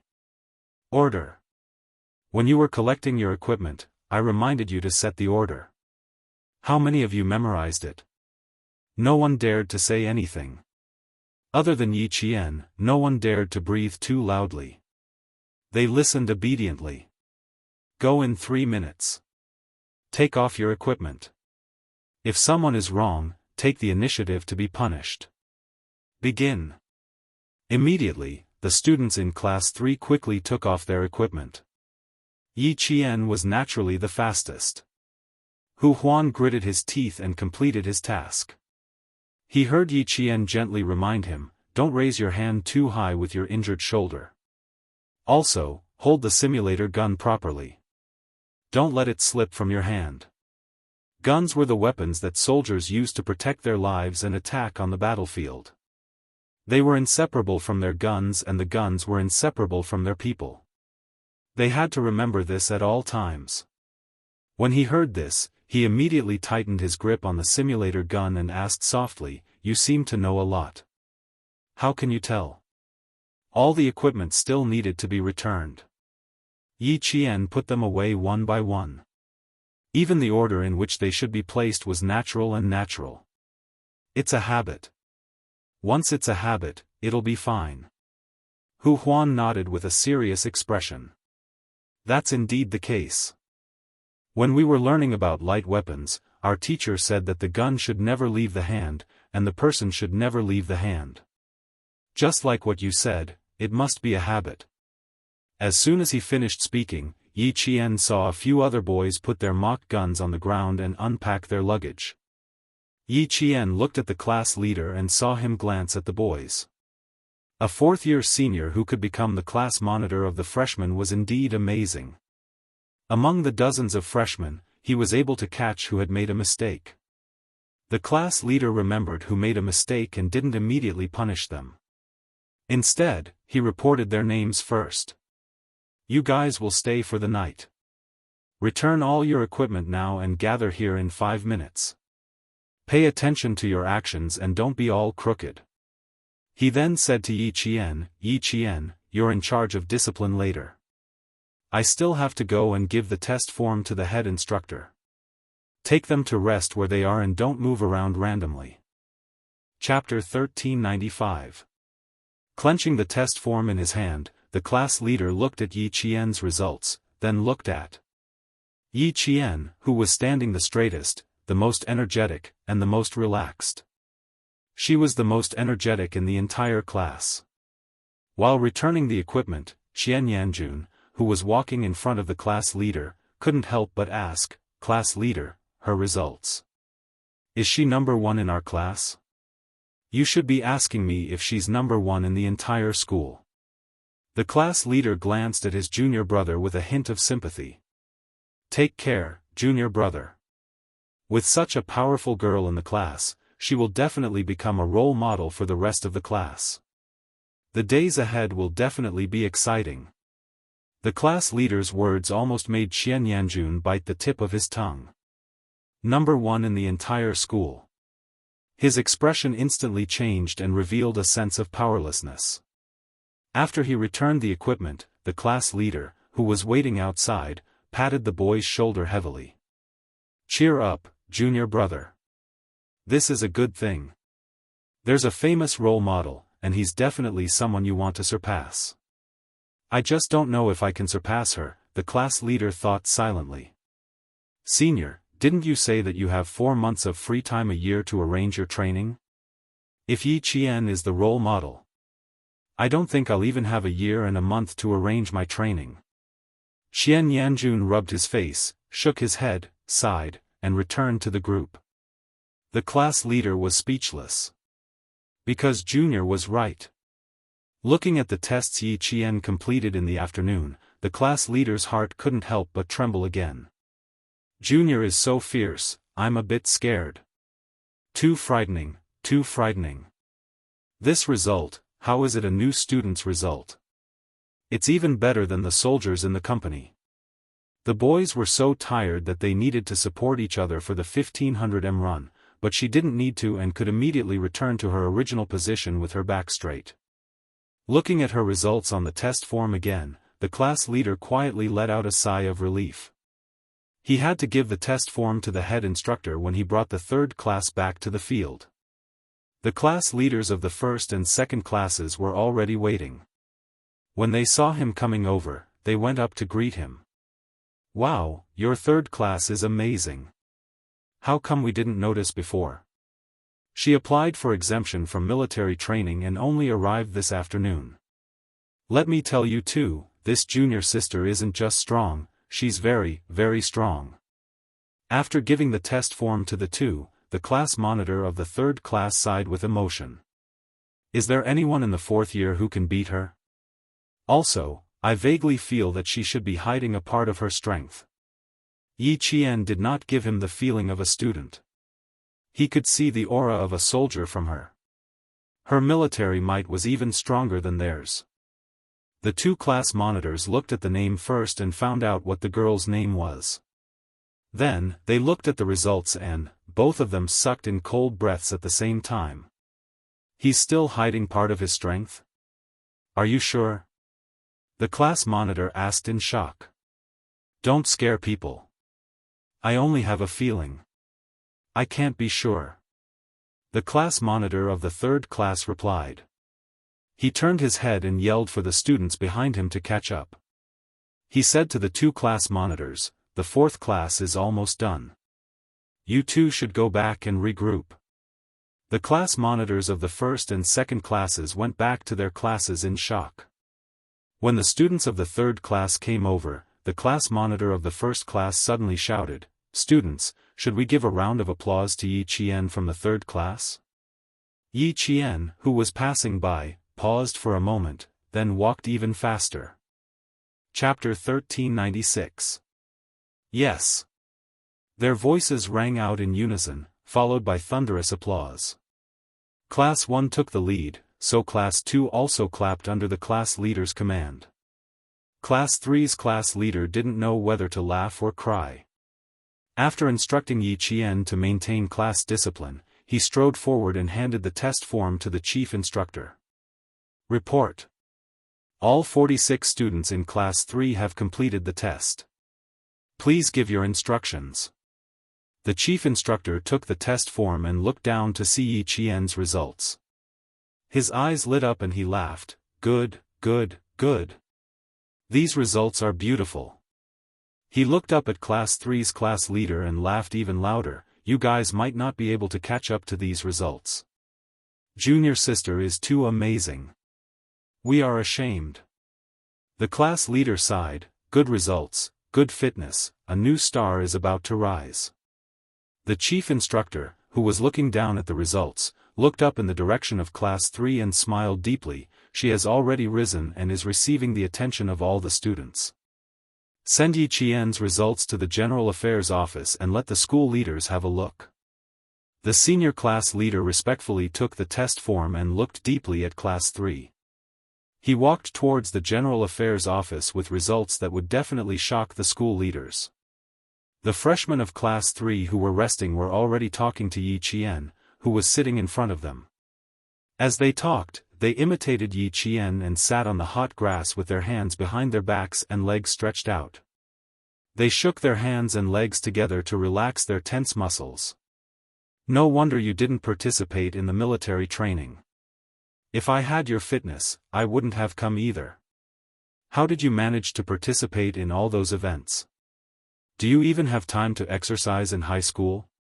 Yi Qian, are you aiming for military school? You're too focused. You're no worse than a sports student. I don't think you're tired at all, but I'm so tired that my legs are shaking. Chatting was the best way to get closer.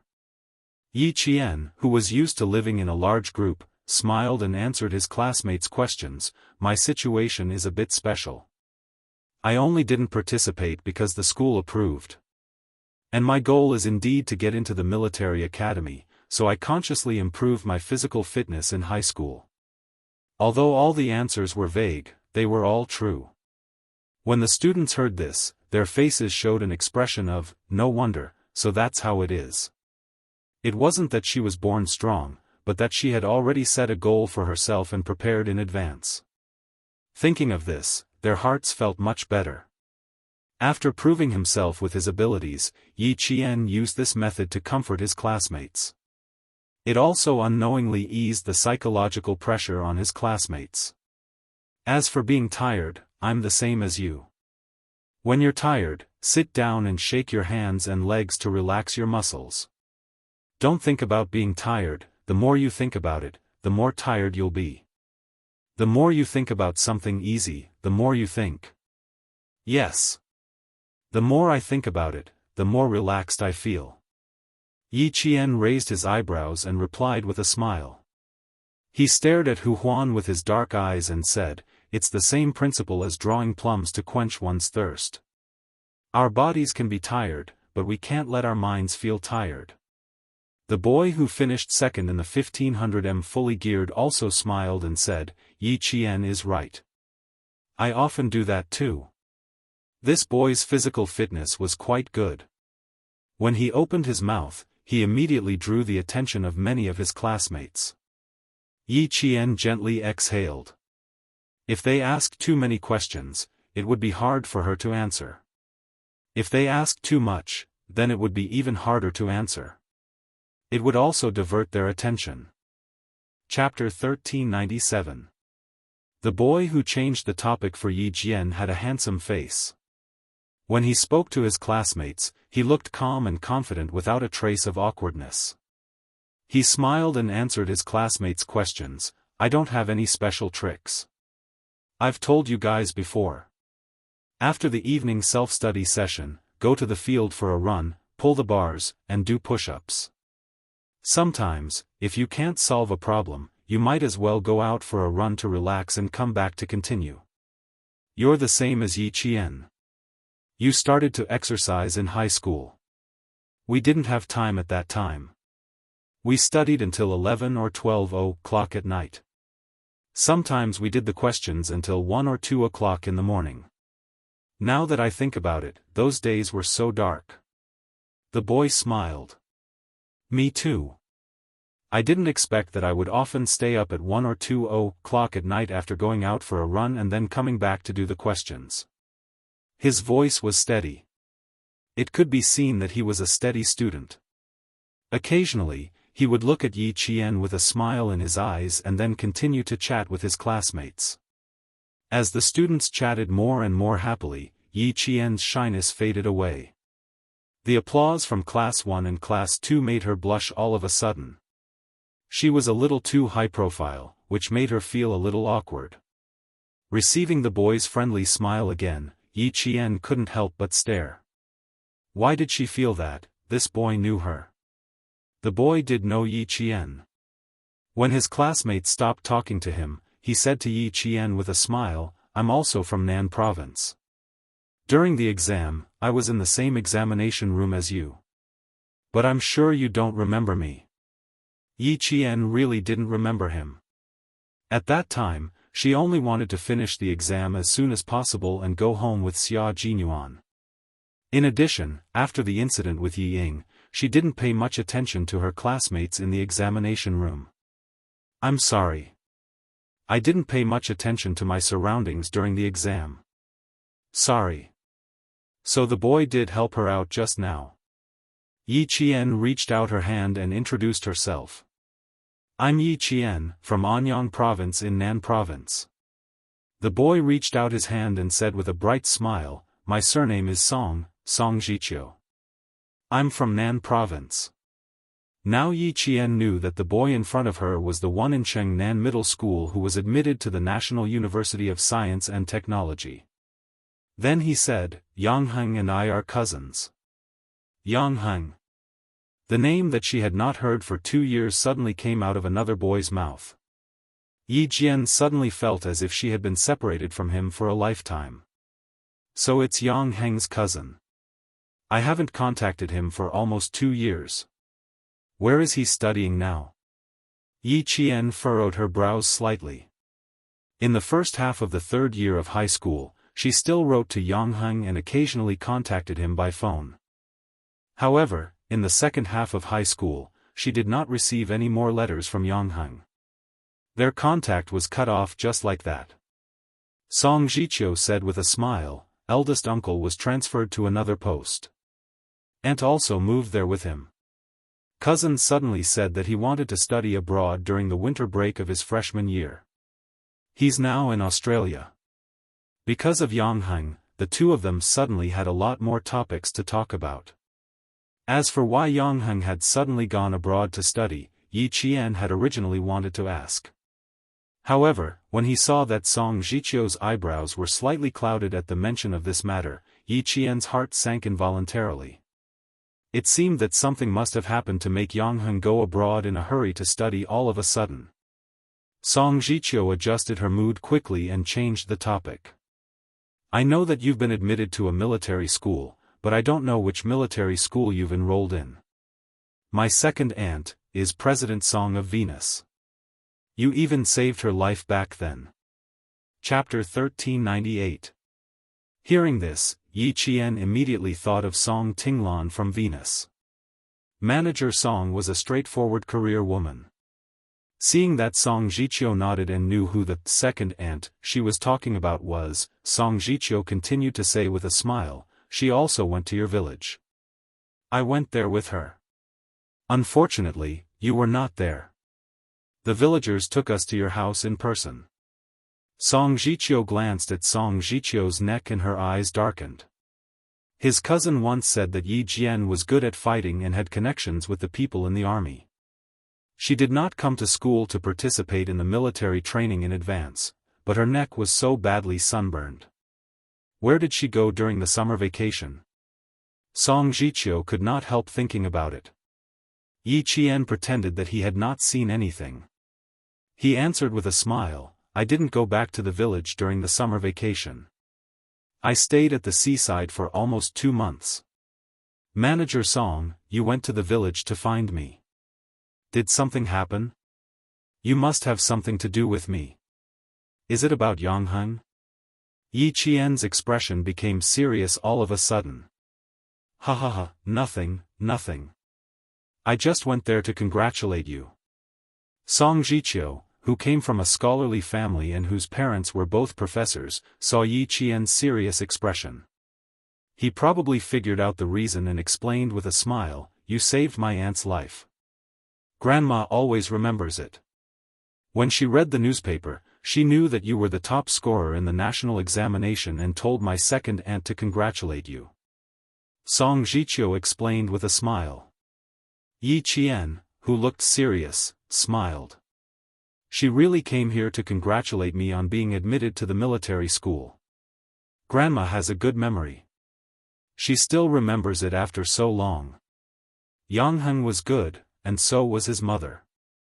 Manager Song was also a good person. After talking with Song Jiqiu for a while, Song Jiqiu could see that he was also a good man. Therefore, the two families were both decent and upright. Yi Qian's smile deepened. He had a better impression of Song Jiqiu. Their conversation was much more relaxed than before. Xian Yanjun and Wei Jiming joined them soon. The atmosphere became more relaxed. After handing in the test form, the class monitor walked over. She did not immediately gather the entire class, but called Yi Qian out alone. Your cross-country test tonight is cancelled. Follow the class to the auditorium to watch TV tonight. When the General Affairs Department director saw Yi Qian's results, he immediately nodded. However, there wasn't much surprise on his face, only an, as expected, expression. Then, he said to him, her cross-country test doesn't need to be carried out. She'll follow the class arrangements tonight. It was as if he already knew that Yi Qian had good stamina. The class leader looked at the new junior sister. She was clearly a slender junior sister, but how could she have such explosive strength? Her looks were enough to make the senior brothers salivate. Her facial features were extremely beautiful, especially that pair of jet black eyes. They were bright and resplendent like the stars in the summer night sky. If one took a longer look, one would feel that they were bottomless and suffused with a dark light that made one's heart tremble slightly. Not to mention her figure, her proportions and curves were absolutely perfect. Such a beautiful and delicate-looking junior sister was actually a ruthless character who could sweep through the entire school. The class leader silently sighed in his heart. The new generation excels the old, he had no choice but to accept it. The bugle horn was blown. All the freshmen of the year finally ended their 1 month of all-day military training. As the class monitors said, dismissed, the freshmen who did not dare to celebrate loudly clenched their fists and kept whispering, yes, yes. As a reserve unit for the future army, the management of the military academy was extremely strict. Even during break time, the freshmen were not allowed to shout loudly. Chapter 1399. After a month of military training, all the freshmen had gotten used to the military academy's rules. Even though they were all very happy that the all-day military training was finally over, they were all crazy alone. They didn't even put their arms around each other's shoulders. The fourth-year seniors and class leaders looked at them and laughed. Little guys, the good days were still ahead. Let's not talk about it now, let's let them be happy first. Yi Qian was also smiling slightly. Captain Xia had once said that the first year of university was the hardest. If they could get through the first year, they would be able to get through the next 4 years. If they couldn't, they could only choose to drop out. On a day like this where the surface temperature was still 34 degrees Celsius in the evening, Yi Qian used half a day to erase some of the criticisms about her not participating in the military training. She also left a very deep impression in the class. The loud horn sounded.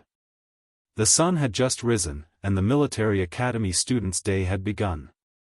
There were only 3 girls in Yi Qian's class. The 3 girls were in a dorm. When the horn sounded, the 3 girls quickly got up without any delay. Want to laze around in bed? Absolutely impossible.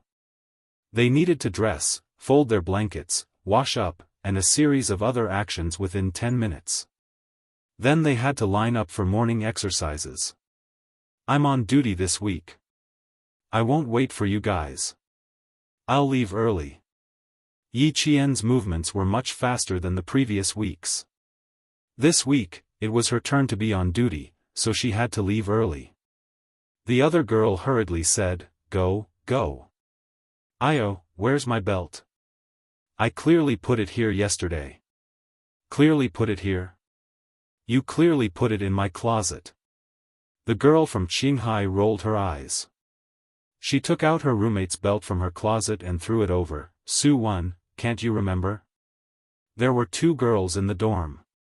He Jing from Jianghu and Su Wen from China's capital. Su Wen's family had a bit of background. Her father was a designer at a certain satellite launch site in China, and her mother was an engineer. She was a very typical delicate girl. She took the belt and blinked a few times. She smiled and said, "Thank you." As she put on the belt, she said to He Jing, "Let's hurry down and help Yi Qian take attendance. It's only the second week, we can't even recognize everyone yet. Don't worry so much. Yi Qian doesn't have a memory like you." Last week, Xian Yanjun didn't remember everything. She was the one who reminded him. He Jing buckled her belt and urged her roommates to hurry up. "Done, done. Buckle it as you walk. If you're late, the whole class will be skinned." The military academy's morning exercises had a special meaning and strict rules. Being late was absolutely not allowed. As long as one person was late, the punishment would not only be that person, but the entire class would be punished. Su Wen exhaled heavily and said expressionlessly, "Our training during this period of time has not only shed one layer of skin, but 2 layers of skin." That was true. Originally, they thought that the freshman military training would usher in good days. Who knew, it was not at all. He Jing also sighed. The hard days were still going on. It was even worse than the military training before. Sometimes, she really felt that her decision to enroll in the military academy was the wrong one. It was too tiring. Not only was she tired out during the day, she still had to go back to the classroom at night to memorize a thick book of rules and regulations. "I'm not going to waste time with you. If we're really late, we'll only get worse." Her sadness was not over yet. He Jing, who was still sober, drank a mouthful of cold water from last night. She pulled Su Wen and the two of them walked out of the dorm together. The military academy's morning exercises were not like high school and middle school where students ran to the field one by one and randomly found their own class. Chapter 1400. The morning exercises in the military academy were organized into teams. Hearing the call for morning exercises, one row after another ran neatly and orderly to meet up at the designated location of each class. Then, the on-duty personnel checked their attire, counted the number of people, and brought them into the field. Yi Qian arrived at the meeting point and quickly counted the number of people. As team after team came over, the entire third class was assembled in 3 minutes. There were 46 people who were supposed to be present, and 46 people were present. "Line up to the right." Yi Qian, who was standing at the very front, ordered loudly. Following the soft sound of shoes on the ground, she walked to the right of the first row after the entire class was assembled and began to lead the team into the field. The sun had already risen. Even though it was only morning, the heat waves were already blowing in their faces. One by one, all the classes entered the large field. As the on-duty personnel called out the slogan, the entire class gathered and straightened their backs in the face of the rising sun. After the on-duty personnel reported the number of people to their superiors, the 30-minute morning exercise began. 1, 2. 1, 2. 1, 2, 3. The neat, monotonous commands rose and fell on the large field. The entire military academy, dressed in short jerseys and shorts, began their day of morning exercises. The wide field was filled with youthful figures. The loud chants of the slogan were like giant waves pouring down from the heavens, carrying with them a grand and majestic aura that spread throughout the entire military academy. His heart thumped loudly as he felt the difference in the morning exercise. Those orderly steps seemed to carry with them the power to destroy everything. Ka-thump, ka-thump, ka-thump. The strictness of the military academy students, the might of the military academy students, and the strength of the military academy students could be seen from this morning exercise. After the 30-minute morning exercise, it was time for breakfast. The sophomores, juniors, and seniors returned to class after breakfast, but the freshmen could not. They still had morning training. Just as the seniors who had trained them had said, the hard days had just begun. The sun on the field flashed white everywhere it touched. The heat was so great that it burned their faces and arms. Everyone stood motionless under the scorching sun, maintaining their military posture. The instructor in charge of the training walked past each student, then constantly corrected the students' irregular movements. Did you eat too much breakfast? You should retract your lower abdomen. Spread your feet 60 degrees apart. Here, it's at least 70 degrees. Did you not remember the mantra for standing in military posture? Recite it again. You, and you, it's all the same. Yes. The few students whose names were called tensed up and straightened their backs as they recited the instructions for standing in a military posture. The tips of your feet are about 60 degrees apart, the heels of your feet are close together, your calves are straight, your abdomen is slightly tucked in, your chest is straight, your shoulders are slightly open, and your arms are naturally hanging down. Your head must be straight, your neck must be straight, your mouth must be closed, and your eyes must be looking forward. It's not tidy, recite it again.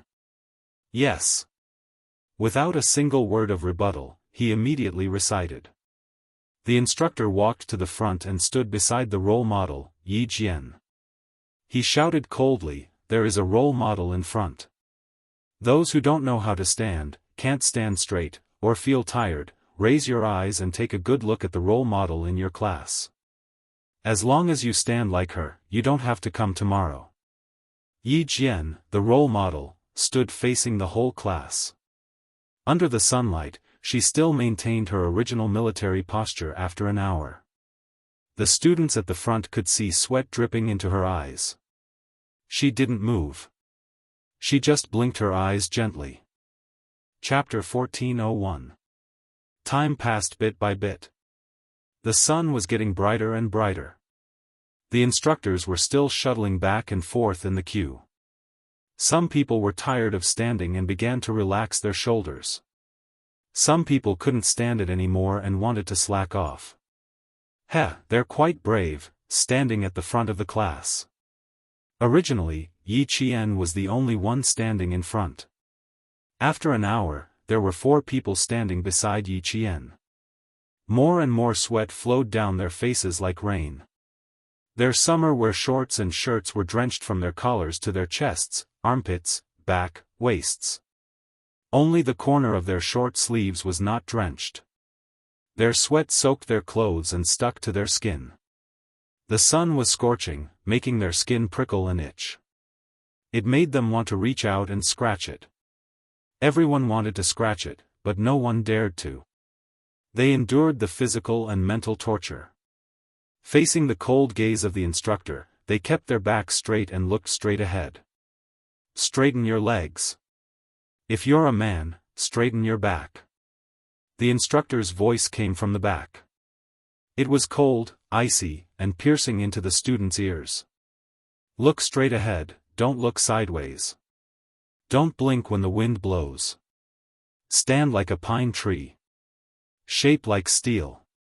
3 straight, 3 flat, 3 straight, 2 straight, 2 straight, 1 straight. Remember all of this. They weren't the only ones who needed to learn military posture. Everyone who entered the army and the military academy had to learn it. When standing in military posture, no matter when, even if it was just a simple action of sitting down, it would reveal the might and masculinity of a soldier.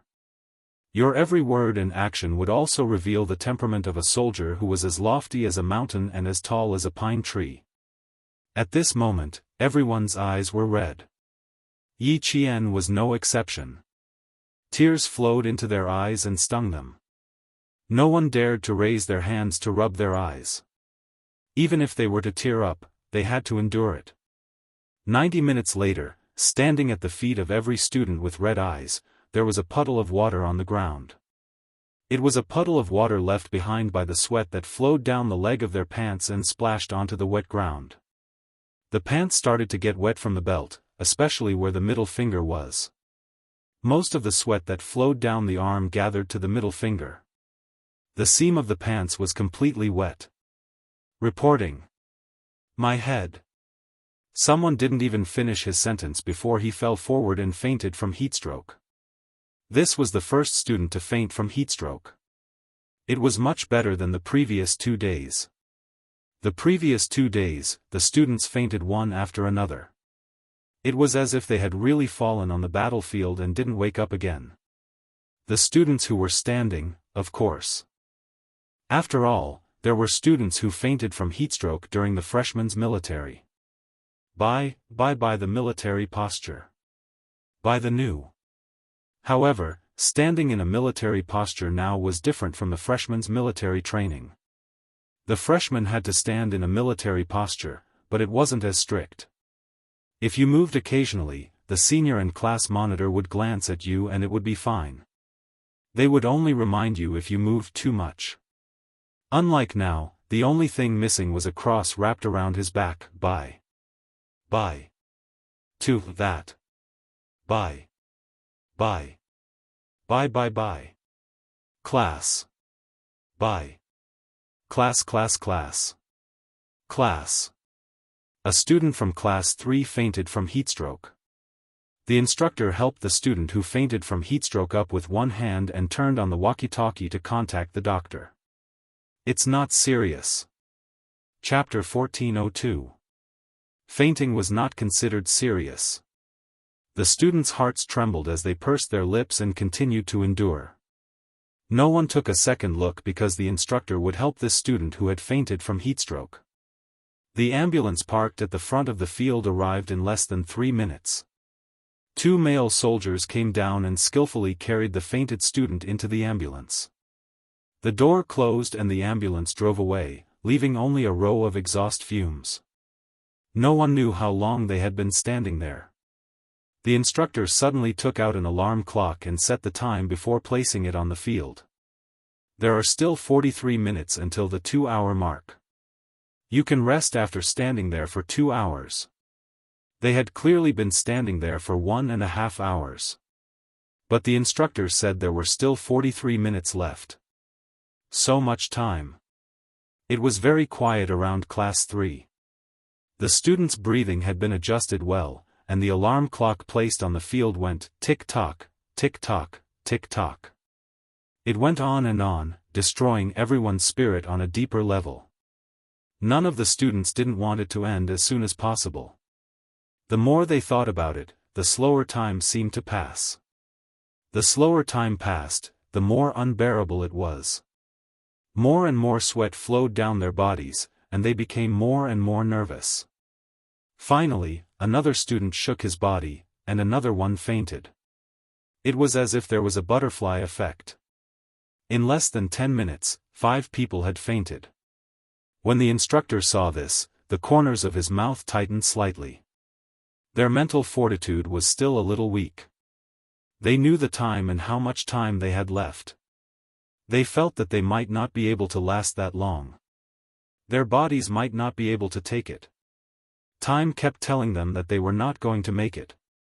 Soon, they lost their willpower and collapsed. 20 minutes later, 7 people fainted and 2 returned. Tick-tock, tick-tock, tick-tock. Time was still passing slowly. The standing students felt their limbs were so stiff that they did not feel like their own limbs. They listened to the sound of time and endured the most difficult time. There are still 18 minutes left. The instructor reminded them, intentionally or otherwise. He was constantly training the students' willpower. Why did they have to stand in military posture? It was to train the military academy students. As reserve military officers, if their willpower was not strong enough, how could they lead troops into battle? How could they win battles? Who else can't straighten their head or straighten their back? Another 20 minutes. The instructor started shuttling back and forth in the group again. His eyes were like X-rays as he scanned the students. He didn't dare to relax for even a second when he saw that they weren't sweating. Look ahead, there's a role model. Think about why she can do it, but why can't you? It's not that you can't do it, it's that you're afraid of hardship and tiredness. You think too highly of yourselves. Being squeamish in the army will be fatal. The most important thing for all of you to do now is to get rid of your fatal squeamishness. Don't let it become your burden. Not only did he have to teach the students how to stand properly, but he also had to remind them from time to time how to overcome their fears. As the role model, Yi Qian led the entire class to stand under the sun, motionless in their initial positions. They listened to the ticking of the clock and felt the time pass by bit by bit. Don't think that time is unbearable, and don't think that you can't hold on. You don't need to think about anything. Just look straight ahead and stand straight. That's all. Ding-ling-ling, ding-ling-ling. The alarm clock that only made a ticking sound suddenly let out an ear-piercing sound, telling all the students that they had been standing in a military posture for 2 whole hours. Chapter 1403. At this moment, no one dared to relax their bodies. It was just the alarm clock that rang at the set time. It was not the time for the instructor to dismiss them. The students' performance made the instructor, who looked serious, finally show a slight smile. He blew the whistle to signal the end of the class. Everyone, move around. If you don't have enough water, there's a water tanker in front. After standing for 2 hours, they were seriously dehydrated. How could 1 pot of hot water be enough? They needed at least 2 pots of water. Although the class was dismissed, the limbs of the students were so stiff that even their muscles and joints seemed to have hardened. A simple action of bending over to pick up the kettle made them look like 80 or 90 years old people. They could not bend over for a long time. Yi Qian moved his limbs and slightly bounced on the ground for more than 10 times to move the muscles of his legs. Then, he bent over to pick up the kettle. Do me a favor. Do me a favor.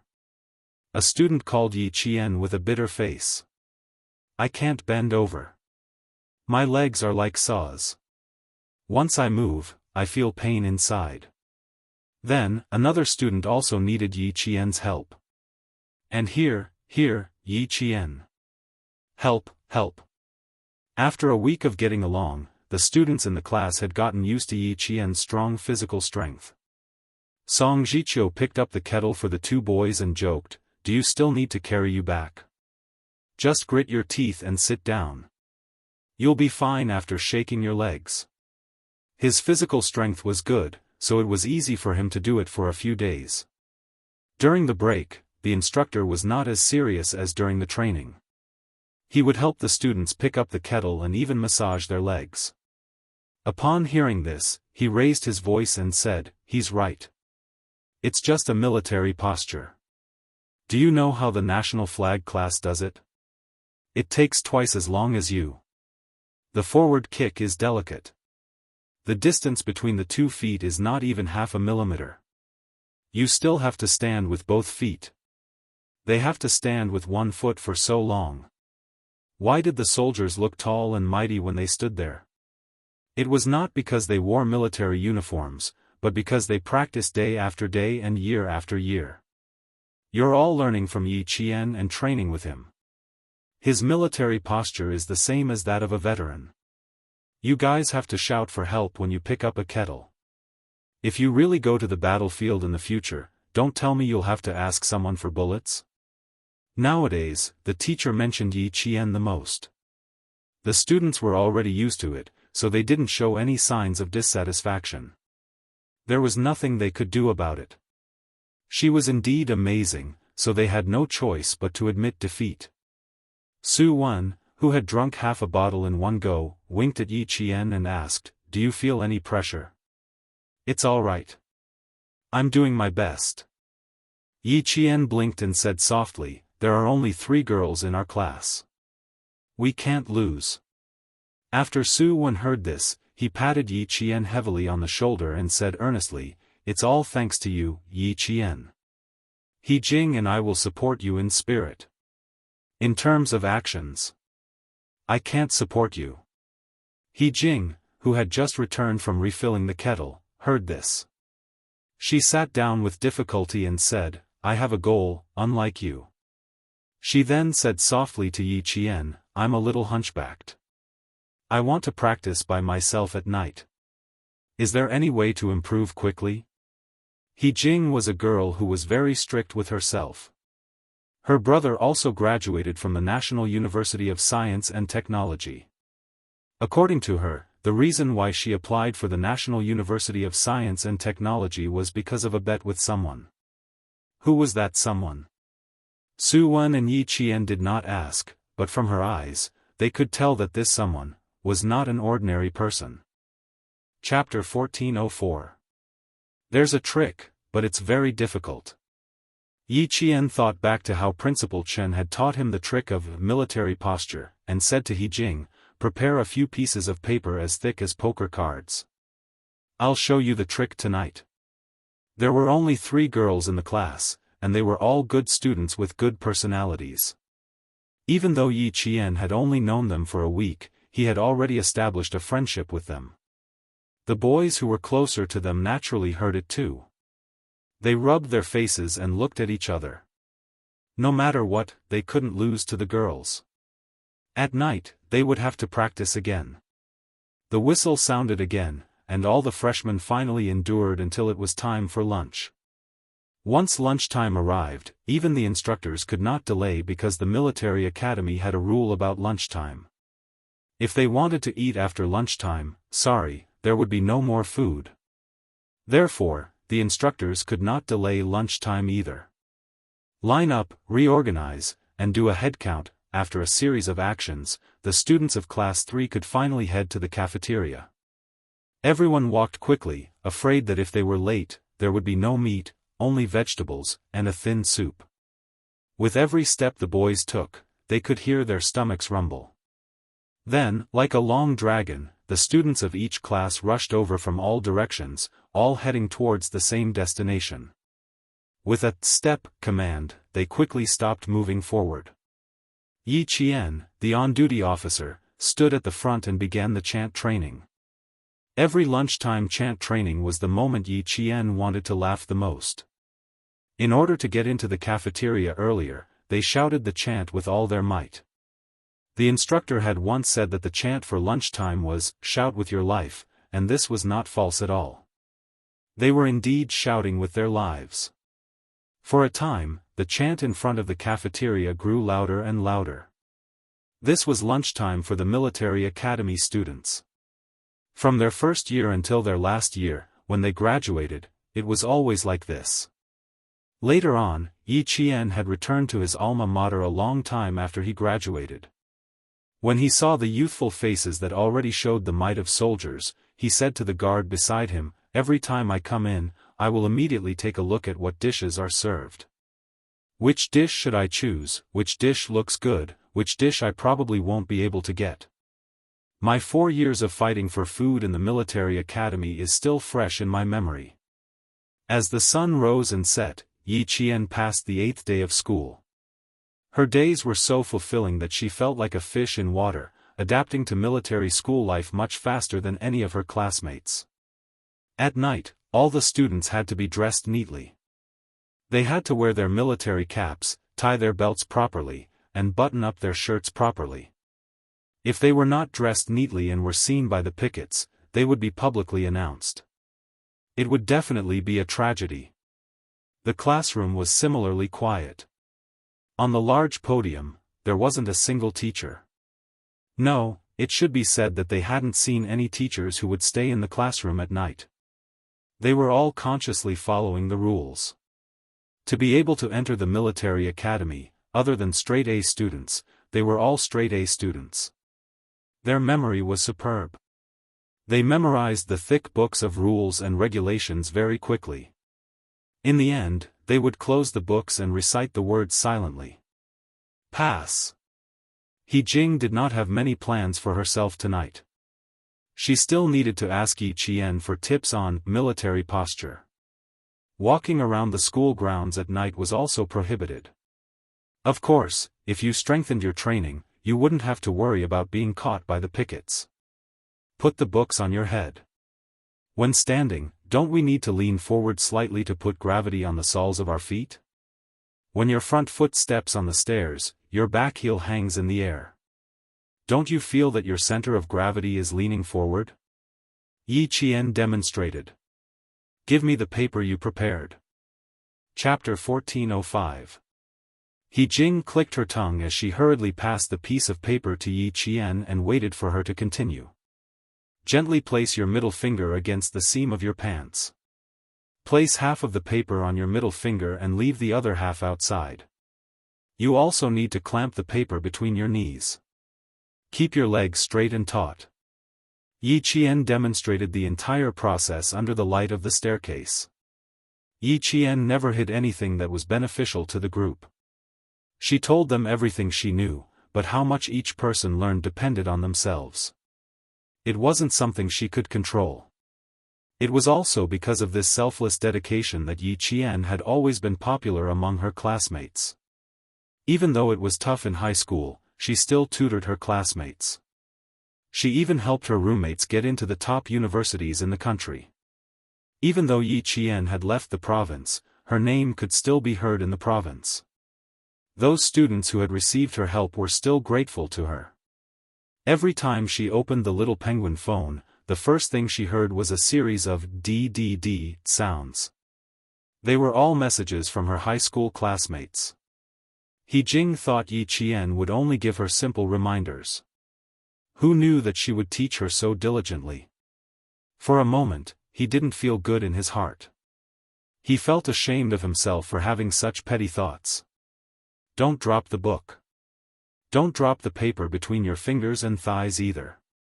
Yi Qian placed the book on He Jing's head, then placed the paper between her hands and thighs. The last piece of paper. Yi Qian smiled and pointed at her knees. Here's the main point. You have to place a piece of paper there too. Let's make it clear first. If the book or paper drops, we have to add time. Let's stack it in units of 10 minutes. She bent over and placed the paper between He Jing's knees. At the same time, she heard He Jing and the faint gasps from the floor above. This is too cruel. He Jing felt her knees hurt. Yi Qian, don't tell me that this is how you practice. This is how I practice. My uncle is a retired soldier. He likes to make me stand in military posture. I started standing in middle school. Classmate, why do you think I got the title of role model? It's because I've suffered more than you. Everyone was suddenly enlightened. So that's how it was. No wonder he was so powerful. He Jing understood, and so did the students who were eavesdropping upstairs. After deliberately explaining, Yi Qian gently patted He Jing's knee. All right, just stand there. I'll time it. Then, he raised his head and said to the students who were eavesdropping upstairs, you all understand, right? If you understand, then stand together. From now on, stand for half an hour. Fuck, she seems to have discovered us. I don't think so. I have to cover my nose to breathe. She must have found out. Otherwise, she wouldn't have said, stand together if you understand. She must have found out. Stop squatting. What are you squatting for? You've been discovered. 3 seconds later, a soft sound came from upstairs. Then, Xianxia said awkwardly, that, ahem, we don't mean anything else. We just want to learn. In the morning, when the boys heard the conversation between Yi Qian and He Jing, they thought that, as boys, how could they fall behind the girls? After discussing it for a while, they decided to let Xianxia and Song Zhiqiu take the lead to sneak a peek.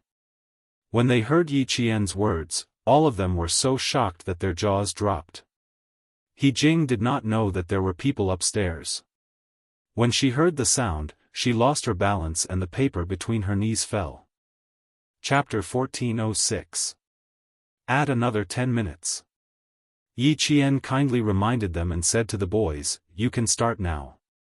If you don't have enough paper, stand like He Jing. Books on her head, paper in her hands, knees in her knees, and feet in the air. This posture is so painful. The boys' faces turned pale. Song Zhiqiu's face was stiff. She twitched her mouth and said, no, I want to sleep. I have to get up early tomorrow. Next time, next time. Too cruel. It could be seen from He Jing's expression that she was in pain. Since they were here, Yi Qian would not let them go. He blocked their way with a smile and raised his eyebrows. He looked at the frightened boys and said, "Give it a try. It's quite interesting. Us girls are already working so hard.